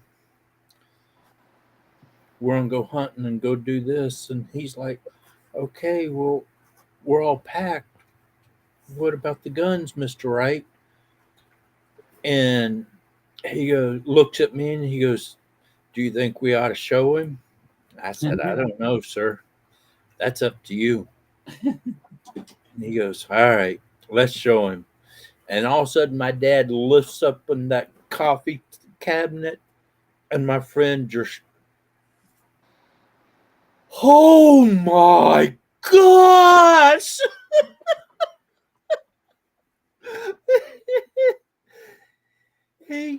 That thing was stacked, and he was just like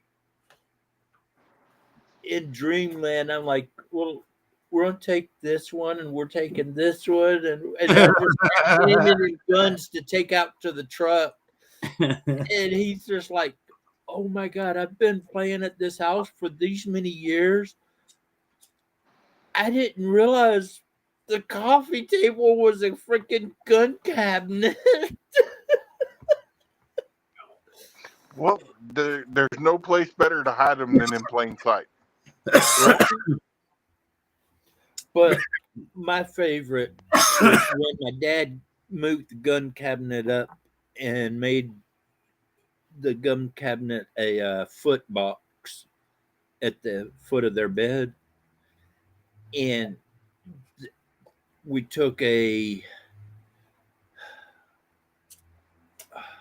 80-gallon or 100-gallon fish tank, put a bunch of dirt in the bottom of it, put some sticks in there, and we originally put a 7-foot rat snake in there. That's a big rat snake. And this is when we lived in California. That's a big rat snake. And my dad. Somebody's tapping in the headphones and she can hear it. Oh, sorry. Yeah, no, I'm about to make my dog bark. Oh, I had that real far away too. Dude, I can't watch a YouTube video with dogs in it no more. If she hears them barking or making noise, she starts barking. If she hears your dogs in my headphones, she'll start barking. So, man, if she sees herself in a damn mirror, she barks. Yeah. I was putting some. Yeah, no, just a tap, tap, tap, tap. Like even my wife didn't even hear she was barking at, and I'm like, no, littles is the tapping? Oh, lilac smooth, lilac wine. Lilac wine? That sounds interesting. So Hey, infantry. Hold on. Oh. What is that? it looks like bud in a bottle. It's called lilac wine. If I'm reading that right. Yeah, that's what it says. Yeah, lilac wine. And See, I Savage. always laugh like when I got bud in the past, and the guy would come and go, "Oh, infantry, you're gonna love this. This purple nurple. This one's orange crush. This one's booty snatch. This one did it." I'm like, dude, shut the fuck up. It's weed. Like seriously, you sit here and you come here. The name that I like the best is Green Crack. Now, This gets me every time. They had this stuff, Coyote. I don't know if you ever heard of this. All right, my nephew introduced this to me. It's called Moon Rock. Have you ever heard of Moon Rock? Yes, I have. And it's not what anybody is thinking in the chat. We're not talking about crack rock. Moon Rock is three things. It's bud, it's keef, and it's the rosin oil. Yeah, the wax, as you guys know, which is rosin oil. They take those together and they make like a Lincoln log. That's how I remember, how I think of it, like a little Lincoln log. And you slice it and that'll put you to the moon. Woo! Out here, they roll joints as big as my freaking finger like that nowadays. And they sell them for $10 a piece. You know the biggest joint I ever smoked in my life, weight-wise, was 1 1/2 ounces in one joint. All right, Homestead Aquarius, you have a good one.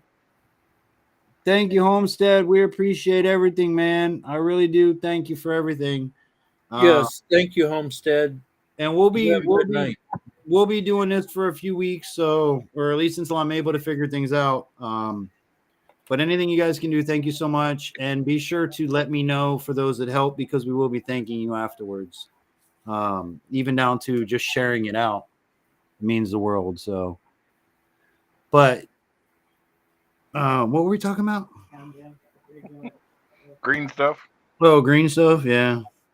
I just never get why it's green monster. Oh, it's purple nurple. Oh, dude, it's freaking bud. Oh, I know what I was telling you. The biggest joint I ever smoked weighed 1 1/2 ounces in one joint. Huh. The roach, you guys know the large size pill bottles, the orange pill bottles. Okay, the roach fit perfectly diameter and length wise in the big pill bottle. That's how big the roach was. It weighed, I think, a little over 1/4 ounce. Was just a roach. Massive, dude. Before they started selling it in the stores, there was a guy that I'd go see, Grandpa Bob. Oh my God, you'd be sitting there and he'd look up and realize there was a bunch of people in there. And he's like, well, I think it's about that time. And you'd see him over there messing around for a little bit. And then all of a sudden, he'd take and hand a joint out to everybody in the camper. Sounds like my God, grandpa. And everybody lit their joints pretty much at the same time. You hit it and you pass it. You grab one, you hit it, you pass it. You grab it, you hit it, you pass it. You grab it, you hit it, you pass it. And that's man, by the time you're done, you're like, how many joints did we smoke? Well, see, that's how the holy crap. That's how the joint came to be 1 1/2 ounces. Is every weekend we'd all meet up at my buddy's house.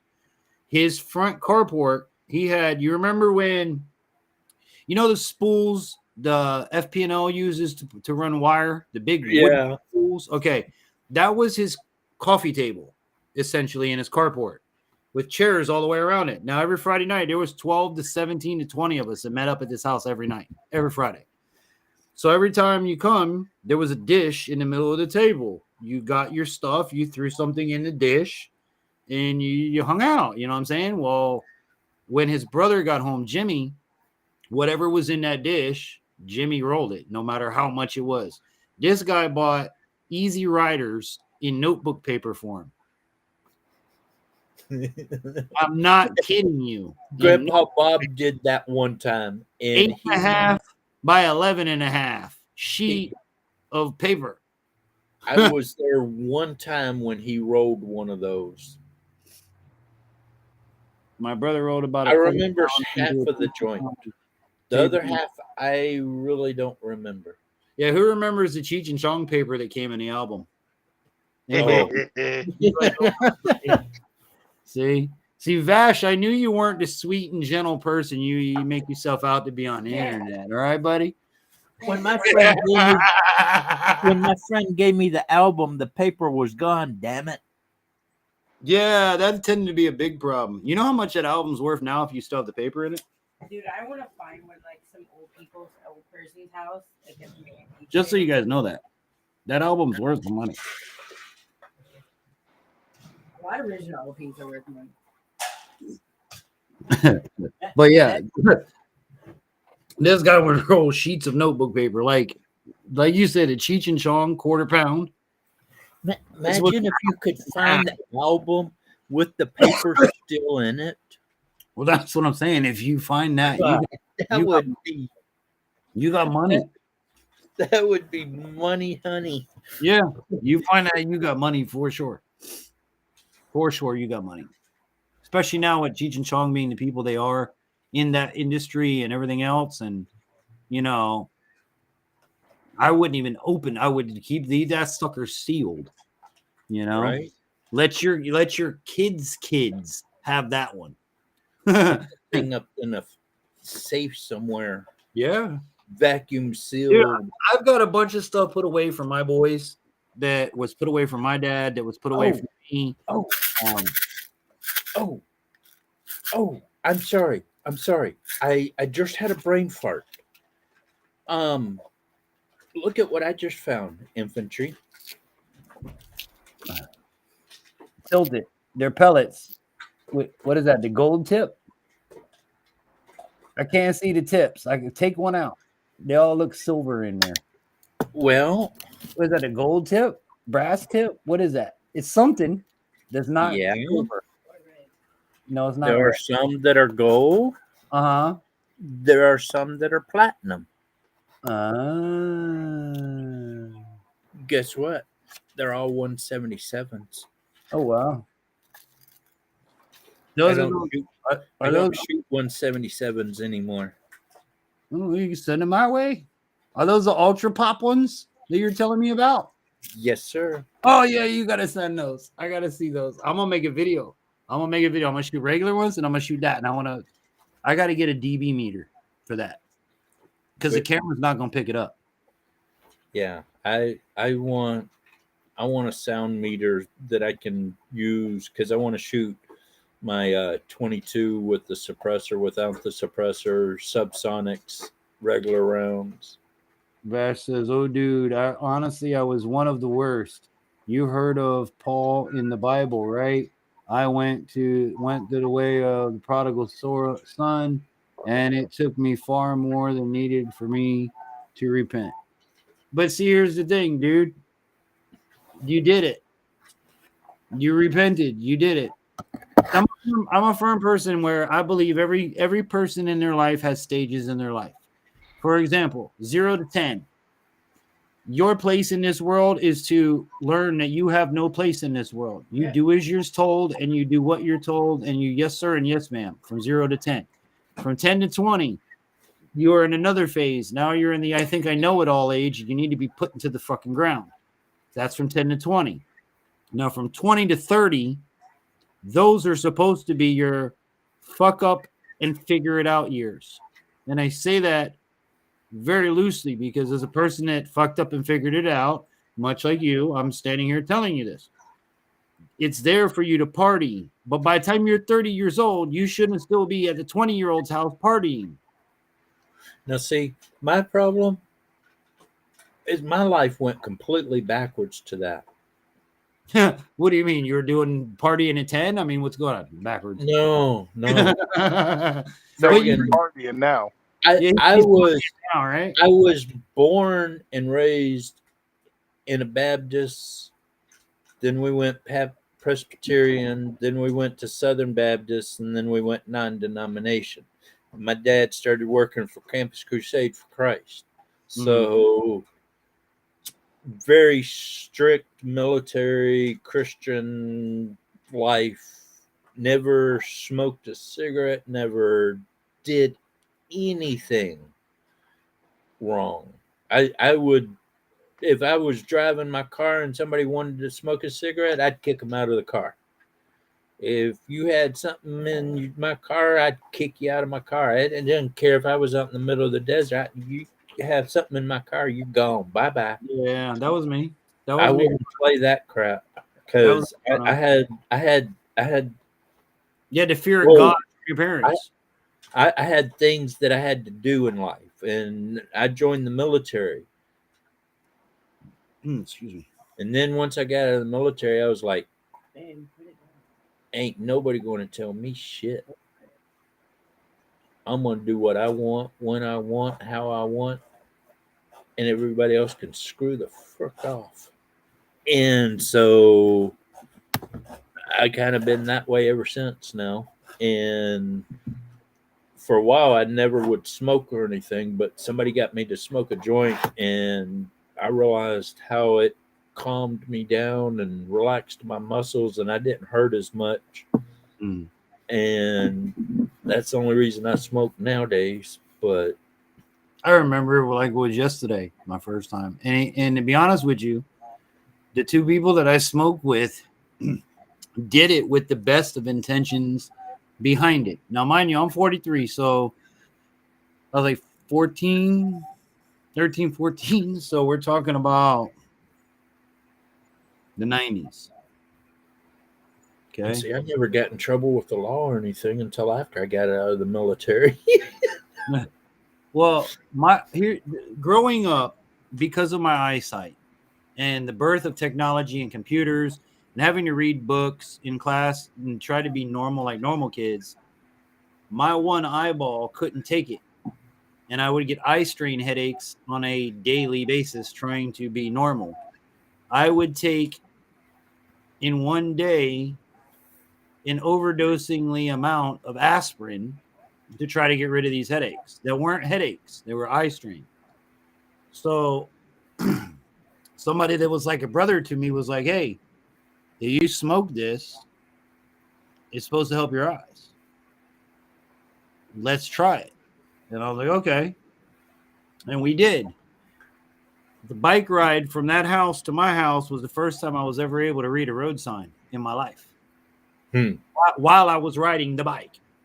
You know what I'm saying? Like I got home, he's like, did you notice anything? I'm like, dude, I can read road signs. He's like, isn't that awesome? Well, as life progressed, I can now sit all day and edit because of that. Whereas without it, I could only function a half an hour on a computer before the screens put me into a paralyzing, lights off, ice pack on my head, can't move, vomiting situation, to where I was taking 4 to 6 aspirin at one time. And if half an hour later the headache was still there, I took 4 more. So I've learned that the benefits definitely outweigh everything that I was ever told. My father didn't like it. He hated it. Didn't want to do with it. Didn't want to hear nothing about it. Kicked me out the house over it. But I've learned that, and I've had doctors flat out tell me in front of my girlfriends at the time, my wife, one of which is my wife, another girlfriend is like a best friend that I've helped raise, sat in the doctor's office, and the doctor said, what are you doing, sir? You know, to help with your eyes. And I was like, well, doctor-patient confidentiality, right? Absolutely. Okay, well, I've been smoking, and this is what's happened, and this is the difference. And he says, this again is at the time where it wasn't possible. If it was legal, I would write you a script right now. Hands down, you would have no objection to getting medical cannabis. However, this is the 90s and that's not allowed. Yep. So what I'm going to tell you is a joint a day will keep a doctor away from your issues, but I can't give it to you. And he said that right in front of my friends. My Amber was, her jaw hit the floor. My friend Stephanie, her jaw hit the floor. And I'm like, so you're going to write me a script, right? But again, in the 90s, not possible. Nowadays, different story, you know? Yeah. Yeah, and that was at Baskin Palmer Eye Institute. The leading eye institute in this country was the one that told me that years ago. So, you know, ever since I started, it's been a whole different story. I can read books. My eye doesn't hurt. Like, I don't know how to explain it to anybody who's never had their eye hurt before, but when your eye hurts, you get sick, you get dizzy, you vomit, you can't look at nothing or nobody. Sound hurts your eyeball. Imagine that one.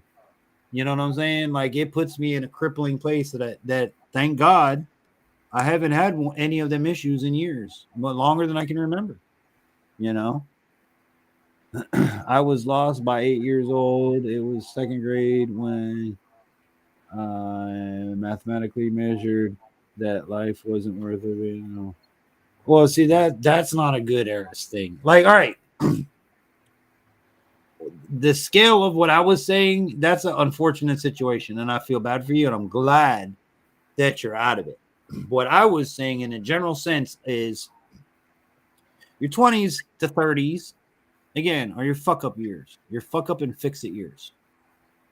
By the time you're 30, you should know where you're going in life. I have friends that I grow up with that are my age that to this day don't have a job, don't have a house, don't have a family. What are they doing? Same shit they were doing when they were 20s. Going to the club every weekend, pissing whatever money you got away into buying booze and partying and the party lifestyle. Well, you know what? We're 40. That's half of Washington now. But here it is though. We're 40 now. We're not in our 20s. It's okay to go out and party every once in a while and have a good time. But that is your lifestyle. That is your life at 40? No. Nope. You have no kids. You have no wife. You have no home. You don't even have a damn job. You're still selling nickel bags on the street corner to buy beer at the end of the day. You know what I'm saying? So I call those people the Peter Pan syndrome. The people that never grew up. They never wanted to grow up. And they're still exactly where they were when you left them 20 years ago. So what do you call the crybabies nowadays? Well, it depends on which ones you're talking about. If you're talking about like what you and I talk about, the snowflakes, is that what you're referring to? The powder puff? Yeah. The pansies, I can't believe this is happening in my lifetime. Because look, people, I'm born and raised Twitter workers that go and have lattes and spa days and all of this, and then they don't realize why they get fired. My wife is still to this day telling me she's gonna take me and get me a mani-pedi, and I tell you, kiss my butt. It ain't gonna happen. I don't need no mani-pedi, nothing. No, thank you. I told her, if you take me somewhere to get a mani-pedi, it better be somewhere that you go regularly. And if she does take me there, realize that I'm going to eat a big can of beans the day before I go. All I got to say is you don't know what you're missing. I was going to say. That's what my wife, yeah, you got my wife going, now shut up, Matt. Yep. Yeah, shut up, Matt. Shut up, Matt. I will talk to you and Coyote later when lives or ears are not around. Big Matt needs to go away. No, look, Matt, I'm not knocking it. I'm not knocking it. A mani and a pedi is a good thing. Me, however, I just don't give two shits. If you have to look at me as a man and care if I have a manicure or a pedicure, then you're the one with the problem, not me. If I have one, great. I'm not knocking it. If you do it, I'm just saying you don't know what you're missing you should at least try it once. Yes. Yeah, If, no, if I look any better than I did, my wife would have to beat the women off of me. dude, Coyote, it's not a matter of how you look, goofball. It's how you feel. When yeah, you yeah, get your feet when you done, get it done, I'm yeah, telling you, you're not going to hurt as much. yeah, no, just what they do at your feet, Coyote. He's not bullshitting you. Well, just the Massaging. foot I part. could go for a massage. Yeah, I had no, a but great I had a that- great body massage in Thailand that's where I was just gonna and go. Korea, I would take the same $40 or $50 that you spend on that manicure, and I would go Philippines. next door to the massage parlor, give them Yeah. the money, and I say, didn't- "Take care of me." I Yeah, but only they don't spent get the $10. stuff off your feet that keep your feet hurting. I only spent Dude, you $10 go to a in the massage parlor. Philippines. You go to a massage parlor, you can get a foot massage in a massage parlor. Any massage parlor will give you a foot No, massage. no. It's the build up on your feet, You the Yeah. dead skin. They get all of you that didn't off. hear what I said there. Who the did you? hell cares what's on my feet, Sir Matt? You- Why? you Who didn't. the hell? Look, I don't mean to be like this is obviously gonna be funny. Don't take it the wrong way. If your wife gives a damn what your feet look like, there's something we got to talk about foot fetishes and wives on a different channel. But bro, it's your feet. Give me the massage part. I don't need you to buffer and sand and polish. If I'm gonna go for a body massage, I'm going to the Philippines or Thailand or something. You can get a real good massage for $10.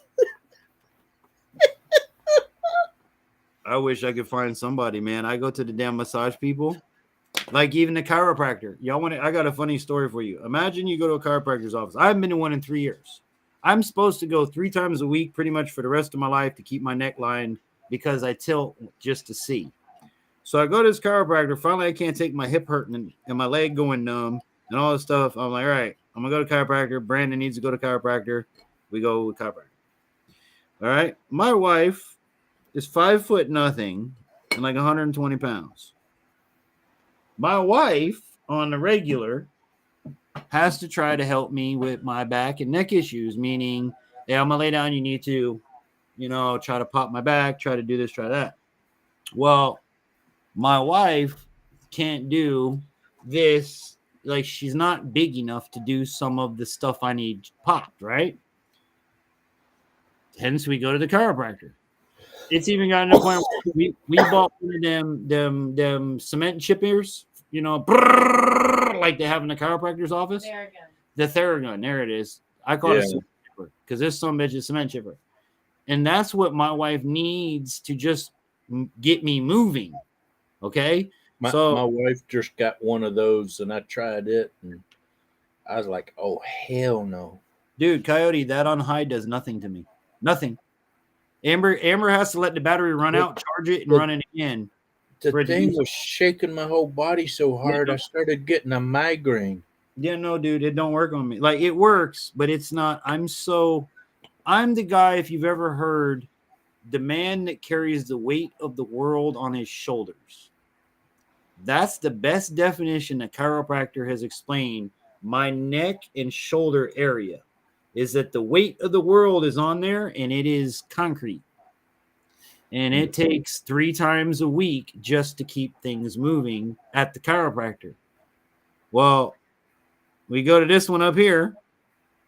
Okay, Dr. B, wait shortly. Okay. Sit down. I'm on the bench. I'm ready. My wife's there. In walks this woman smaller than my wife. And I immediately laughed right in her face. And she's like, what? I'm like, I'm sorry. You're not going to be able to fix me. I don't think you're going to be able to do this. She goes, well, what do you mean? I'm like, my last chiropractor was 270, 280 pounds. But she's super cute blonde. She's a super cute blonde. No, don't get me wrong. I enjoyed my time with the chiropractor, fellas. And here's why I'm going to tell you. The only person that's ever mounted me the way this woman had to mount me was my wife. In front of my son, mind you. This little woman climbs up on top of me in positions I only do in the bedroom, and she's bouncing and bouncing and trying to get me to pop, and she can't do it. She wasn't big enough to bounce and pop my back.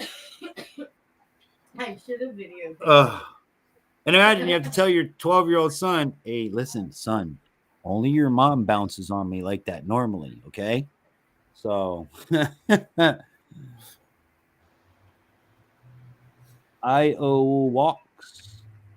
Wait, hold on. Somebody popped in and I didn't even see it. My family was 100% against it. Most of them down and after.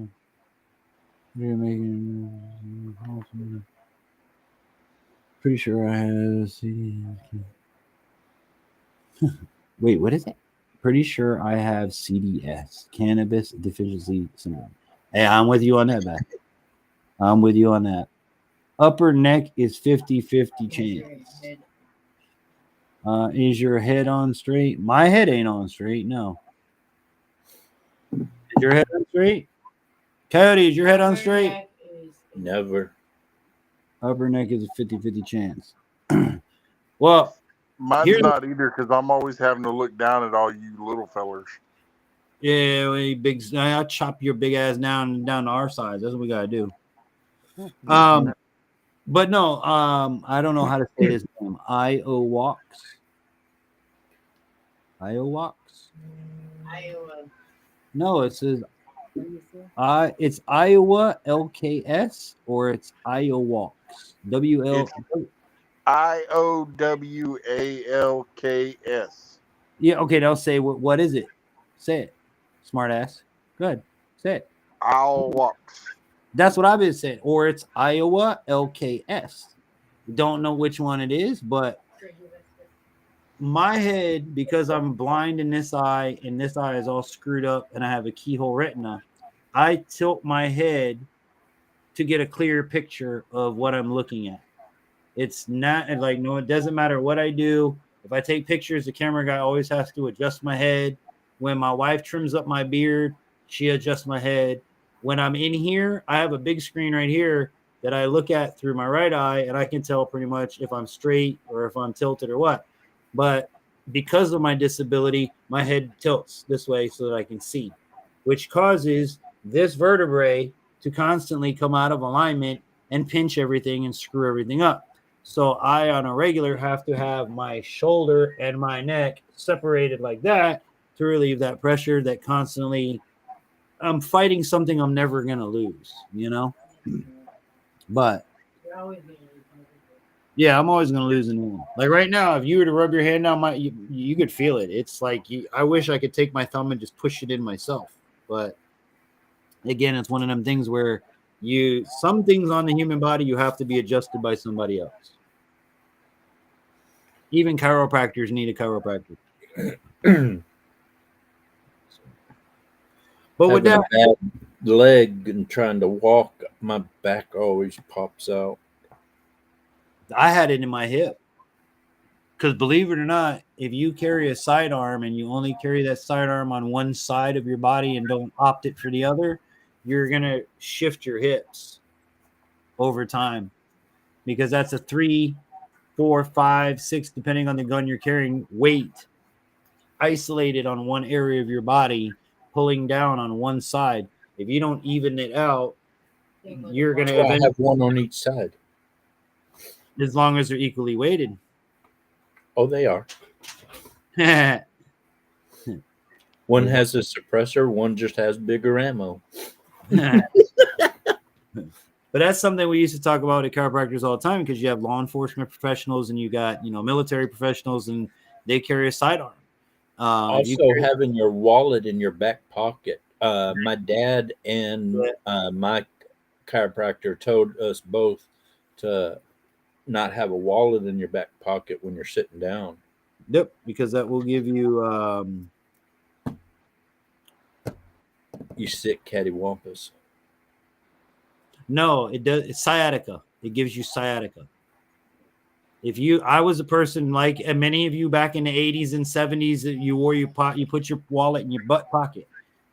What that did is that put pressure on your sciatic nerve, and it would cause sciatica, which is pain shooting down your leg. It's basically essentially a pinched nerve that's really bad and painful. Since I was a teenager, I put my wallet in the front pocket now. I get cargo pants and put them in my side pockets. Yeah. And that's another thing to think of too, boys and girls, is when it comes to your spine, the more crap you carry in your pockets, the more weight. Like my wife picks up my pants someday and like, Jesus Christ, you're like 10 pounds. Your weight, your pants are like 10 pounds because all the shit I carry in there. Well, Only 10 pounds? Dude, you're light. That's on a good day, you know? But mine's about 50 pounds. The point I'm trying to make here is that added weight is on your hips. Yeah. So the more stuff you carry on you, the more you're pulling down on your hips. So interesting things people don't think about. But when I worked for a chiropractor for 20 years on the radio, and I got sick and tired of going, you know, when a person does this, what do you know, the stupid, boring chiropractic questions, I think outside the box. Hey, man, I'm going to empty my pockets right here in front of you, and we're going to weigh it. Here's 8 pounds of shit in a 2-pound box. What does it do to me to carry all of this? You know, you wear a backpack every day. Your son, your daughter goes to school. They wear a backpack. How many pounds does that backpack weigh? What does the effects of that backpack being on your child pulling them back every day do to their spine? People don't think about that. I did, because I was bored of, well, if the C7 is turned, what do you know? I don't care. If I'm in a car accident, well, we know what to do. We've been over a car accident for 5 years. If I stub my toe, what do? You cuss, you put some ice on it and call it a day. I mean, but anyways, guys, I'm going to wrap it up. It's 1 o'clock my time. This is a long live stream. It's only 10 o'clock. Only 10 o'clock, yeah. Encourage your work. Well, if we're going to go till 1, we got to go at least another hour. Yeah, no. I got kids. I got to get up and make breakfast. I wish I could. But on that note, Vash, we got that squared away. I'm going to send you just a raccoon hide itself, and you cut it and do what you want. Because I don't have any scrap hides, or bad hides. And like I said, if I mess it up, I just throw the animal away. I've got a bunch of raccoon hides, but they're all raw right now, and they're all in the freezer frozen. That's ours problem too. Like Amber's pissed that me and the boy have so many hides in there. I gotta go do a cleanup. Well, that's why I have a second freezer that's my own. All my animals are in my freezer, and her food is in her freezer. Yeah. Well, I got that's coming up this year. I need to get another freezer. That's for sure. We've already known that, because if I would have gotten a deer this year, we wouldn't have had no freezer to put it in. So this year, definitely, I got to get a bigger freezer. You know, he just wants your sauce, though. Oh yeah. No, I know he does. I have 2 bottles separated just for Bash. 2 different bottles separated just for Bash. I honestly do. And then this year, I'm waiting on, once we get taxes and everything, I got to order bottles so I can work on. That's the other thing that's taking up all the freezer space. I have 13 varieties of peppers. So I'm going to have 13 different sauces this year. Huh. Yep. Each sauce is going to get their own flavor, their own blend, their own heat level. Now, mind you, I have a 6-year-old in my house, and I make sauces and even my 6-year-old can eat. So it's not about burning your mouth and killing you as much as it is the flavor when it's sauced with me. And it has very little to no vinegar. I only put enough vinegar if it's not shelf stable by itself. But my wife likes spicy, but I cannot do any spicy whatsoever. I have to send some for your wife. She likes it hot. She likes the Bucky's Ghost Chipotle. Yeah, she actually said that was kind of sweet. I've got Reapers this year to make a sauce out of. I can hurt your wife if you want. I can put a hurting on her, but a good hurt. Please send some of that to me. Yeah. Yeah, when I make it, I'll send it. And this is the kind of sauce like that sauce I won't even make in my house. I have to make that outside. That's dangerous shit. Like I'm going to find a way to tone it down. I'm not going to make it how it put is. some of that on my new son-in-law's food. Bro, you want to really hurt somebody, squirt some of it in their face. It's like it's worse than pepper spray. Well, my youngest daughter is getting married August. Full of Satan, Valley Hot That's why you and Matt got to be out here in August. I like face melting hot, but my stomach doesn't. Nobody's does. See, I only like. But the problem is the day after. The other end down there don't like the hot. Well, for me, I got one of them cast iron tummies from the 50s. You know, real cast iron. I'm missing 6 feet of intestines. You know, you can't have hot sauce. We talked about it, you can't have. But see, the thing with hot sauce with me is whatever level the heat is, you had better have flavor and taste to back it up. I do not like vinegar and chili. Garbage. It has to have a like my sauces kind of tell a story. Like the one we did last year, it had cayenne pepper was the base. Then you had apples, you had ginger, you had garlic, you had all of these different flavors. But when you ate the sauce, wherever the heat level was, the flavor level stayed there the entire time. So you weren't just getting a mouthful of vinegar burn water. You were getting wow, this tastes really good. Damn, it's hot, but it tastes really good. And it would make you go back for more. That's how I like my hot sauces. You know? Yeah. Vinegar and chilies? Nah, man. And just being about the burn, anybody can burn somebody. I've got a sauce in there that I fell in love with. It's Carolina Reaper with I think it's raspberries, cherries, bourbon, and something else. You see what Master said? Anyone done the one chip challenge? My daughter and I did for her 13th birthday. Mouth could take it, but after 10 minutes, it hurt so much I stuck my finger down my throat. And yeah, because the thing with that one chip challenge is that's what I'm talking about. That's just straight intended to hurt you. Like my kids have asked me, Dad, would you do that? Would you do that? No. There's been a couple of people on YouTube doing that.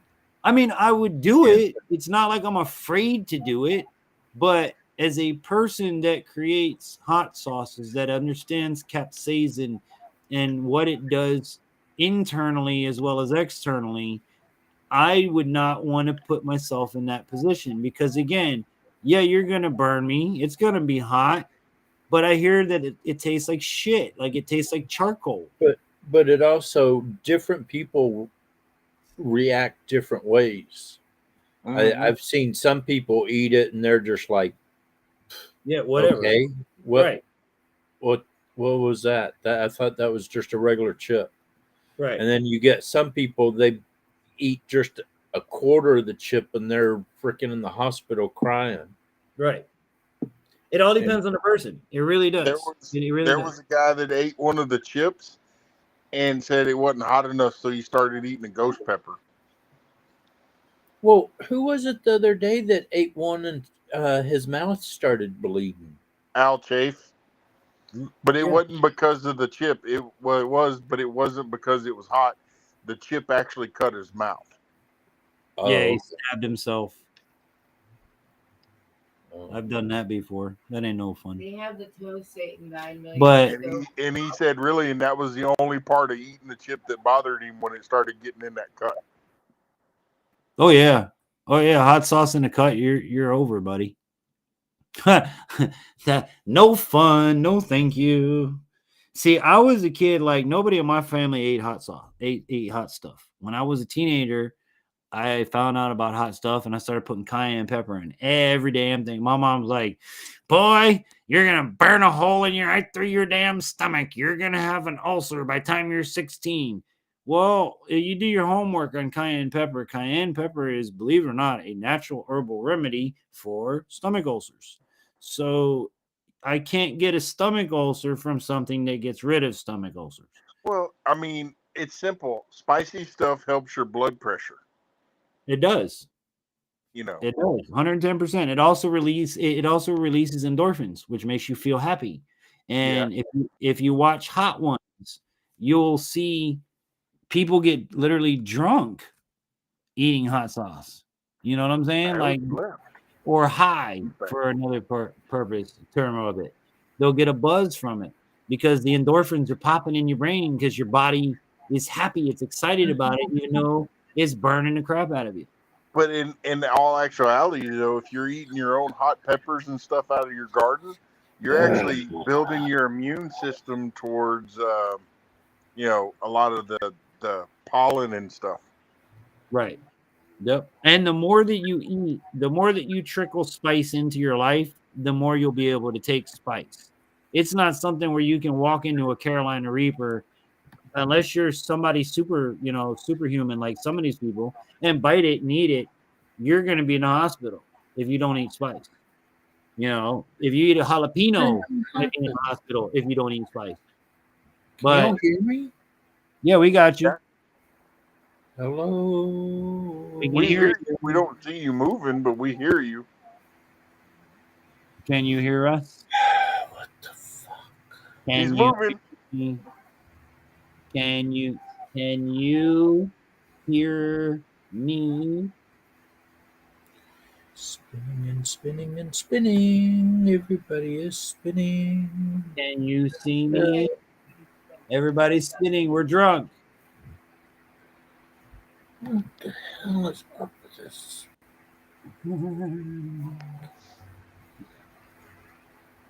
Oh, hello. Hello. You've been here the whole time. Shit. I think my shit's about to blow up. I'm glad we're live. That way we can record it. It blows up. We got it on film. I quit spinning years ago, Vash says. I can hear y'all, but I cannot see. We can see you, and we can hear you just fine.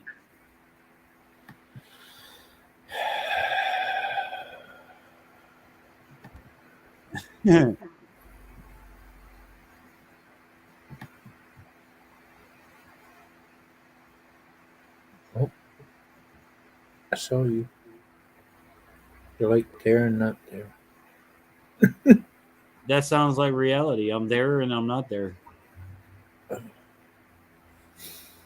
But am I ever really there? That's the I question. think I just have to frickin' go to Best Buy as soon as I can and buy me a frickin' laptop.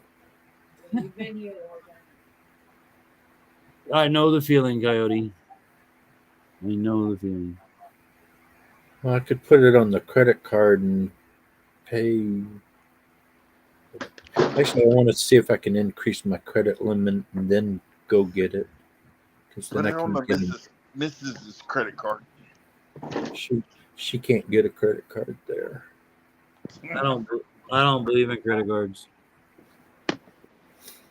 I don't either, but you do what you got to do. No, I hear you. Believe me, I hear you. I don't believe in credit cards. I am a person. I haven't used. I don't even know if my Best Buy credit card even works anymore. I haven't used it in 3 years. I'm a person where, like, even if I borrow money or borrow from somebody, it irritates the fuck out of me. I can't do it. Well, the way this laptop is going, my son-in-law says, "Oh yeah, we could clean it out and work on it." Okay, check this out. Because I never hear from him. I never see him. I keep calling him. I keep calling him. Listen, this way I can tell you, and it can be recorded, and you can play back. And anybody that says every time Kyle brings up the son-in-law, we can go back and play this as reference key point. All right, bullet point this, everybody in the timeline.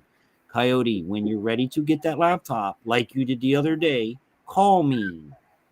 Forget about your son-in-law, who I've already proven you can do what you want to do to a computer. When you're ready to buy your new computer, call me. I will happily guide you right to exactly what you want and what you will not need to get. And, you know, I got you. So look at Best Buy and tell me which one I should get.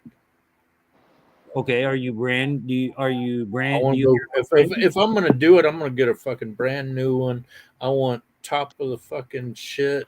Yeah, but that's what I'm saying. I want a gaming computer. If I tell you to get a Dell, or if I tell you to get a Inspiron, I want a Dell. There you go. Because I'm a Dell person. And the most durable list. So if it has dust-proof keyboard, that would be even a bigger plus for me. Right. Because my dog computers are built like shit nowadays. They're my all dog loves spilling Coke on my computer, and you know, you can't do that. You can't. They don't have waterproof laptops. They don't have soda proof. Unless you get a Chromebook. Yeah, unless you get a Chromebook, and even then, it's not waterproof or soda proof to a point, because the soda eats through and it fucks up the contacts and that's Dell has this freaking military case laptop, like $4,000. I would love it, but the internals are crap, I've heard. And that's the thing too. You need to be aware of what you're buying and what you're using it for, because you may be spending $1,000 or $2,000 more than you actually need to for a bunch of shit you're never going to use. You know, well, I've had this laptop for 7 years or whatever, and I know that I can upgrade it. I know that I could have it clean, but the 4 places I've called, they won't do it. Son-in-law says, "Oh yeah, I can help you do it," but he never fucking comes over here. So the other day I pulled out the compressor.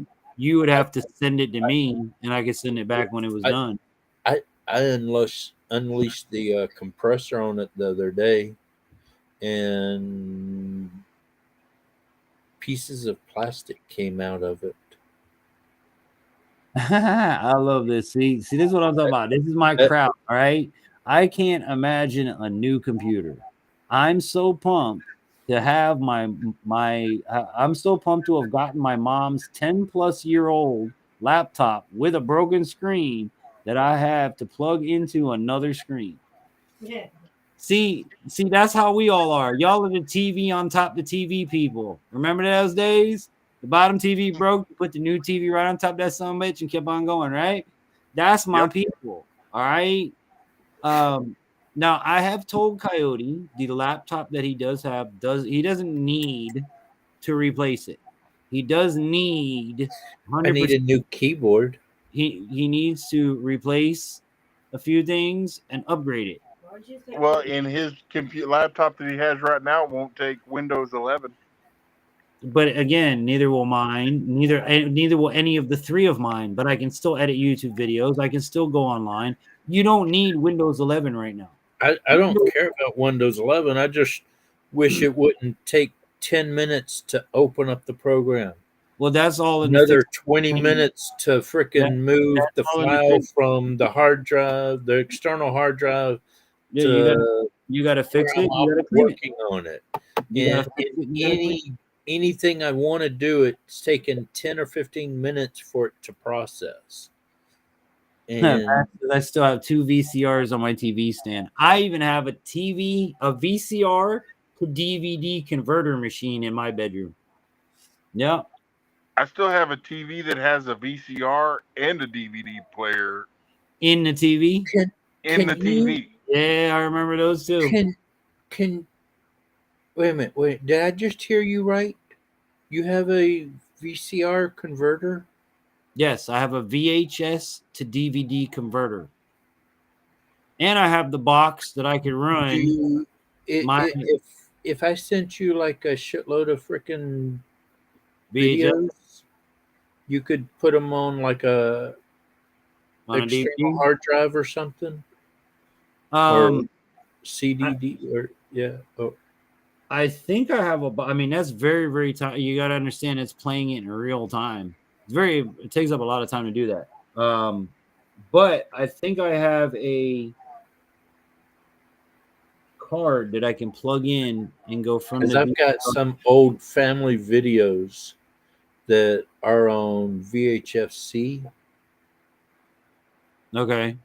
and I would like to get them Yeah, no, on I my did that. computer or something. I did that for work for years as a side job down there. Was converting people's old VHS to DVD and then DVD eventually to I wish I digital. could take my old photography pictures to somebody and have them scan them to the computer. No, Vash, he is beyond. Well, complete wipe is probably. He doesn't need a complete wipe. What he needs No, to do I've is already defragged and cleaned the disc, what and he needs to do is he needs to upgrade the RAM. Uh, his processor is okay. He could upgrade it if he wanted to, but the processor's fine. And then what he needs to do is take everything off the laptop itself except the operating systems and put all of that shit into his hard drive and set it up to where it works properly. He is putting things on the hard drive. I've already done all of that. My problem is half of my keys are stuck Well, yeah, you need a new and keyboard. don't move because the dog has spilt Coke on my laptop like 3 or 4 times now. The laptop is smoked at least Once in 3 Texas. times. Yeah, no, his laptop should be dead. I've been hunting and fishing and cleaning elk with this laptop. But with a really solid clean out. The other day when I took the air and a new compressor, keyboard, he would be a whole lot better off. the other day when I took the air compressor and I blew out the keys and I blew out the vent holes and all that, when I got to the SD slot and I blew up in there, pieces of plastic and this spring came flying out of there. How do you make a dirty story with Coyote talking about technology? He's talking about taking it from the vent. Oh yeah, take it from the vent. Then you move to the SD card slot and he blew in there. Coyote in the technology world. Then after blowing in that slot, just like that, he moved to the keyboard and stroked it ever so cautiously. Dude, you're tripping me out over here, guys. And you don't even know you're doing it. That's the funny part. You're making like computer porn. Well, the air compressor was at full blow, and I bet it was. I bet it was blowing all night long too. freaking. Well, I still don't know why the spring and the piece of plastic came out of the SD card holder or the SD card slot there. I don't think that should have come out of there. Yeah, Coyote, there are companies, local companies that do taped something transfers. So look around your area locally that can do that. That might be an option. Or if and when you get a computer that can handle it, I have this little box that you plug into USB and I can plug the VCR or whatever into that, and then you can shoot it right into your computer and do it, from there. There's a lot of options you could do, but locally you might want to look because those shops do exist. I know there's a lot of people want to transfer their stuff. That was big money for me down in Miami. I would do VHS, Super VHS, Betamax. I also did vinyl to CD transfers. All that stuff. Your old cassettes. I got old cassette tapes up there too. I don't have no cassette deck no more. That's one thing I don't have. I've even got a cassette player right over there. and a record player over there. A record player I could believe, man. I might even have one or two of those in a box somewhere. I don't know if I still have my turntables or not. I think I do. Because when I started DJing, I started with 2 turntables, 2-channel mixer, and I played on vinyl. And then from there, I moved to 2 turntables with with a 4-channel mixer. So now I have 4 channels, 2 CD players, 2 record players. Then that became 6 turntables, which became 8 turntables, and now on the laptop I can do 12 turntables. So, yeah. Did you read what Vash said there, the last one? Reminds me of the joke about the guy who was mad that his computer's cup holder was. Hey, Coyote, in all seriousness, though, when you go to get a new computer, take your old one with you because some places buy the old ones from you to use as a down payment on your new one. Right, and a lot of places will take the data in that computer and put it into your new one. Yep. So that way you don't lose anything. What should I do with the other 4 that are over there? Take them in with, take all of them motherfuckers with you, bro. Come in with a pot. When you get done, if they don't take them, go to the corner pawn shop and pawn them. Yeah, go to the pawn shop and pawn them. They're playing YouTube videos. Well, I mean, if you're using them, use them. But look, as soon as I retire this one, it's gonna be over next to that one playing YouTube videos. I would be the ghetto ass person to walk in with 5 broken ass laptops into Best Buy and go, "I'll give you these 5 for one good one." That would be me. I swear to God. Your policy says, "Bring us your laptop." I brought you 5. I just want one working computer. I'm about to go onto Verizon and go, here's my cell phone and here's my tablet. I need a new one. Yeah. Yeah. You know, I thought it was funny because we have one of the phones that we have in our house is that SafeLink Wireless, the government phone that you get free minutes and all that crap. Well, the phones that they send you are the phones that fill up no matter what you do over time. As it updates, the phone fucking fills up and it just becomes useless. Well, when the phone hits that point and you call SafeLink and go, "Hey, I've had this phone for 3 years. It won't update. I can't delete anything off of it. It's full as hell. You need to send me a new phone." Well, what do you mean we need to send you a new phone? Just what I said. This is your piece of shit phone. You need to send me a new phone. It's been 3 years. You don't think I'm going to pay for a phone, do you? And they're like, "Oh, well, normally that's how it works." Well, no, it doesn't work that way. This is your phone on your government program. So you need to you sent this phone to me free, right? You need to replace it for free. I can't fix it. Have you tried this, sir? Yes, I've done that. I've done the factory reset. The phone is full. You understand what I'm saying? You can't take out updates and you can't take out things because when you do, as soon as you turn on the phone, it's going to say new update available. And you have to update in order to use a stupid phone, but you can't update because there's no room in the phone. So you need to send a new phone. Isn't that nuts? You got to argue with these people. Like, I'm apparently an Obama phone. No, this is pre-Obama, dude. I've had it since way before Obama. Are you kidding me?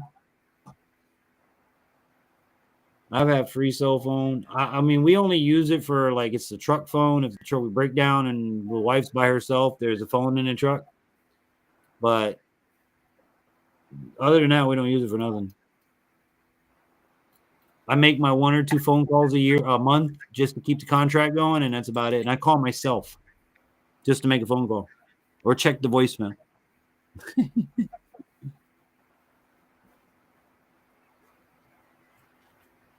Yeah, no, ours was, like I said, before Obama. It was, and that was part of my argument was I've had this phone since this long. Like, you guys need to give me a new phone. It's a government program, a government free phone. Well, when your government free phone breaks, you need to replace the free phone. Not me. I didn't break it. There's nothing wrong with the screen. The phone works. You just cannot put anything else in the phone because it's full. The phone is too small to handle the new stuff. So they finally sent me one. It sucks, but it works. To a computer and then wipe it. Oh no, I've done that. But it's not. That's not the issue. The issue is when you take. If I were to take phone's everything, not big enough. right, the phone is not big enough to handle the new update, the new operating system, the new. It's not big enough to work anymore. And now you have everything going from 3G to 5G. Well, now they want you to have the 5G phone. Okay, well, send it to me. I ain't paying for it. Oh, you mean the brain cooking zone? Whatever. Look, since the day I put a cell phone to my ear, I've heard brain cancer. I probably have it, but you know what? I've heard that the entire time. I've had cell phones since the beginning. Oh, it's so I laugh about it because people out here are just freaking out about 5G. Oh, let me pick up the phone and call somebody so I can tell them that if you're talking on the phone, you're going to get brain cancer. It's just like talking on a cell phone makes airplanes fall out the sky. Are you like come on, man? Like, really? And again, if I got brain cancer from a cell phone, it damn sure ain't from the new phones. It's from the old phones. You know what I'm saying? Like, there wasn't protective technology or nobody gave a damn about that with the first cell phones. So the chances are you got brain cancer, you got it from the first brick phones back in the day that you held to your head that probably had radiation like crazy coming out of them. I'd be less worried about 5G in today than I would be worried back in the 80s and 90s with freaking antennas that you had to pull out and all that.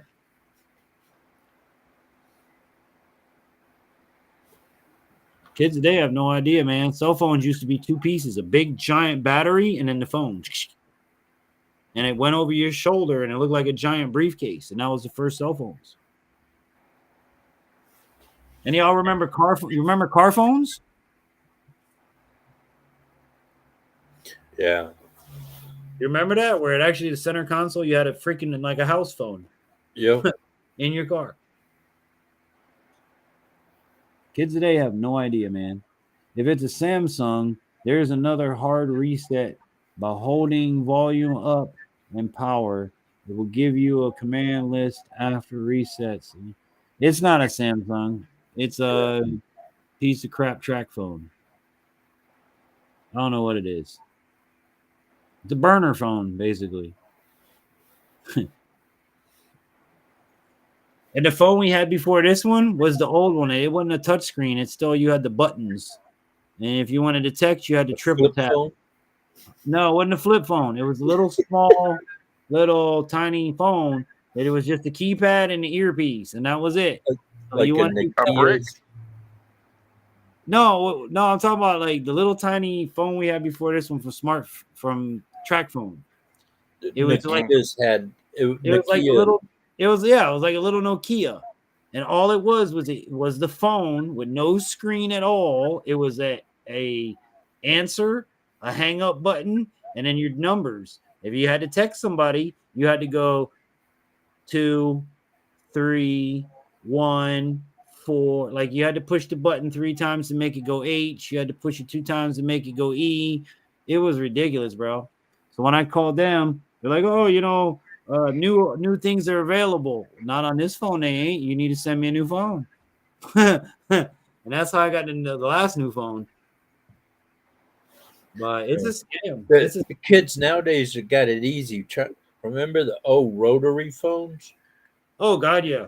Especially if you got to like the right before the last number and you fucked up and you're like, "Oh man." Yep.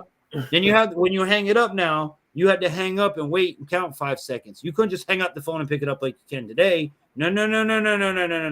Because if you hung it up and you picked it up straight away, you were still on the same phone call. Yep. See, if you're not old, you don't know that. Because nowadays, and what was cool is in certain places you could pick up the phone, dial, I forgot what the number was, and then hang up the phone, and then the phone would ring. Yeah, it'll call you back. Yep. And I used to fuck with my mom doing that when I was trying to sneak out of the house. A lot of that still works today. Like star 69 will block your phone number. It'll still do that. Really? When I was in the radio station, I think it was star 73. shuts off your what do you call it? Where your call waiting, where you can get another call. If you push star 73 and then dial the number, that number that you call will not be able to have any call waiting, because as a radio station, if I'm going to take over your phone line, your call, if you get a call coming in, it drops me off the radio station. So we would star 73, then dial our number. It would lock off the phone line that I'm at, not allowing any other calls to come in, and only send my signal to the radio station. So those star codes still work. I know star 69 is to block your number. I think it's star 73 is to lock the line. And there's a couple other ones, but they all still work. I still want to figure out how to send that shock back down to the phone to the person calling me. You know what we did when my mom was sick? Interesting story about, like you said, shock and everything. Made me think of this story. On your phone line, everybody has a phone box, has a phone line. All houses have them. They all are active, and you can call 911 even if you have no phone service. Yeah. But if you open that jack, there's, I believe it's 4 or 6 wires in there. I don't remember exactly the numbers, but your phone only uses 2 out of the wires in there. The other wires are hot wires. They're active hot wires. So what my dad did is, when my mom was sick with emphysema, he hooked a doorbell button to the extra 2 lines in the phone. And then on the jack side in my bedroom and the jack side on his bedroom, he attached 2 sirens. So if mom pushed that bell in our room, the sirens went off. And it was all already wired through the existing phone line system in the house. Pretty freaking neat, man. I tell you, I hated hooking up phone lines, though. You're sitting there trying to... That might be it. That might be it, Vash. Star 69 might be to get the number of the person that called you. It's star 67 that blocks your number when you're calling somebody. So if you go star 67 and then dial the number, it'll come up as private number or unlisted number or whatever. But star 69 is if you want to find out back in the day who just called you, because that was before caller ID. Yeah. And caller ID came out, that fucked up everybody. I was on a job site one day, and dude was getting all mad because his phone wasn't working and the phone crew wasn't there. And I vaguely mentioned that I knew how to do it. And he was like, well, get me hooked up. And so I'm out there in this Florida rain trying to hook up this phone wire. And I get down to the last wire. Well, he was waiting on so many phone calls. The phone was constantly ringing. So when I got to that last wire and was trying to twist it, every time I grabbed it to twist it, the phone would be ringing, and I'd be sitting over there going, and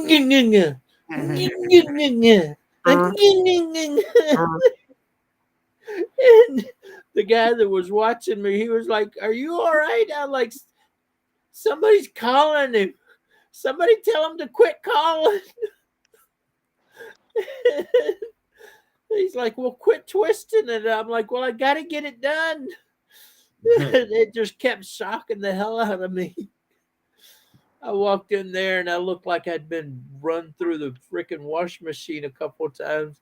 Boss looked at me. He goes, you all right? I said, phone's hooked up and you're getting a phone call. He goes, why is your hand smoking? I said, because you were getting fucking phone calls. I remember my dad, my dad was an electronic technician. He worked on anything electrical. He was genius with it. And I remember him telling me, working on a TV in the living room. Our TV was a TV that sunk in a hole that kind of looked like a fireplace cutout, but there was one up here and then there was one down here. The one on the bottom was like the fake fireplace, and the one up on the top was where he put the TV. So the TV had no back on it. It was just open components slid in this hole. Well, one day he had to fix it, and he's telling me, yeah, you know, you always got to remember to unplug the TV, and you let it sit for 15, 20 minutes before you ever come back to it. So then he's like, then he comes back to it, and he's like, okay, come here, I want to show you something. You see this big round metal thing right here? That's called capacitor. And the reason that we let this TV sit is because now, as he's telling me this, he's using the screwdriver, and he goes, because you see those points right, bzzzt, the screwdriver flew out of his hand backwards, went inches from my mom's face, about 50 feet behind him, and stuck in the back door. He went straight to the ground. Hair went straight up in the air. Smoke came out of the TV, and I'm like, wow. Almost the same thing happened to my teacher. I was in electronics school. What don't you touch again? I missed that part. I was in electronics school, and he was going over TVs this one day, and some kid was late to class and comes running into the classroom just as the teacher's going, now y'all see right here on the back of the TV, and he's got that probe sticking in there, and this kid bumps into him. Oh God. And he hits that thing, and that teacher does a double backflip over this kid. Oh yeah. Hits the wall, Yeah, slides down onto his face, and just kind of lays there like Wile E. Coyote from the freaking cartoons. Yeah, Smoke's coming off of his head, off of his feet, off of his hands. Oh, he probably hit the high voltage transmitter or transformer. And when it all happened, all you heard was this, but boom! And everybody in the whole school, it was at ITT Technical Institute in Florida, Orlando, Florida. The whole school goes running out of classes. They started pulling fire alarms and stuff. And we were like, no, there ain't no fire, but the teacher might be dead. Yeah. And about 5 minutes later, he's sitting there going, don't touch that, guys. No, man, it's dangerous. It really is. I remember his hair was just straight out. I remember as a kid, I wanted to plug in a hairdryer in the kitchen, and I was touching the prongs when I plugged it in. Oh. And my kneecap exploded onto the wall from the electrical current. Like the blood, like literally my kneecap exploded and blood went all over the wall. And my dad had to knock me clear of the socket. You know, I found out when I was younger, do not stick a butter knife, a metal butter knife, into a toaster. Yeah. No, don't do that. Are you fucking crazy, bro? I couldn't tell if the toast was done, and I didn't want to burn the toast, and so I stuck the knife down in there and kind of slid the toast over, and all of a sudden my sister said I looked like Wile E. Coyote, and I just and that's another thing too, Kyle. Like our generation, the older generation, kids today don't know what a step down transformer looks like in the back of a television because they don't look like they do. These were big, giant, massive blocks of you don't touch that or you're dead. If you touched one side of that, you're dead. If you touch the other side out of a CB or a ham radio. Oh yeah. Oh, that'll kill you. Yeah. Touch your tongue to this. Tell me if it hurts. The old school phones, like back in the 50s and 60s, you had to crank the knob on the side of it. Yeah, my grandmother had. Do you have it? You can get plenty of bait with one of those. Dude, if I had that, that's one thing I wish to God I had from my grandmother's house. That thing was so awesome, and it was still wired for actual use. It was original to the house, where you pick, like you see in the old movies, you pick up the little thing, and it's a wooden box, and it has a piece sticking out like this, and a crank on the side. You hold the little thing with the wire, and you go, and then you hear, operator, how may I connect you? And you tell them, I need to speak to 342. 1 moment, please. And they would literally unhook the cable and plug you into 342, and 342's squawk box would ring. Bro, it's amazing. It's amazing. My granddaddy's line, you pick up the phone and you go, line clear. Nobody answers. Then you double tap the thing and you get a dial tone and you make your phone. But you could, if you triple tapped it, it would ring my great grandmother's house. If you tapped it 4 times, the receiver 4 times, Yeah. then it would ring my uncle's house. If Yeah. you tapped it 5 times, it would ring the neighbor's house. Yep. All 5 or 6 lines were on one line. Yep. And so when the phone rang, you'd be like, hello? Oh, we're trying to reach so-and-so. Okay. Yeah. And then you'd have to tap the phone receiver to transfer them over to that line. Yep. Yep. Remember the phones with the buttons? The white buttons, the white clear buttons, and you click to push to what phone you want to answer. Oh, yeah. Hold on, I'll be right back. Click. Hey, so I was telling you about this. Oh, hold on, and my other line's running. Click. I mean, if you don't hit hold first, then you hang up on the person. Yeah, you hang up on them first. Yeah. Yeah. I mean, people will never know, man. It blows my mind. You know, the dangerous 5 hours later. 5 hours later. 9, 10, 11, 12, 1. Yeah, you know what? I'm gonna call it quits on that note. No, he's harassing me. About what? I didn't look at a message 5 hours ago. Oh, yeah. I'm actually gonna wrap it up because it's 10 minutes to 2. Oh no, no, you're live. Okay, I got it now. Damn. Okay, 8 more minutes and you're at 5 hours. You might as well wait the 8 more minutes. Okay. See, We'll y'all definitely boost your watch time. You know, Yeah, one of y'all gotta, since y'all two get up before I do, one of you two need to call Gammo for me and ask him you get up what before I do. What is the maximum weight pellet I can shoot out of my pellet gun? You should consult the physician before shooting any pellets out of your pellet. Okay, Coyote, I'm going to call you at 12 o'clock my time tomorrow so you can make the phone call yourself. Yeah, he ain't going to wake up. He ain't going to answer that phone. I'll put money on it. You put a bomb off, he ain't going to wake up. Just remember, paybacks are cold.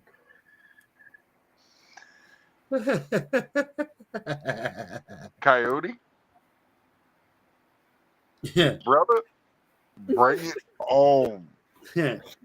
I'll call you right when you get in bed and all to sleep, and then you won't be able to sleep the rest of the night. No, but see, and my wife wonders why I turn my phone to do not disturb. Yeah, no, mine even at midnight, mine automatically goes to bedtime. You can't bother me after 12. My problem is I can't do that because I get people calling me in the middle of the night going, hey, I got a raccoon in my garage. Where are you? Yeah, I used to be, I'll be there. I used to be that way. And then I said, screw it. If they're more than an hour away, yeah, you better call somebody else because I ain't making it. Well, Vash, here's the thing. Here's what he's trying to do. A normal 22 caliber pellet weighs roughly, for conversation's sake, 14 grams. Okay. No, look right here. Just read it. What is it? How many grams is that? It's 17. the hollow point, and it's 14.3 grains.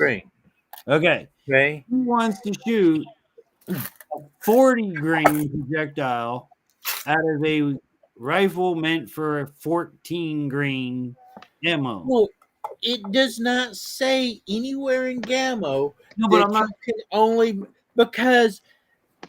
No, but he says he's never seen any size limits. I can Oh, shoot this 6.5 Creedmoor and I can shoot 80 grain, I can shoot 90 grain, I well, can shoot 100 grain, I can listen, shoot Kyle, what he says whatever. is, I've never seen any limits on weight, just size. So that's why I was Yeah. explaining what he's. Okay. It's a regular 22 size round. It's just 40 grains instead of 14 grains. So as long as it fits into this mag, It'll it's shoot. going to fit into my gun. Right. Now, I don't think it's going to fit in your mag.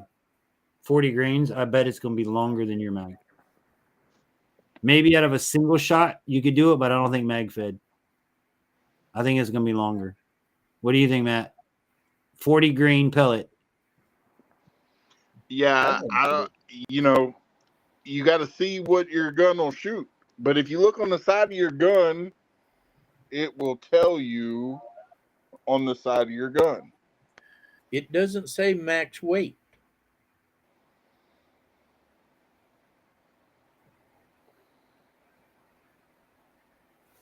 It just says a 22 caliber. It doesn't say, oh, you have to shoot a 14 grain pellet. You have to shoot a 20 grain pellet. It doesn't say that. Long as But it fits, I in don't that mind. video that I sent y'all, the lady says if your pellet gun is shooting over 600 FPS, it will shoot these pellets really good. And they're almost identical to these pellets, but it's just a little bit longer. I don't know. I mean, again, like I told you on the I phone, think the longer pellet is going to give you more stability but in flight. then again, the thing of it, like we discussed before on the phone, it all breaks down to math. If you're shooting, just for conversation's sake, to put round numbers in everybody's head, okay? Coyote and I figured this out the other day. If you're shooting 900 feet per second, and that's with a 14 grain projectile, if you put a 40 grain projectile in there, you will be shooting around 300 feet per second based upon the weight, the velocity, and everything else. It's just simple math. Now, But if I'm only shooting a rat at 10 yards away, that's going to be the question. And again, will it fit in your gun? Order it. I would be curious to see. But mathematically, when you ask a question, mathematically, you're going to go from not, if it fires, you should be going from 900 feet per second to 300 feet per second because of the weight difference. my other question is, would it kill a raccoon at 20 yards? I would say no. I wouldn't shoot to kill anything under 900 feet per second. That's me personally. Anything under that is not ethical if you think about it in an air gun. Anything over that is ethical. That's just my thoughts on it. Because for that, you might as well just go get a BB gun. Go get a Red Ryder and shoot it with a Red Ryder. What does that do to a rat? I don't know. I've never shot one with a rat with a BB gun. I'd imagine it bounces off. I don't know. I used to have a Red Ryder BB gun that when I catch raccoons in my trap, pop them in the head with it and it'd kill them. Again, do it and make a video. Let's see. You got my curiosity. But again, mathematically, what I'm telling you all 100% makes sense. If you're shooting a smaller weighted projectile at 900 feet per second and you triple the weight of the projectile, you will bring down your velocity by 3 times. It's just math. It's math. I know what you're saying and all, but will that 300 be enough to do what you want to do? I don't know. You'd have to buy it and try it. Well, I typed in the top 5 pellets for hunting, and that video that I sent y'all came up. And that lady is saying in that video, if you hear her, she says if your gun is shooting over 600 FPS, it will shoot these pellets perfect. Bash says the mags don't fit everything. I've seen people having to single load odd sizes that don't fit in the mags. And then also says, I think it's exponential math, so it may not be that low with that heavy of a weight. But that is a good question. And again, it is a good question. Like Coyote, don't let me deter you from doing it. Just look at it as in my brain. Right now, I'm just asking your opinion about it. I don't know. I don't know I what would 300 use it. feet. I don't That- know what 300 feet per second is. Yeah, I that don't that shoot- is the question. I mean, I don't shoot that low. I agree with infantry though. I think when you change the weight, it's going to change the foot per second. Okay, I might be a little bit wrong on the weight. Yeah, because you said 40 grains, dude. You got to understand that's almost 4 times the size of the pellet. Yeah, you have in your hand. I might been off on the weight. Okay, I'm looking back at the video. These Okay. are the pellets here. Let me Well, turn. read it. Read it. It's easier for you just to read it to us. How many grains are they? See, it's the Jumbo Monster Diablos, Okay, but how many grains is it? and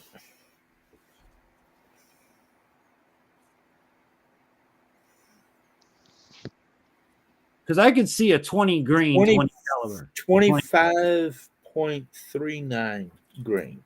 Okay, so you're going to be almost 10 grains larger than the round you currently have. So if you were to put 2 of those 22s that you have right there, nose to tail, a little bit shorter than that would be the size of the round. At 25 grains, at 900 feet per second, you're well over. You're in the 4s, 500s. You're still not going to be up near the 9s.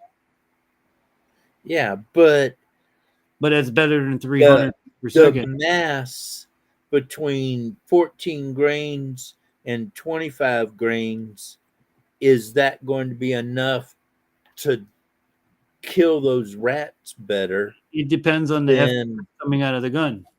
That's all a part of that equation. Your mass coming out of the gun, you got to compile that with the feet per second that your rifle can put out.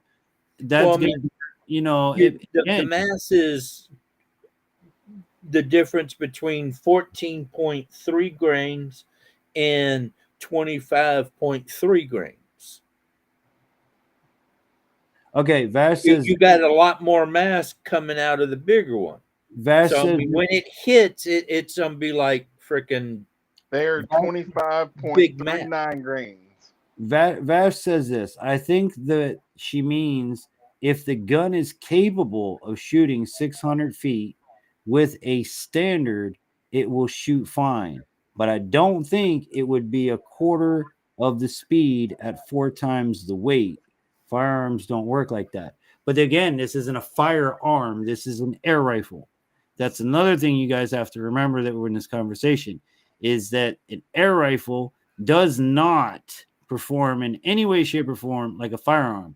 It does not keep velocity like a bullet. It's air powered. On a heavy windy day in your face, your pellet, no matter what size, will slow down considerably more than a bullet would fired in the same direction. Listen right here. But again, I want Coyote to try it. I'm not discouraging you. I want you to try it. I want you to buy them and shoot them. Gun is powerful enough to shoot these monstrous pellets. They may be the most accurate and hard-hitting option available. Don't be afraid to push them fast. They are often accurate well up into the high 900 feet per second range. And if your gun can handle that, you have a long-range laser beam on your hands. You're number 5. Number 4 on our list. See, I mean, she's saying if you're shooting 900 right there, you're gonna be fine. Yeah, but I could sell you anything I want by telling you anything I want. It doesn't make it, you know what I mean? Yeah, I'm just trying to get opinions. Try it. I think you should try it. Put that sucker to rest once and for all. Put it in your gun and see. But now that also brings another question we brought up of if your gun is designed and meant for a 14 grain load without knowing which we don't know, the limits of the And that's why I capability of want the to call gun. Gammo and ask Right. them How long before is, the seals blow out trying to push that heavier round out? How long before something goes wrong? that's something I'm worried about right now. The other day I oiled my gun and it sounds a little different now. Yeah. And I'm hoping I didn't blow a seal. Yeah. Yeah, you shouldn't oil or what they call diesel. You shouldn't diesel your I air. didn't diesel it. Oh, you just oil like cleaned it I and oiled oiled it where you're supposed to oil it. Oh. And now it sounds like I blew a ring. Huh. So now I'm trying to decide if I end up having to buy a new pellet gun, should I buy the exact same one or should I buy the Gen 3? But if I buy the Gen 3, then I got to buy new mags, and the brand new mag holders that I just got and the mags that I got won't work. And that's the only real difference in the Gen 3 from the Gen 2. Like you're not Well- gaining much. Well, no, you're on gain 40 foot-pounds. But is it worth it? That's But why I was just going to shut up what- and wait for a minute because I was waiting. Is 40 foot-pounds worth the $100 additional price tag? Well, if I And- gotta get a new gun anyways, And wait, hold on. And are you going to get those 40 foot-pounds, or are those 40 foot-pounds only under the right conditions with the right ammo, as we know Gammo lists their shit? So you gotta- exactly. Okay. That's what it is. So, is it $100 price difference worth specialty rounds and shit? No. Me personally, I'll buy the cheaper one.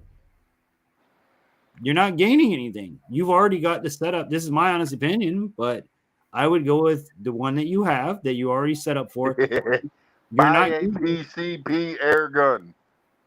No. I Man, want you one. do it. You do what just, you want. I But just, Coyote, Terry's all about that PCP life. Terry, it I makes want sense- one.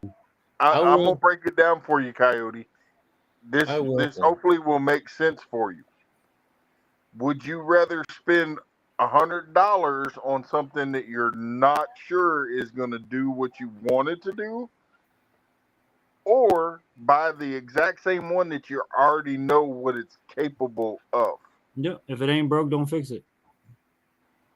Now, I could see if it was like 100 more, I could see that.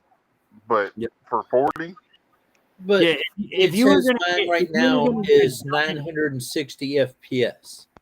Okay, The new generation is 1,000 FPS under the right round conditions. under the Gammo Platinum Gold pellet. Right. Again, under the right. So for the average shooter, you're spending $100 more than 100 for That for follows something into my previous question.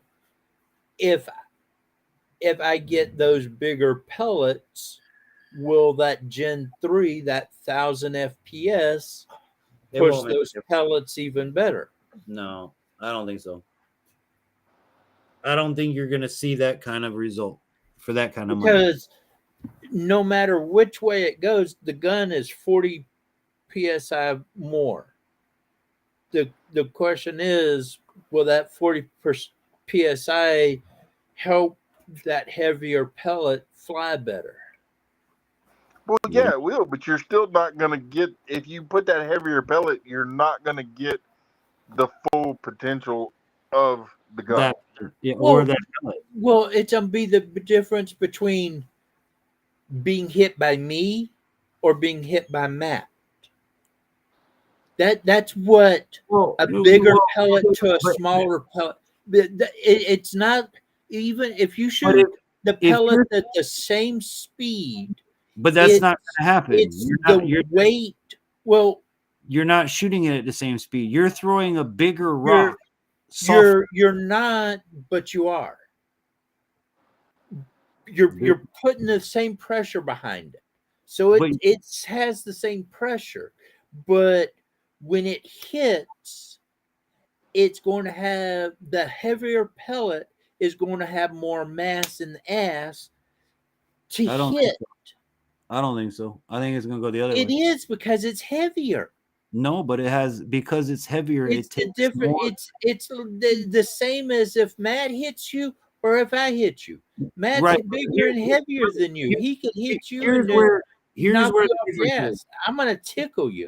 Here's where the difference is. You're going to hit me with your little fist at 100 miles an hour.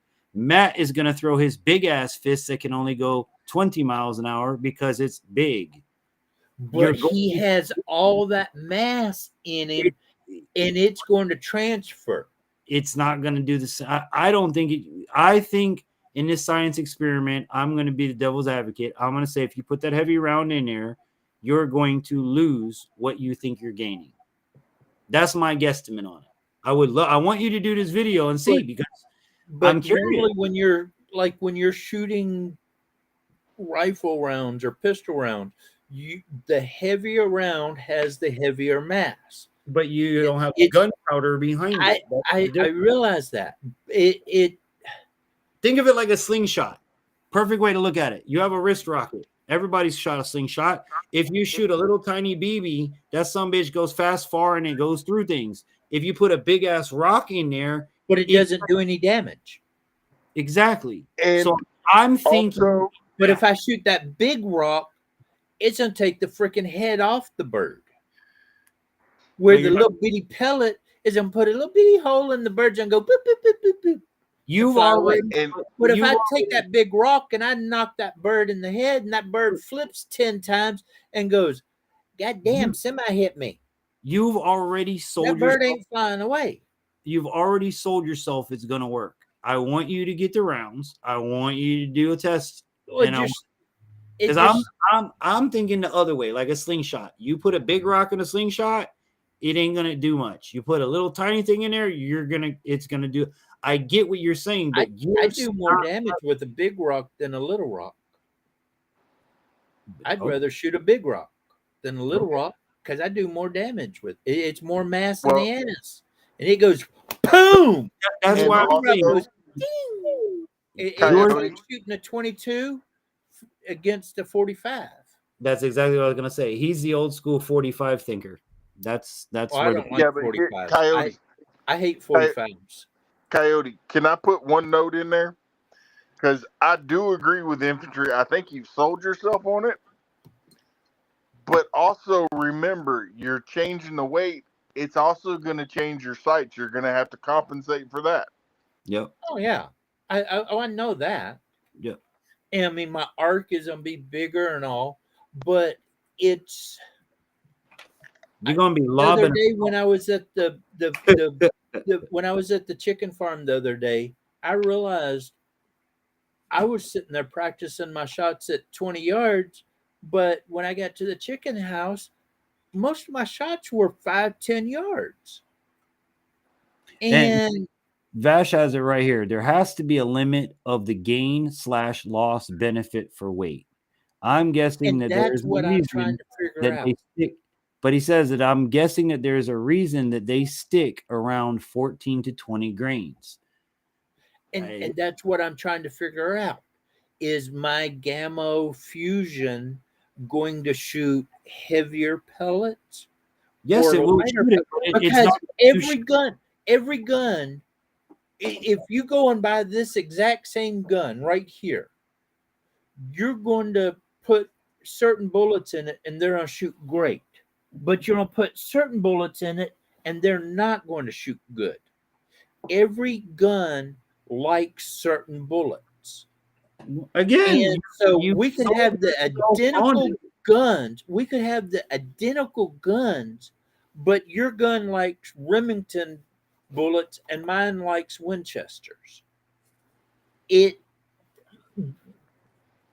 I got you. Even if you had the exact same pellet gun as me, your gun might like these pellets. My gun might like these pellets. But I see everybody shoot these lighter pellets and they're getting the speed, but they're just putting pinholes. Well, now I'm worried about what is behind the target with those type target. I want more mass because I want to hit the thing and I want the bullet to stop. Then you need to go to. I don't want overkill. You need I to don't go. want to kill the chicken behind the rat. Then if that's what you're looking for, you need to go to PCP and you need to get like a 40 or 50 cal. Honestly, I know I do. I just need anything- $4,000 to get. well, my I mean, gun. anything Coyote. for that, you might as well just shoot him with a damn gun. I mean, I'm gonna be real with you. Why, don't spend the $4,000 or $5,000. Go buy a gun and shoot the damn animal like with a gun. You know what you need to do? You need to go get you some ballistics gel. Take the pellets that you have right now, buy the other ones, and shoot the gel and see which one goes in furthest. Right. Well, it's not necessarily the farthest. Who does the most damage? Yeah, well, you're gonna see that, but I Because think if I you're hit gonna my see target, the more damage, because- the less movement. Hey, Coyote, here's the logic of my thinking. When you're pulling your camper, it takes more for you to stop because of the extra weight. Right. So, in theory, if you're shooting a heavier bullet, it's going to take more to stop it. But But he's already saying because my gun only puts out so much, the bullet's not going to be traveling fast enough. No, to I'm not kill saying the animal. math But is saying I'm that. thinking anything. that it has enough mass. It's not going to be the speed that's going to kill the animal. It's going to be the freaking. But that's going to be the whole question. Is until you buy the round and shoot it and test this, we can only I can only give you the math. I can only give you what I know. I can tell you that by shooting a heavier bullet, your bullet will not go as far. It will not go as fast. And I do not know anything after that. Is it going to drop a rat? I don't know. And that's why I basically asked everybody is I wanted their opinion and try to figure out what everybody thinks is going to happen. Eventually, I'm going to try to buy the pellets and I'm going to try to figure out how to do the ballistic gel. And we're going to figure this shit out. Because math, as we all know, math is 100% true. Math is not on your side on this one. It's not. But so math does not work with life. Seems because like you either are dead or you're alive. Wait, but Coyote, here's the thing: you can add it up so many different ways. All you have to do is an FPE. It's not. My theory is the projectile is not going to travel at the same velocity as the other. But I'm also thinking of experience pulling heavy trailers and stuff. At the end, it may not be going as fast, but it's still going to travel through. Right. And then the other question that you're asking is, we're basing this on mathematical numbers, okay? You're asking if at the rate I have equations you at, will that rate do what you want it to do? I can't answer that. I don't personally do not shoot animals under a certain FPS regardless. Yeah. I won't take my CO2 BB gun and shoot it at anything unless I just want to piss it off. That's me personally. So I've given you the number. I like taking things to the limit. I get that, but in all fairness though, because it's made a whole big argument for no reason. I've given you the numbers. I want to see what you say, but math is not on your side. You go. It made you stay live for an extra 20 minutes. Yeah, look, I don't mind. Because at the end of the day, I'm curious too. If you shoot a heavier round, but the part I can't answer that you keep looking for is, with the loss of power, will that round kill what I want to kill? I can't answer that. Yeah, the only way you can answer that is if you had a way to measure all of it and do the math yourself. Yeah. Well, realistically, Well, what's going to come around down here, to is I'm going to have to buy the pellet. I'm going to have to make some and go shoot ballistic around. gel and shoot the ballistic gels, get my concept from there, and then actually go out in the field and start. Look, kicking I would rounds. just honestly, I would just But buy around. what Terry was saying, I agree with you. I would love to get a PCP. I want the Impact M3 something or other. I can't remember the rest of it. But the one I won is right at $1,200. But then I'd have to buy either a compressor or I'm just hire buying. me somebody to pump that thing up for me because I ain't pumping it up. I'm not gonna spend my money on all that when I can go buy a gun. Well, see, when I'm in places I can't shoot a gun, go type it in the search bar, and I'm sure somebody's already shot the Gammo into a gel, and you probably can get the answers right off of YouTube. I was looking the other day, and I can't find anybody that has done it with Gammo. They've used their pellet guns. I would honestly do this, Coyote. I would buy the rounds, put one through your gun to make sure you don't blow it up, and then go shoot a rat. You do exactly what you want to do. Once you know the answer, excuse me, then do your ballistics gel and your proving of your theory, essentially. Do a science project backwards. But just go out and shoot a damn rat and be, okay, it's either done or it's over with. Because even the ballistics gel, I don't even think, just go shoot a rat. That's what you want to shoot with these big-ass rounds, right? And I also think the longer round is going to give you a straighter projectile. Because it's a longer round. But you may end up into the old round. It's not going to fit in your mag. Well, no, yeah, he might have to individual load. It should fit. Here's another the thing. measurements. The measurements that they have for it, it should fit in the mag. What if? Okay, just saying. What if old people that love 45s? What if you end up with a tumbler? That's a good question. Just saying, because you are the longer bullet shouldn't tumble as easy. That's why the 6.5 shoots a longer straighter, because it's a longer bullet. I don't know. I'm just throwing it out. Call me the devil's advocate tonight. It's not that I'm against you, Coyote. It's like, I don't know. I just thought it was a good question, and no, it is. It is. And again, I love hearing all the different comments that I'm getting about it. I thought it was a great thing. It's science, and the thing I like about all this is like this is stuff I teach to my son. It's like, velocities and winds and things like that, and trying to show him what he's learning in school. Some of that can be used in the real world. The rest of it you'll never use again. But the stuff in the real world, I try to apply. And like we just said, I'm not against you, but every piece of math I brought to you tonight says it's against you. I want to see, and the only way to see is for you to buy it, shoot it, and let us know.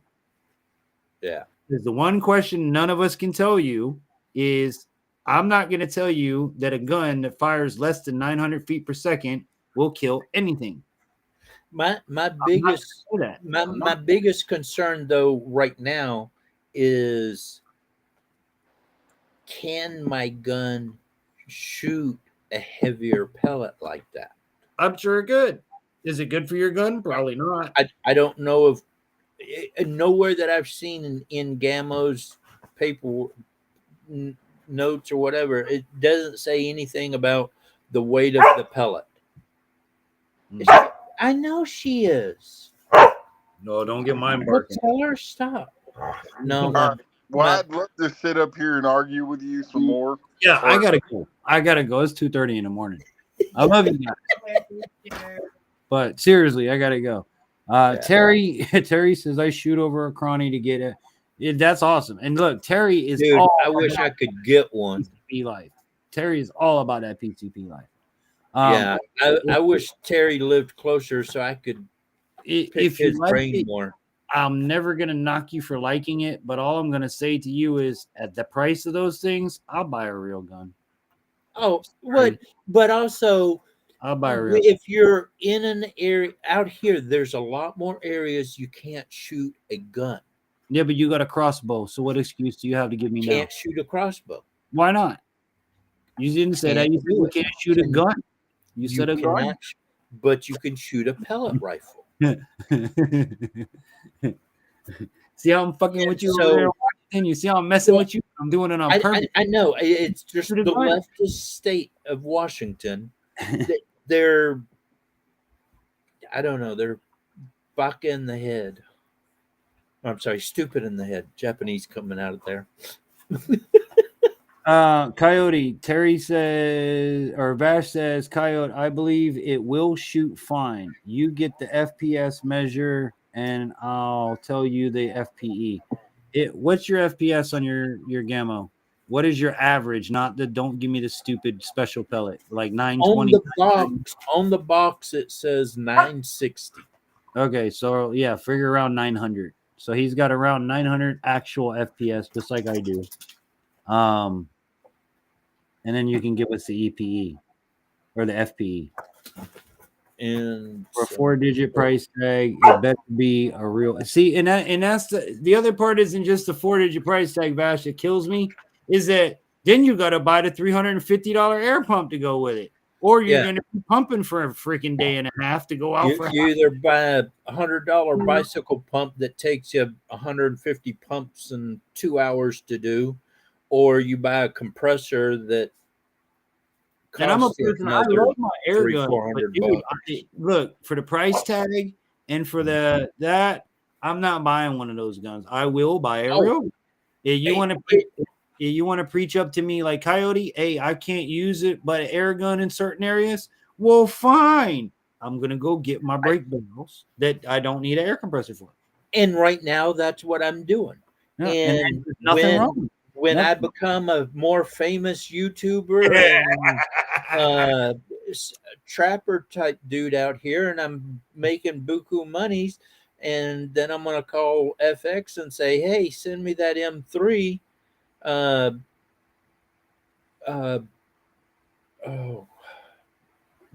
Bullpup. It's a bullpup type, so it looks a lot shorter. I had the wrong button.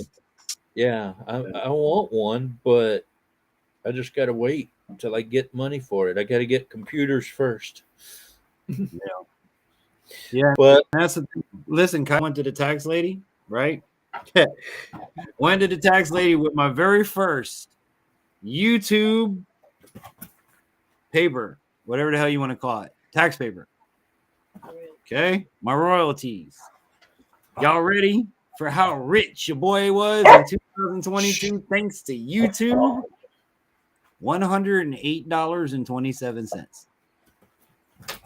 Do you know how much I spent to make that $108.27? Probably 10 times as much. I think we stopped around $7,000, $8,000. Wow. Okay, so then I go, okay, so I get to use all of these fucking receipts, right? And you're gonna give me money back, right? Because that's how this works. That's what they told me. Keep your receipts. You give them the receipts, and you're gonna get money back. No, it don't work that way.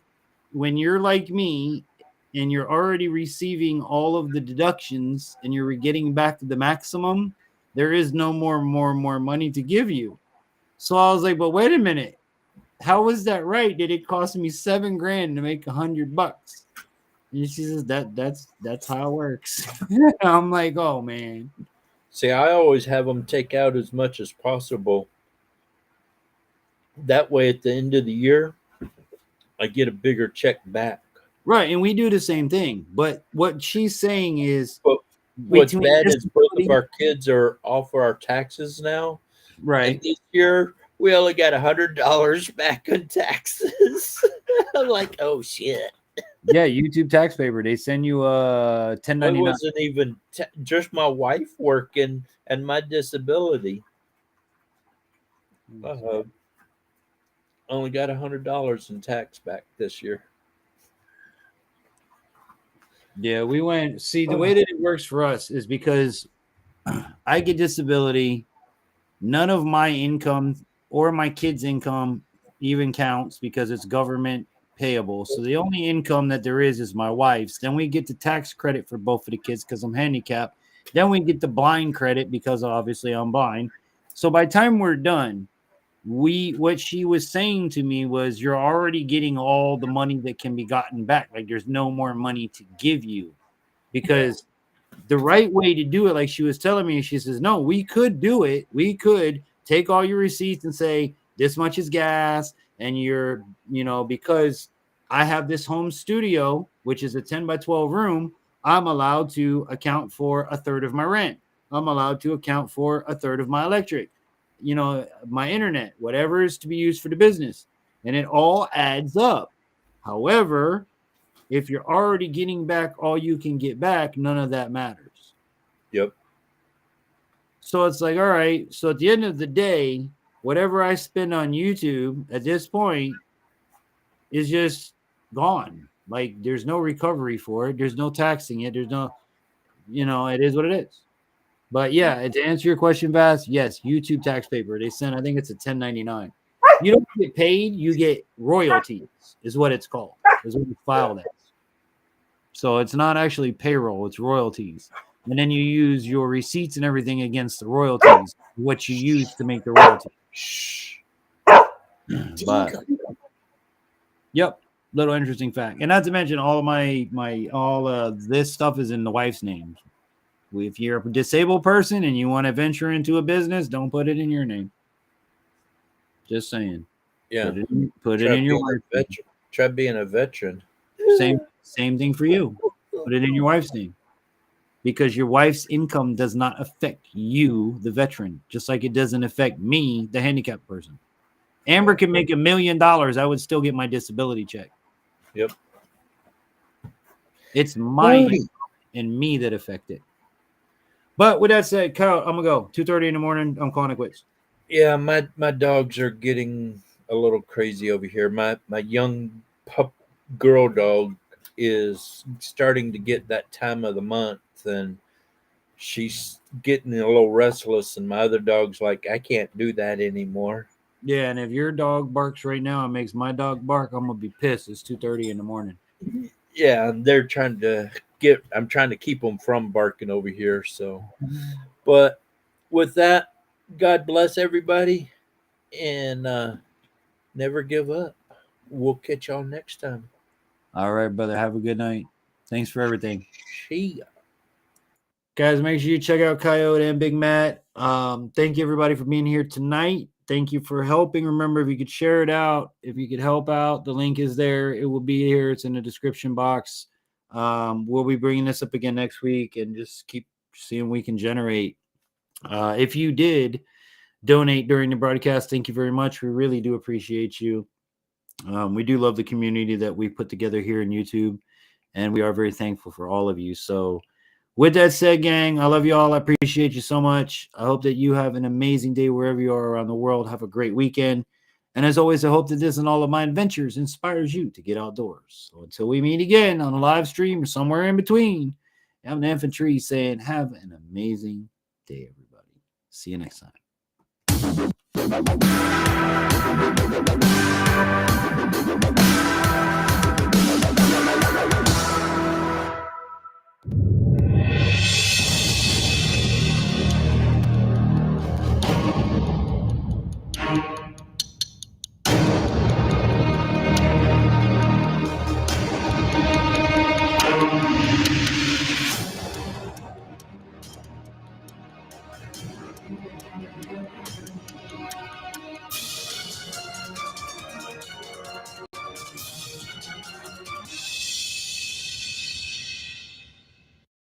This Infantry Outdoors live stream was brought to you in part by water purification product, providing the complete package for all your purifying needs, including sales, installation, and services.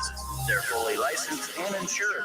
Visit them at waterpurificationproducts.com or call 954-979-5066 for pure water at your fingertips. And Mayhem Studios for all your multimedia needs. They'll give your business or organization a professional look to include videos and logos. Contact them at mayhemstudios@yahoo.com or call 479-322-0700. Add a little mayhem to your media. In association with ZW Designs. Need a website or app for your business? ZW Design has you covered. They'll get you looking professional in no time at affordable rates. Visit them at zwdesigns-agency.com or call 970-759-2739. In today's world of technology, supply shortages, fuel shortages, and war, now more than ever is the time to prepare. Throughout human history, over 1 billion people have died from disease that would have been cured by everyday antibiotics. Over 99% of Americans do not supply of emergency antibiotics. Over 98% of antibiotics are produced overseas. The chance that that antibiotic supply chain could be interrupted at some point is 100%. If that were to happen, experts predict that local pharmacies would run out of antibiotics in a few weeks. The time to prepare is now. Every home needs to purchase a Jace case. If we got your attention, visit our website today at jacemedical.com/Infantry Outdoors. Be sure to use promo code Infantry10 for 10% off your order. Be prepared with Jace Case.